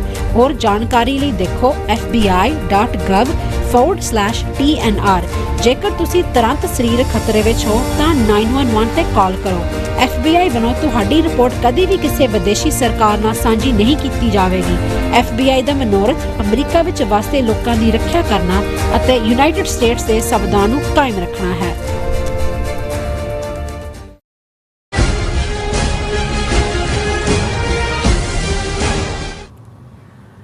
Viewers welcome back to programme. So viewers annual section ਵਿੱਚ ਆਪਾਂ ਪਹੁੰਚ ਚੁੱਕੇ ਹਾਂ। ਉਸ ਵਿੱਚ ਆਪਾਂ ਗੱਲਬਾਤ ਕਰਾਂਗੇ ਕਿ ਦੁਨੀਆ ਭਰ ਦੇ ਮੁਲਕਾਂ ਵਿੱਚ ਹਰ 10 ਸਾਲ ਬਾਅਦ ਮਰਦਮਸ਼ੁਮਾਰੀ ਜਿਹੜੀ ਹੈ ਕਰਵਾਈ ਜਾਂਦੀ ਹੈ ਔਰ ਭਾਰਤ ਵਿੱਚ ਅਖੀਰਲੀ ਮਰਦਮਸ਼ੁਮਾਰੀ 2011 ਵਿੱਚ ਹੋਈ ਸੀ ਔਰ ਇਹ ਮਰਦਮਸ਼ੁਮਾਰੀ 2021 ਵਿੱਚ ਹੋਣੀ ਸੀ, ਪਰ ਮੋਦੀ ਸਰਕਾਰ ਵੱਲੋਂ ਕੋਵਿਡ ਦੇ ਬਹਾਨੇ ਇਸ ਨੂੰ ਟਾਲ ਦਿੱਤਾ ਗਿਆ। ਭਾਰਤ ਦੀ ਮੋਦੀ ਸਰਕਾਰ ਮਰਦਮਸ਼ੁਮਾਰੀ ਕਰਵਾਉਣ ਤੋਂ ਕਿਉਂ ਭਗੌੜੀ ਹੈ, ਇਸ ਬਾਰੇ ਆਪਾਂ ਗੱਲਬਾਤ ਕਰਨ ਜਾ ਰਹੇ ਹਾਂ। ਜਿਹੜੇ ਤੁਹਾਡੇ ਲਾਈਵ ਮੈਸੇਜ ਨੇ ਉਹ ਵੀ ਆਪਾਂ ਸ਼ੇਅਰ ਕਰਨ ਜਾ ਰਹੇ ਹਾਂ। ਸੋ ਅਸੀਂ ਚਾਹਾਂਗੇ ਕਿ ਤੁਸੀਂ ਇਸੇ ਤਰ੍ਹਾਂ ਬਣੇ ਰਹਿਣਾ, ਦੇਖਣ ਸੁਣ ਲਈ ਐਂ ਲਿਖਣ ਲਈ ਤੁਹਾਡਾ ਸਭ ਦਾ ਬਹੁਤ ਬਹੁਤ ਧੰਨਵਾਦ ਜੀ। ਡਾਕਟਰ ਸਾਹਿਬ ਕੀ ਕਹਿਣਾ ਚਾਹੋਗੇ? ਦੇਖੋ ਇਹ ਗੱਲ ਇਹ ਸਾਨੂੰ ਵੀ ਪਤਾ ਹੈ ਵੀ 10 ਸਾਲ ਬਾਅਦ ਮਰਦਮਸ਼ੁਮਾਰੀ ਜਿਹਨੂੰ ਸੈਂਸਸ ਕਹਿੰਦੇ ਨੇ ਇਹ ਹੁੰਦੀ ਹੈ। ਔਰ ਜੇ ਮੈਂ ਗਲਤ ਨਾ ਹੋਵਾਂ ਤਾਂ ਪਹਿਲੀ ਸੈਂਸਸ ਅੰਗਰੇਜ਼ਾਂ ਦੇ ਜ਼ਮਾਨੇ 'ਚ ਜਦੋਂ ਪੰਜਾਬ ਉਹਨਾਂ ਦਾ ਹਿੱਸਾ ਬਣਦਾ 1849 'ਚ 1861 'ਚ ਜਾਂ 1871 ਮੈਂ ਸ਼ੋਰ ਨਹੀਂ ਹਾਂ ਸ਼ੁਰੂ ਹੋਈ। ਔਰ ਈਵਨ ਜਦੋਂ first world war second world war ਵੀ ਚੱਲਿਆ ਅੰਗਰੇਜ਼ਾਂ ਦੇ ਪੀਰੀਅਡ 'ਚ ਹਰ 10 ਸਾਲ ਬਾਅਦ ਇਹ ਮਰਦਮਸ਼ੁਮਾਰੀ ਹੁੰਦੀ ਸੀ। ਹੁਣ ਮਰਦਮਸ਼ੁਮਾਰੀ ਮਹਿਜ਼ ਇੱਕ ਗਿਣਤੀ ਦਾ ਨਾਂ ਨਹੀਂ ਹੈ। ਉਸ ਦੇ ਨਾਲ ਜਦੋਂ ਤੱਕ ਹੁਣ ਅਸੀਂ 21ਵੀਂ ਸਦੀ 'ਚ ਪਹੁੰਚੇ ਹਾਂ ਜਿਹੜੀਆਂ ਸੁਸਾਇਟੀਜ਼ ਨੇ ਉਹਨਾਂ 'ਚ ਪੂਅਰ ਲੈਵਲ 'ਤੇ ਕੀ ਹੈ ਔਰ ਭਾਰਤ ਦੇ ਵਿੱਚ ਖਾਸ ਤੌਰ 'ਤੇ ਜਦੋਂ ਸ਼ਡਿਊਲ ਟਰਾਈਬ ਔਰ ਦੂਸਰੀਆਂ ਕਲਾਸਿਸ ਦਾ ਜ਼ਿਕਰ ਹੁੰਦਾ ਹੈ ਉਸ 'ਤੇ ਬੇਸਡ ਕੈਲਕੂਲੇਸ਼ਨਸ ਹੁੰਦੀਆਂ, ਵੈਲਫੇਅਰ ਸਕੀਮਸ ਬਣਦੀਆਂ, ਲੋਕਾਂ ਤੱਕ ਰਾਹਤ ਪਹੁੰਚਦੀ ਹੈ। ਹਾਲਾਂਕਿ ਜ਼ਾਹਰ ਹੈ ਇਹ ਵੀ ਪਤਾ ਲੱਗਦਾ ਵੀ ਕਿਸ ਧਰਮ ਦੇ ਮੰਨਣ ਵਾਲੇ ਕਿੰਨੇ ਨੇ, ਮਾਈਗ੍ਰੇਸ਼ਨ ਕਿੱਥੋਂ ਹੋ ਰਹੀ ਹੈ, ਕਿੱਥੇ ਐਵਰੇਜ ਗਰੋਥ ਰੇਟ ਕੀ ਹੈ ਔਰ ਦੂਸਰਾ ਕੀ ਹੈ। ਹੁਣ 2011 ਦੇ ਵਿੱਚ ਲਾਸਟ ਸੈਂਸਸ ਹੋਈ, 2021 ਦੇ ਵਿੱਚ ਡਿਊ ਸੀ। ਜ਼ਾਹਰ ਹੈ 2020 'ਚ ਕੋਵਿਡ ਦਾ ਥੋੜ੍ਹਾ ਬਹੁਤ ਪ੍ਰਭਾਵ ਹੋਇਆ, ਕੁਝ ਮੁਲਕਾਂ ਨੇ ਇਮੀਡੀਏਟ 'ਚ ਨਹੀਂ ਕੀਤਾ, ਕੁਝ ਨੇ ਉਹਦੇ ਬਾਵਜੂਦ ਕੀਤਾ, ਕੁਝ ਨੇ ਜਿਉਂ ਹੀ ਕੋਵਿਡ ਖਤਮ ਹੋਇਆ ਉਸ ਤੋਂ ਬਾਅਦ ਕੀਤੀ। ਪਰ ਹੁਣ ਇਹ ਸਵਾਲ ਪੈਦਾ ਹੁੰਦਾ ਔਰ ਇੰਡੀਆ ਨੂੰ ਉਹਨਾਂ ਨੇ ਉਸ ਕੈਟਾਗਰੀ 'ਚ ਰੱਖ ਦਿੱਤਾ ਦੁਨੀਆ 'ਚ ਜਿਹੜੀਆਂ ਵਾਰ ਟੌਰਨ ਕੰਟਰੀਜ਼ ਨੇ, ਜਿੱਥੇ ਜੰਗ ਲੱਗੀ ਹੋਏ, ਭੁੱਖਮਰੀ ਪਈ ਹੋਏ, ਕੋਈ ਹੋਰ ਹੋਏ, ਜਿੱਥੇ ਸੈਂਸਸ ਨਹੀਂ ਹੋ ਸਕਦੀ। ਕਿਉਂਕਿ 14 ਸਾਲਾਂ ਤੋਂ 2011 ਤੋਂ ਬਾਅਦ ਹੁਣ 2024 'ਚੋਂ ਅਸੀਂ ਗੁਜ਼ਰ ਰਹੇ ਹਾਂ, ਕੋਈ ਸੈਂਸਸ ਨਹੀਂ ਹੋਈ ਔਰ ਕੋਈ ਅਨਾਊਂਸਮੈਂਟ ਨਹੀਂ ਹੈ। ਹੁਣ ਇਹਦੇ ਪਿੱਛੇ ਹਿਡਨ ਰੀਜ਼ਨ ਕੀ ਹੈ? ਇਹਨਾਂ ਨੂੰ ਇਹ ਫੀਅਰ ਹੈ ਕਿ ਵੀ ਜਦੋਂ ਸੈਂਸਸ ਫਿਗਰਸ ਆਉਂਦੀਆਂ ਨੇ ਉਹਦੇ ਥੱਲੇ ਫਿਰ ਈਵਨ ਜਿਹੜੀਆਂ ਪਾਰਲੀਮੈਂਟ ਸੀਟਾਂ ਨੇ, ਸਟੇਟ ਸੀਟਾਂ ਨੇ, ਉਹ ਵੀ ਵੱਧਦੀਆਂ ਨੇ। ਮੁਸਲਮਾਨਾਂ ਦੀ, ਸਿੱਖਾਂ ਦੀ ਆਬਾਦੀ ਜਿਹੜੀ ਹੈ ਉਹ ਵਧਾ 'ਚ ਹੈ, ਘਟਾ 'ਚ ਹੈ, ਕੀ ਹੈ ਇਸ ਬਾਰੇ? ਜਾਂ ਕਿਉਂਕਿ ਕਾਸਟ ਬੇਸਡ ਸੈਂਸਸ ਦੀ ਮੰਗ ਹੁਣ ਇੰਡੀਆ ਬਲਾਕ ਵਾਲੇ ਵੀ ਪ੍ਰੋਪਰਲੀ ਕਰ ਰਹੇ ਨੇ ਔਰ ਇਹ ਖਬਰ ਇਹਨਾਂ ਦਾ ਹੀ ਮੇਨ ਸਟ੍ਰੀਮ ਮੀਡੀਆ ਦਾ ਹਿੰਦੂ ਦੀ ਹੈ। India among select few countries that have not conducted the census ਔਰ ਇਸ 'ਚ ਉਹਨੇ ਸ਼ੁਰੂ ਹੀ ਇੱਥੋਂ ਕੀਤਾ ਕਿ ਵੀ 2011 ਤੋਂ ਬਾਅਦ ਇਹ ਉਹਨਾਂ ਨੇ ਹੁਣ ਤੱਕ 14 ਸਾਲਾਂ 'ਚ ਨਹੀਂ ਕੀਤੀ। ਔਰ ਇਹ ਸੈਂਸਸ ਦਾ ਫਾਇਦਾ ਹੁੰਦਾ ਹੈ ਕਿ welfare schemes which could include specific ones such as building schools for tribal children to large public distribution system. ਔਰ ਇਹ ਨਾ ਹੋਣਾ, ਉਹਨਾਂ ਨੇ ਕਿਹਾ ਵੀ ਬੀਜੇਪੀ ਲੈਡ ਗਵਰਨਮੈਂਟ ਜਿਹੜੀ ਹੈ ਉਹ ਪਾਰਲੀਮੈਂਟ ਦੇ ਵਿੱਚ ਇਹ ਕਹਿੰਦੀ ਹੈ ਲੇਕਿਨ ਇਹਨੂੰ ਪੋਸਟਪੋਨ ਕਰ ਰਹੀ ਹੈ। ਪਰ ਇੰਡੀਆ ਸਿਰਫ but India stands only among a select few countries that have not conducted the latest census। ਸਿਰਫ ਉਹਨਾਂ ਕੁਝ ਮੁਲਕਾਂ 'ਚ ਹੀ ਹੈ 44 of 233 nations ਕਿ 44 ਮੁਲਕ ਨੇ ਜਿਨ੍ਹਾਂ ਨੇ 233 ਟੋਟਲ ਨੇ, ਕਿਉਂਕਿ ਬਹੁਤਿਆਂ ਨੂੰ ਲੱਗੇਗਾ ਜੀ ਅਸੀਂ ਤਾਂ 193 ਜਾਂ 194 ਕਹਿੰਦੇ ਹਾਂ, 193 UN ਦੇ ਮੈਂਬਰ ਨੇ, ਕੁਝ ਐਸੇ ਨੇ ਜਿਹੜੇ ਉੱਥੇ ਕੁਆਲੀਫਾਈ ਨਹੀਂ ਕਰਦੇ ਜਾਂ ਜਿਨ੍ਹਾਂ ਨੇ ਮੈਂਬਰਸ਼ਿਪ ਹੀ ਨਹੀਂ ਲਈ ਹੋਈ। ਟੋਟਲ ਜਿਹੜੇ ਮੁਲਕ ਨੇ 233 ਨੇ ਦੁਨੀਆ ਦੇ ਜੀ। 81% ਨੇ ਆਲਰੇਡੀ ਕੀਤੀ ਹੋਈ ਹੈ। ਔਰ ਇਸ ਸਾਰੇ ਦੇ ਬਾਵਜੂਦ ਕਿ ਵੀ India shares the dubious distinction of not conducting the census with conflict ridden countries such as Ukraine। ਹੁਣ ਯੂਕਰੇਨ 'ਚ ਕਿਉਂਕਿ 2.5 ਸਾਲ ਤੋਂ ਜੰਗ ਚੱਲ ਰਹੀ ਹੈ, ਉਹਨਾਂ ਦੇ ਨਾਲ ਉਹਨਾਂ ਨੇ ਨਹੀਂ ਕੀਤੀ ਹੈ। ਯਮਨ, ਉੱਥੇ ਵੀ ਸਿਵਲ ਵਾਰ ਹੈ। ਸੀਰੀਆ ਐਂਡ ਮਿਆਂਮਾਰ, ਉਹਨਾਂ ਨੇ ਕਿਹਾ ਵੀ ਇੰਡੀਆ, ਯਮਨ, ਸੀਰੀਆ, ਮਿਆਂਮਾਰ ਉਸ ਕੈਟਾਗਰੀ 'ਚ ਆ ਗਏ ਜਿਹੜੇ ਸੈਂਸਸ ਨਹੀਂ ਕਰਵਾ ਰਹੇ, ਜਿੱਥੇ ਸਿਵਲ ਵਾਰਸ ਨੇ ਜਾਂ ਤਾਲਿਬਾਨ ਰੂਲਡ ਅਫਗਾਨਿਸਤਾਨ ਹੈ ਜਾਂ ਇਕਨੋਮਿਕ ਕ੍ਰਾਈਸਿਸ ਹੈ ਸ੍ਰੀਲੰਕਾ ਦਾ। ਇਹਦਾ ਮਤਲਬ ਵੀ ਇੰਡੀਆ 'ਚ ਕੀ ਹੈ, ਉੱਥੇ ਇਕਨੋਮਿਕ ਕ੍ਰਾਈਸਿਸ ਹੈ, ਵਾਰ ਟੌਰਨ ਹੈ, ਕੀ ਹੈ, ਇੰਡੀਆ ਕਿਉਂ ਨਹੀਂ ਕਰਵਾ ਰਿਹਾ। ਫਿਰ ਉਹਨਾਂ ਨੇ ਕਿਹਾ ਕਿ ਵੀ ਇੰਡੀਆ 10 ਉਹਨਾਂ ਕੰਟਰੀ 'ਚ ਆ ਗਿਆ ਹੈ, ਇੰਡੀਆ ਔਰ ਨਾਈਜੀਰੀਆ ਜਿਹੜੀਆਂ ਦੋ ਨੇ ਜਿਨ੍ਹਾਂ ਨੇ ਸੈਂਸਸ ਨਹੀਂ ਕਰਵਾਈ। ਔਰ ਈਵਨ ਚਾਈਨਾ, US, ਇੰਡੋਨੇਸ਼ੀਆ, ਉਹਨਾਂ ਨੇ ਵੀ ਲੇਟੈਸਟ ਸੈਂਸਸ ਜਿਹੜੀ ਹੈ 2020 ਦੇ ਵਿੱਚ ਕੀਤੀ ਹੈ। ਈਵਨ ਪਾਕਿਸਤਾਨ ਵਰਗਾ ਮੁਲਕ ਜਿਹੜਾ ਪ੍ਰੋਬਲਮ 'ਚੋਂ ਲੰਘ ਰਿਹਾ, ਉਹਨਾਂ ਨੇ ਵੀ ਮਾਰਚ 2023 ਦੇ ਵਿੱਚ ਆਪਣੀ ਸੈਂਸਸ ਕੰਪਲੀਟ ਕੀਤੀ। ਫਿਰ ਉਹਨਾਂ ਦੀ ਪੂਰੀ ਡੀਟੇਲ ਉਹਨਾਂ ਨੇ ਕਿਹਾ ਵੀ ਨਿੱਕੇ ਨਿੱਕੇ ਮੁਲਕ ਜਿਹੜੇ ਨੇ ਨੇਪਾਲ, ਮਾਲਦੀਵ, ਬੰਗਲਾਦੇਸ਼, ਭੂਟਾਨ, ਜਿਨ੍ਹਾਂ ਦੀਆਂ ਪ੍ਰੋਬਲਮਸ ਵੀ ਚੱਲ ਰਹੀਆਂ, ਪਰ ਉਹਨਾਂ ਨੇ ਵੀ ਸੈਂਸਸ ਕਰਵਾਈ ਹੈ। ਥੱਲੇ ਉਹਨਾਂ ਨੇ ਪੂਰੇ ਟੇਬਲਸ ਦੇ ਨਾਲ ਗੱਲ ਕੀਤੀ ਹੈ। ਔਰ ਉਹਨਾਂ ਨੇ ਕਿਹਾ ਵੀ ਇਹਦਾ ਨਤੀਜਾ ਇਹ ਹੈ ਸੈਂਸਸ ਨਾ ਕਰਵਾਉਣ ਦਾ ਕਿ 100 ਮਿਲੀਅਨ ਜਿਹੜੇ ਸ਼ਡਿਊਲ ਟਰਾਈਬ ਨੇ ਜਿਨ੍ਹਾਂ ਨੂੰ ਏਕਲਵਯ ਸਕੀਮ ਦਾ ਫਾਇਦਾ ਉਹਨਾਂ ਨੂੰ ਨਹੀਂ ਮਿਲ ਰਿਹਾ। ਨੈਸ਼ਨਲ ਫੈਮਿਲੀ ਹੈਲਥ ਸਰਵੇ ਦੇ ਮੁਤਾਬਕ ਕੁਝ ਜਿਹੜਾ ਨੈਸ਼ਨਲ ਫੂਡ ਸਿਕਿਉਰਿਟੀ ਦੇ ਥੱਲੇ ਉਹ ਕਵਰ ਨਹੀਂ ਹੁੰਦੇ। ਸੋ ਕੋਈ ਨਾ ਕੋਈ ਐਸਾ ਹੈ, ਹਾਲਾਂਕਿ ਇਹਨੇ ਵੀ ਕੋਈ ਇਸ ਦਾ ਨਤੀਜਾ ਨਹੀਂ ਕੱਢਿਆ ਵੀ ਕਿਉਂ ਇੰਡੀਆ ਨੇ, ਜਿਹਦੇ ਕੋਲ ਜਦੋਂ ਕਲੇਮ ਕਰਦੇ ਨੇ ਜੀ ਅਸੀਂ 62 ਕਰੋੜ ਲੋਕਾਂ ਨੇ ਵੋਟਾਂ ਪਾਈਆਂ, ਇਹਨਾਂ ਸਾਡੇ ਕੋਲ ਵਾਈਡ ਸਿਸਟਮ ਸੈਂਸਸ ਬਿਊਰੋ ਹੈ ਇੰਡੀਆ ਦਾ, ਹਰ 10 ਸਾਲ ਬਾਅਦ ਜਿਹੜਾ ਉਹ 47 ਤੋਂ ਬਾਅਦ ਵੀ ਮਰਦਮਸ਼ੁਮਾਰੀ ਹੁੰਦੀ ਰਹੀ ਹੈ। ਫਿਰ ਜਾਂ ਤਾਂ ਇਹ ਉਸ ਕਿਸਮ ਦੇ ਸਿਸਟਮ ਜਿੱਥੋਂ ਜਿਹੜਾ ਕੁਝ ਗੜਬੜ ਕਰਨ ਤੇ ਲੱਗੇ ਹੋਏ ਨੇ ਤਾਂ ਕਿ ਆਉਣ ਵਾਲੇ ਪੀਰੀਅਡ 'ਚ ਇਹ ਜਿਹੜੀ ਮੁਸਲਮਾਨਾਂ ਦੀ, ਈਸਾਈਆਂ ਦੀ, ਸਿੱਖਾਂ ਦੀ ਜਾਂ ਉਹਨਾਂ ਦੀ ਆਬਾਦੀਆਂ ਗਾਇਬ ਕਰ ਦੇਣ, ਕੁਝ ਉਸ ਕਿਸਮ ਦਾ ਗੜਬੜ ਕਰ ਰਹੇ ਨੇ, ਜਾਂ ਉਹਨਾਂ ਨੂੰ ਕੋਈ ਹੋਰ ਇਸ ਦੇ ਉੱਤੇ ਹੈ। ਪਰ ਇਹ ਵੱਡਾ ਸਵਾਲ ਹੈ ਇਹ ਵੀ ਆਪੋਜੀਸ਼ਨ ਧਿਰਾਂ ਨੂੰ ਔਰ ਈਵਨ ਸਿੱਖ ਧਿਰਾਂ ਨੂੰ ਵੀ ਕਿ ਭਾਈ ਤੁਸੀਂ ਜਿਹੜਾ ਸਭ ਕੁਝ ਕੈਲਕੂਲੇਟ 2011 ਦੇ ਬੇਸਡ ਕਰ ਰਹੇ ਹੋ, ਜਿਹੜੀ ਸੈਂਸਸ ਡਿਊ ਹੈ 14 ਸਾਲ ਹੋ ਗਏ ਨੇ, ਸੈਂਸਸ ਕਿਉਂ ਨਹੀਂ ਕਰਵਾਈ ਜਾ ਰਹੀ। ਜੀ ਰਾਜ ਸਾਹਿਬ ਤੁਹਾਡਾ ਬਹੁਤ ਬਹੁਤ ਧੰਨਵਾਦ। ਸੋ ਹੁਣ ਆਪਾਂ ਆਪਣੇ ਜਿਹੜੇ ਰਿਵਿਊਅਰਸ ਮੈਸੇਜ ਨੇ ਉਹ ਲੈਣ ਜਾਣੇ ਆ, ਸਭ ਦਾ ਬਹੁਤ ਬਹੁਤ ਸ਼ੁਕਰੀਆ ਅਦਾ ਕਰਦੇ ਹਾਂ। ਮੈਸੇਜ ਦੀ ਸ਼ੁਰੂਆਤ ਕਰਦੇ ਹਾਂ ਰਿਸ਼ੀ ਭਾਰਤਵਾਜ ਤੋਂ। ਉਹ ਕਹਿੰਦੇ ਨੇ ਕਿ ਵਾਹਿਗੁਰੂ ਜੀ ਕਾ ਖਾਲਸਾ ਵਾਹਿਗੁਰੂ ਜੀ ਕੀ ਫਤਿਹ। Doctor Amarjit, what would happen to the Sikhs in living in South India, in Maharashtra, in Bengal, etc. if Khalistan is made? Bhardwaj ਜੀ, ਜਿਹੜਾ ਪਹਿਲਾਂ ਤਾਂ ਤੁਸੀਂ ਇਹ ਤੁਹਾਡਾ ਸਵਾਲ ਉਸ ਨਫ਼ਰਤ ਚੋਂ ਨਿਕਲਦਾ ਹੈ। ਤੁਸੀਂ ਐ ਮੰਨ ਕੇ ਤੁਰਦੇ ਹੋ ਕਿ ਵੀ ਹਰ ਚੀਜ਼ ਜਿਹੜੀ ਹੈ ਉਹ 1947 ਦੌਰ ਵਾਲੀ ਹੋਣ ਜਾ ਰਹੀ ਹੈ। ਇਵੇਂ ਨਹੀਂ ਹੈ। ਅਸੀਂ ਸਮਝਦੇ ਹਾਂ ਕਿ ਭਾਈ ਇਹਦਾ ਮਤਲਬ ਕੋਈ ਟ੍ਰਾਂਸਫਰ ਆਫ ਪਾਪੂਲੇਸ਼ਨਸ ਨਹੀਂ ਹੈ। ਅਸੀਂ ਕਦੇ ਨਹੀਂ ਚਾਹਾਂਗੇ ਕਿ ਪੰਜਾਬ ਦੇ ਹਿੰਦੂ ਜਾਂ ਮੁਸਲਮਾਨ ਜਾਂ ਈਸਾਈ ਜਾਂ ਜਿਹੜੇ ਨਹੀਂ ਵੀ ਕਿਸੇ ਮਜ਼ਹਬ ਨੂੰ ਮੰਨਣ ਵਾਲੇ ਉਹ ਪੰਜਾਬ ਛੱਡ ਕੇ ਜਾਣ। ਇਸੇ ਤਰ੍ਹਾਂ ਅਸੀਂ ਸਮਝਦੇ ਹਾਂ ਕਿ ਸਟਰੋਂਗ ਖਾਲਿਸਤਾਨ ਹੋਣ ਦੇ ਨਾਲ ਜਿਹੜੇ ਸਿੱਖ ਬਾਕੀ ਸੂਬਿਆਂ 'ਚ ਜਾਂ ਬਾਕੀ ਮੁਲਕਾਂ 'ਚ ਵੀ ਨੇ, ਰਾਦਰ ਉਹਨਾਂ ਨੂੰ ਸਟਰੈਂਥ ਮਿਲੇਗੀ। ਉਹਦਾ ਮਤਲਬ ਇਹ ਨਹੀਂ ਹੈ ਕਿ ਭਾਈ ਉਹ ਜਿਹੜੇ ਨੇ ਉਹਨਾਂ ਨੂੰ ਉੱਥੋਂ ਕੱਢ ਦਿਓ ਤੇ ਅਸੀਂ ਇੱਥੋਂ ਕੱਢ ਦਿਆਂਗੇ।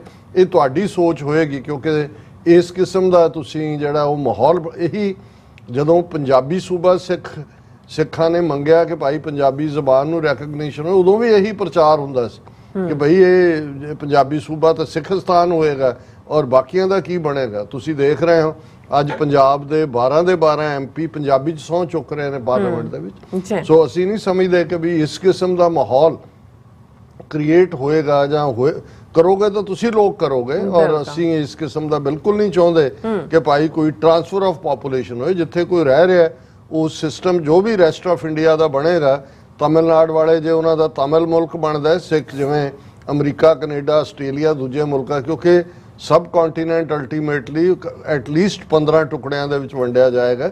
ਔਰ ਅਸੀਂ ਇੱਕ ਸਟੇਜ ਤੇ ਚਾਹਾਂਗੇ ਕਿ ਯੂਰਪੀਅਨ ਯੂਨੀਅਨ ਵਾਂਗ ਫ੍ਰੀ ਟ੍ਰੇਡ ਹੋਏ, ਫ੍ਰੀ ਆਣਾ ਜਾਣਾ ਹੋਏ, ਔਰ ਅਲਟੀਮੇਟਲੀ ਉਸ ਸਬ ਕੰਟੀਨੈਂਟ ਦੇ ਵਿੱਚ ਡਿਫਰੈਂਟ ਨੈਸ਼ਨੈਲਿਟੀਜ਼ ਨੇ, ਡਿਫਰੈਂਟ ਕੌਮਾਂ ਨੇ, ਪਰ ਇੱਕ ਵਾਰ ਦਿੱਲੀ ਦੀ ਹੈਜੇਮਨੀ ਜਿਹੜੀ ਹੈ ਉਸ ਦਾ ਸੈਂਟਰ ਉਹ ਟੁੱਟਣਾ ਬੜਾ ਜ਼ਰੂਰੀ ਹੈ। ਉਸ ਤੋਂ ਬਾਅਦ ਅਸੀਂ ਯੂਰਪੀਅਨ ਯੂਨੀਅਨ ਦੇ ਮੁਲਕਾਂ ਵਾਂਗ ਸਾਰੇ ਹੀ ਜਿਹੜੇ ਅੱਡ-ਅੱਡ ਨੈਸ਼ਨੈਲਿਟੀਜ਼ ਉੱਥੇ ਨੇ ਉਹਨਾਂ ਦੇ ਵਿੱਚ ਜਿਹੜਾ ਇੱਕ ਦੂਜੇ ਨਾਲ ਡੀਲ ਕਰਾਂਗੇ। ਖੜ ਸਿੰਘ ਜੀ ਫਤਿਹ ਬੁਲਾਉਂਦੇ ਨੇ ਔਰ ਕਹਿੰਦੇ ਨੇ ਸਾਰੇ ਮਸਲਿਆਂ ਦਾ ਹੱਲ ਹੈ, ਇੱਕੋ ਹੀ ਹੱਲ ਹੈ, ਖਾਲਿਸਤਾਨ, ਔਰ ਕਹਿੰਦੇ ਇੰਡੀਆ ਆਊਟ ਆਫ ਖਾਲਿਸਤਾਨ ਜ਼ਿੰਦਾਬਾਦ। ਫਿਰ ਕਹਿੰਦੇ ਕਮਿੰਗ ਸੂਨ ਖਾਲਿਸਤਾਨ ਜ਼ਿੰਦਾਬਾਦ। ਹਰਮਨ ਪੰਨੂ ਪੰਜਾਬ ਹੱਲ ਖਾਲਿਸਤਾਨ। ਸੁਖਦੀਪ ਸੋਇਤਾ ਜੀ ਕਹਿੰਦੇ ਨੇ ਰਿਸ਼ੀ ਜੀ ਇੰਡੀਆ ਓਨਲੀ ਹਿੰਦੂ ਦਾ ਨਹੀਂ ਹੈ, ਸਿੱਖਾਂ ਦਾ ਹੈ। ਜੋ ਸਿੱਖਾਂ ਦੀ ਸਟੇਟ 'ਚ ਹਿੰਦੂ ਨੇ ਜੋ ਉਹਨਾਂ ਦਾ ਹੋਵੇਗਾ, Sikh can also live another state. So much ਕਹਿੰਦੇ ਇੰਪੋਰਟੈਂਸ ਲੱਗਦੀ ਹੈ ਸਿੱਖਾਂ ਲਈ। ਸੋ ਫਿਰ ਸੁਖਦੀਪ ਹਾਂਜੀ ਸੋਇਤਾ ਜੀ ਕਹਿੰਦੇ ਤੁਸੀਂ ਧੱਕਾ ਕਰਕੇ ਸਿੱਖਾਂ ਨਾਲ ਰਹੋ, ਸਿੱਖਾਂ ਨੂੰ ਅਰਥ ਤੋਂ ਬਣ ਕਰ ਦਿਓ, ਮੋਦੀ ਨੂੰ ਕਹਿ ਜੋ ਕਿ ਮੋਦੀ ਦੀ ਚੜ੍ਹਦੀ ਕਲਾ ਪਤਾ ਨਹੀਂ ਕੀ ਹੈ ਚਲਦੀ ਹੈ।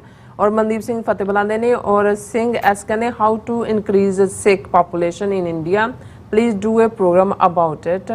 ਐਂਡ ਅਮਰਜੀਤ ਸਿੰਘ ਸਾਨੂੰ ਫਤਿਹ ਬੁਲਾਉਂਦੇ ਨੇ ਜੀ, ਬਹੁਤ ਬਹੁਤ ਸ਼ੁਕਰੀਆ। ਹਾਂਜੀ ਔਰ ਜਸਵੀਰ ਸਿੰਘ ਜੀ ਕਹਿੰਦੇ ਨੇ ਹਿੰਦੂ ਰਾਸ਼ਟਰ ਜਲਦੀ ਤੋਂ ਜਲਦੀ ਇੱਕ ਮਿੰਟ ਸੌਰੀ ਕਹਿੰਦੇ ਨੇ ਕਿ ਹਿੰਦੂ ਰਾਸ਼ਟਰ ਜਲਦੀ ਤੋਂ ਜਲਦੀ ਬਣਨਾ ਚਾਹੀਦਾ, ਸਿੱਖਾਂ ਨੂੰ ਇਸ ਦਾ ਵਿਰੋਧ ਨਹੀਂ ਕਰਨਾ ਚਾਹੀਦਾ। ਨਹੀਂ ਦੇਖੋ, ਅਸੀਂ ਤਾਂ ਆਪਣਾ ਪ੍ਰੋਗਰਾਮ ਦੀ ਸ਼ੁਰੂਆਤ ਹੀ ਗੰਗਾ ਜਮਨੀ ਤਹਿਜ਼ੀਬ ਦੇ ਆਪਣੇ ਹਿੰਦੂਤਵੀ ਵੀਰਾਂ ਦੇ ਲਈ ਨਮੋ ਨਮੈ ਨਾਲ ਕਰਦੇ ਹਾਂ। ਸਾਨੂੰ ਵੀ ਪਤਾ ਵੀ ਇਹ ਜਿਹੜੀ ਕਾਊ ਬੈਲਟ ਹੈ ਗੰਗਾ ਜਮਨਾ ਦੀ ਤਹਿਜ਼ੀਬ, ਇਹ ਇੱਕ ਵੱਖਰੀ ਤਾਂ ਇਹਦੇ 'ਚ ਤੁਸੀਂ ਹਿੰਦੀ ਬੋਲਣੀ ਹੈ, ਅਵਧੀ ਬੋਲਣੀ ਹੈ, ਭੋਜਪੁਰੀ ਬੋਲਣੀ ਹੈ, ਖੜੀ ਬੋਲੀ ਬੋਲਣੀ ਹੈ, ਬ੍ਰਜ ਭਾਸ਼ਾ ਬੋਲਣਾ ਹੈ, ਜੋ ਮਰਜ਼ੀ ਤੁਸੀਂ ਸੰਸਕ੍ਰਿਤ ਵੀ ਬਣਾਉਣੀ ਹੈ ਉਹ ਵੀ ਬਣਾ ਲਓ, ਔਰ ਸਾਨੂੰ ਕੋਈ ਇਤਰਾਜ਼ ਨਹੀਂ ਹੈ। ਜ਼ਰੂਰ ਬਣਨਾ ਚਾਹੀਦਾ ਹੈ। ਇਹ ਗੰਗਾ ਜਮਨੀ ਤਹਿਜ਼ੀਬ ਨਮੋ ਨਮੈ ਵਾਲਿਆਂ ਦੀ ਹੈ। ਸਾਨੂੰ ਫਤਿਹ ਬੁਲਾਉਂਦੇ ਨੇ ਔਰ ਰਾਜਵਿੰਦਰ ਸਿੰਘ ਜੀ ਵੀ ਫਤਿਹ ਬੁਲਾਉਂਦੇ ਨੇ। ਸੁਖਦੀਪ ਸੋਇਦਾ ਕਹਿੰਦੇ ਨੇ ਕਿ ਉਹਨਾਂ ਦਾ ਮੈਸੇਜ ਹੈ ਸਿੱਖਾਂ ਦਾ ਕੋਈ ਸਟੈਂਡ ਨਹੀਂ, ਹਾਂਜੀ ਇੰਡੀਆ ਦਾ ਕਹਿੰਦੇ ਕੋਈ ਸਟੈਂਡ ਨਹੀਂ ਹੈ। ਆਈ ਡੋਂਟ ਨੋ ਇਹ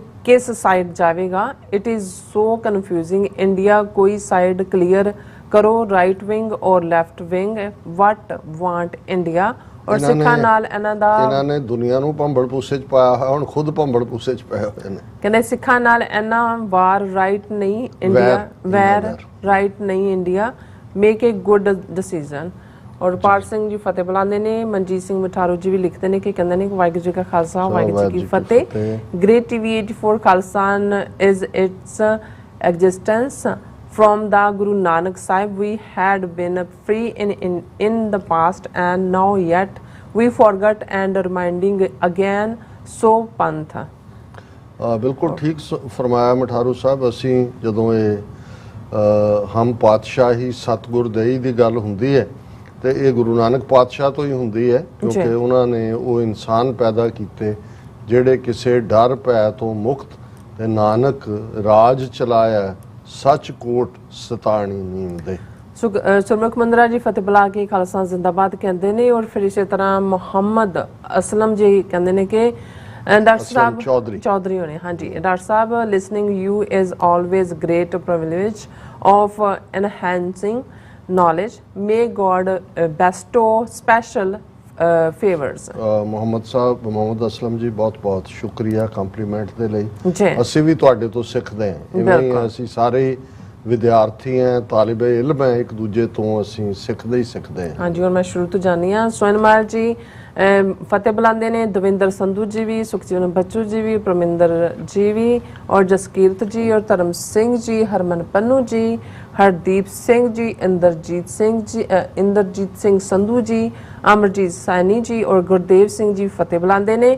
ਇਹ ਸਭ ਸਾਨੂੰ ਖਾਲਸਾ ਸਭ ਨੂੰ ਜ਼ਿੰਦਾਬਾਦ ਵਾਹਿਗੁਰੂ ਜੀ ਕਹਿੰਦੇ ਵਾ ਕਾ ਖਾਲਸਾ ਖਾਲਸਾ, ਵਾਹਿਗੁਰੂ ਜੀ ਕੀ ਫਤਿਹ। ਜਤਿੰਦਰ ਸਿੰਘ ਜੀ ਫਤਿਹ ਬੁਲਾਉਂਦੇ ਨੇ। ਪ੍ਰਭ ਕੌਰ ਜੀ ਸੰਗਤ ਜਮਨਾ ਨਗਰ ਹਰਿਆਣਾ ਇੰਡੀਆ। ਬਹੁਤ ਬਹੁਤ ਸ਼ੁਕਰੀਆ ਪ੍ਰਭ ਕੌਰ ਜੀ, ਤੁਸੀਂ ਇੰਨੀ ਦੂਰੋਂ ਯਮੁਨਾ ਦੇ ਕੰਢੇ ਯਮੁਨਾ ਨਗਰ 'ਚ ਬੈਠੇ ਹੋ ਜੀ। ਔਰ ਸਾਡੇ ਨਾਲ ਤੁਸੀਂ ਜੁੜੇ ਹੋਏ ਹੋ। ਔਰ ਖਾਲਿਸਤਾਨ ਦੀ ਆਈਡੀ ਤੋਂ ਕਹਿੰਦੇ ਨੇ ਕਿ ਮੇਰਾ ਨਾਮ ਲਖਪ੍ਰੀਤ ਸਿੰਘ ਹੈ ਔਰ ਪਹਿਲਾਂ ਮੇਰੇ ਬਾਪੂ ਇੱਕ ਖਾਲਿਸਤਾਨ ਵਿਰੋਧੀ ਸਨ ਅਤੇ ਮੈਂ ਤਾਂ ਖਾਲਿਸਤਾਨ ਸਮਰਥਕ ਅਤੇ ਨਾਮ ਵਿਰੋਧੀ ਸੀ। ਫਿਰ ਮੈਂ ਤੁਹਾਡਾ ਚੈਨਲ ਦੇਖਿਆ, ਫਿਰ ਮੈਨੂੰ ਖਾਲਿਸਤਾਨ ਬਾਰੇ ਪਤਾ ਲੱਗਿਆ ਕਿ ਖਾਲਿਸਤਾਨ ਕੀ ਹੈ ਔਰ ਫਿਰ ਹਾਲਾਂਕਿ ਮੈਂ ਤੁਹਾਡੇ ਨਾਲ ਸਹਿਮਤ ਨਹੀਂ ਹੋਇਆ, ਫਿਰ ਮੈਂ ਸਿੱਖ ਵਿਰੋਧੀ ਅਤੇ ਖਾਲਿਸਤਾਨ ਵਿਰੋਧੀ ਬੰਦੇ ਗੌਰਵ ਆਰੀਆ ਨੇ ਕੀ ਨਿਊਜ਼ੀਲੈਂਡ ਅਤੇ ਇਹਨਾਂ ਹੋਰ ਲੋਕਾਂ ਦੇ ਪ੍ਰਭਾਵ ਵਿੱਚ ਆ ਗਿਆ, ਪਰ ਕੁਝ ਸਮੇਂ ਬਾਅਦ ਮੈਂ ਟੁੱਟ ਚੁੱਕਾ ਸੀ। ਫਿਰ ਮੈਂ ਪ੍ਰਮਾਤਮਾ ਅੱਗੇ ਅਰਦਾਸ ਕੀਤੀ ਅਤੇ ਮੈਨੂੰ ਹੌਲੀ-ਹੌਲੀ ਸਾਰੇ ਮਸਲੇ ਸਮਝ ਆਉਂਦੇ ਗਏ।